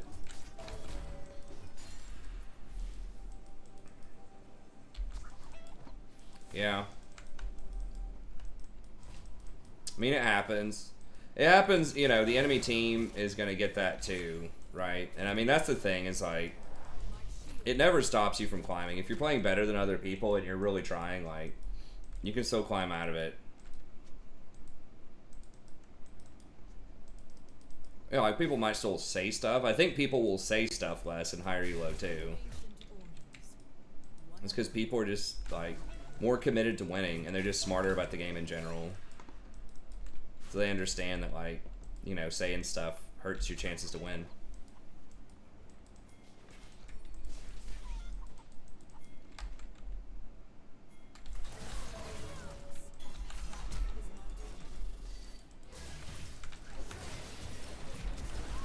Shit, he eat out.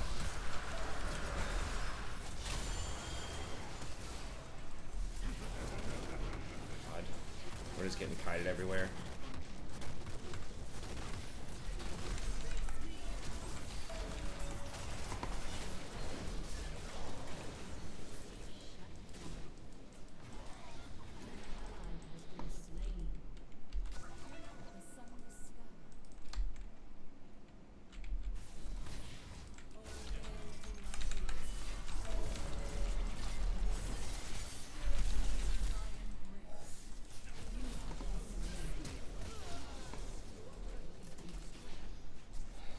But yeah, I mean, like, they're gonna have people like that on their team too. Like, they'll have people that DC or people with bad attitudes also over time. So, like, sucks in the short term, but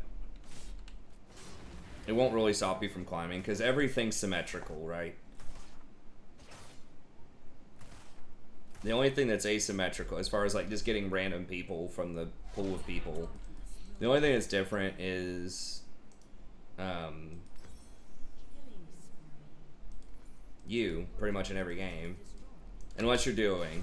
Now, if you say stuff, or if you ping people a lot, you might get more toxic people on your team than average because you are, like, instigating stuff.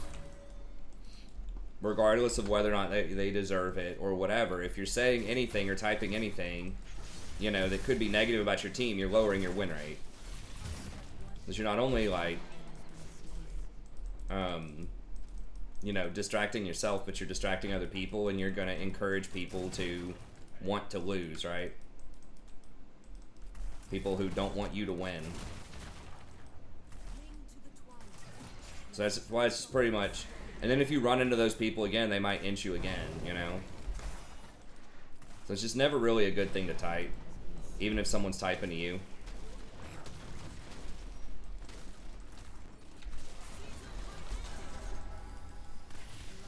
We're just not gonna be able to do anything here.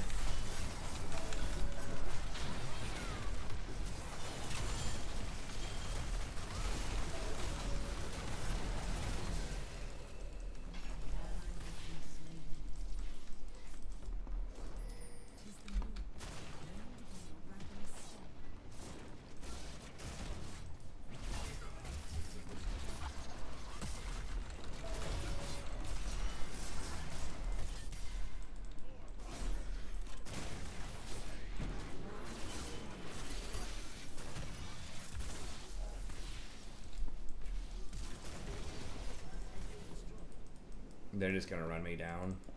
Enemy killing spree. Let us put this inhibitor destroyed.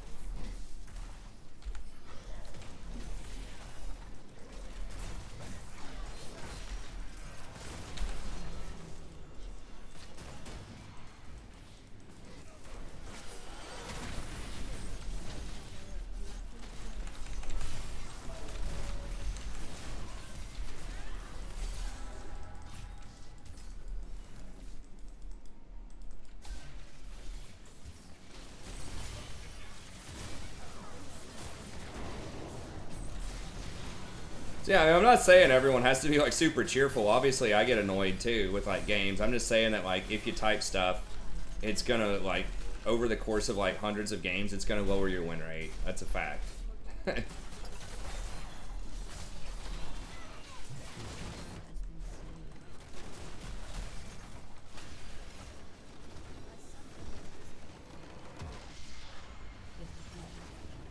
But yeah, I mean, it's obviously never fun when you basically are just just wasted 20 minutes because someone AFKs. I mean, that game was gonna. I mean, at least we can say that game was gonna be very hard to win, even if she stayed, because she wasn't playing very well, and we were just getting dumpstered in pretty much every lane. So it's like Graves ganked us 2 or 3 times in a row in like the first like 7 minutes of the game.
Okay, well that's got to be it for me tonight.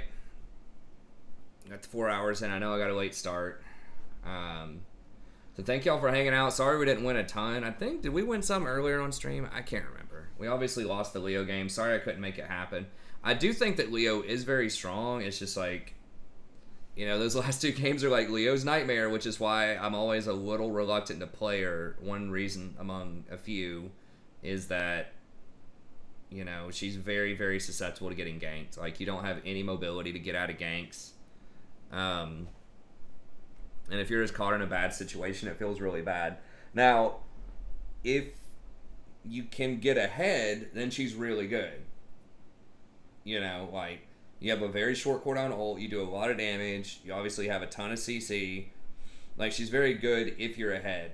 But if you get behind, if you get chain ganked, like, it's rough. Because, like, if you're playing something like Bard, you know, at least you can get, like, you have some different itemization options, right? Like, you could get a Mikhail's if you had to. You could get a Shirelia's to help your team. I think you probably roam around better just because, like, you've got your tunnels to help you out. And You have a slightly longer engage range with your R if you need to, and you just have a bit more versatility. Like, you can protect your towers. I feel like it's easier to catch people out with Bard too. I don't know, like, it doesn't do any damage and it's not like a stun, but your ult just has like a much bigger hitbox. And it feels like it's just instant death a lot of times if you hit somebody with that, because you can chain it together with your Q most of the time.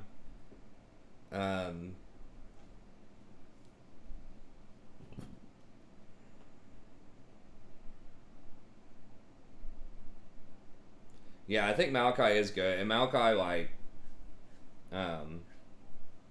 yeah, you're right. That Q does help because it's a displacement. And, like, your seeds can help out a lot, too. That's also why I like things like, you know, Thresh can help you, like, play safer in the back line. And so can Rakan. That's why I usually like Thresh, Rakan, or Bard. But even someone like Nautilus, you can, like, hook your own tower or something and get away. If stuff really starts going south. But anyways, that's it. It's all good. I think we're still positive. I don't remember how much we had on the Diamond account, but I think we're still like +8 or something. We're probably not going to get to Masters by the cutoff. I mean, it's possible if we go on a huge roll, but unlikely.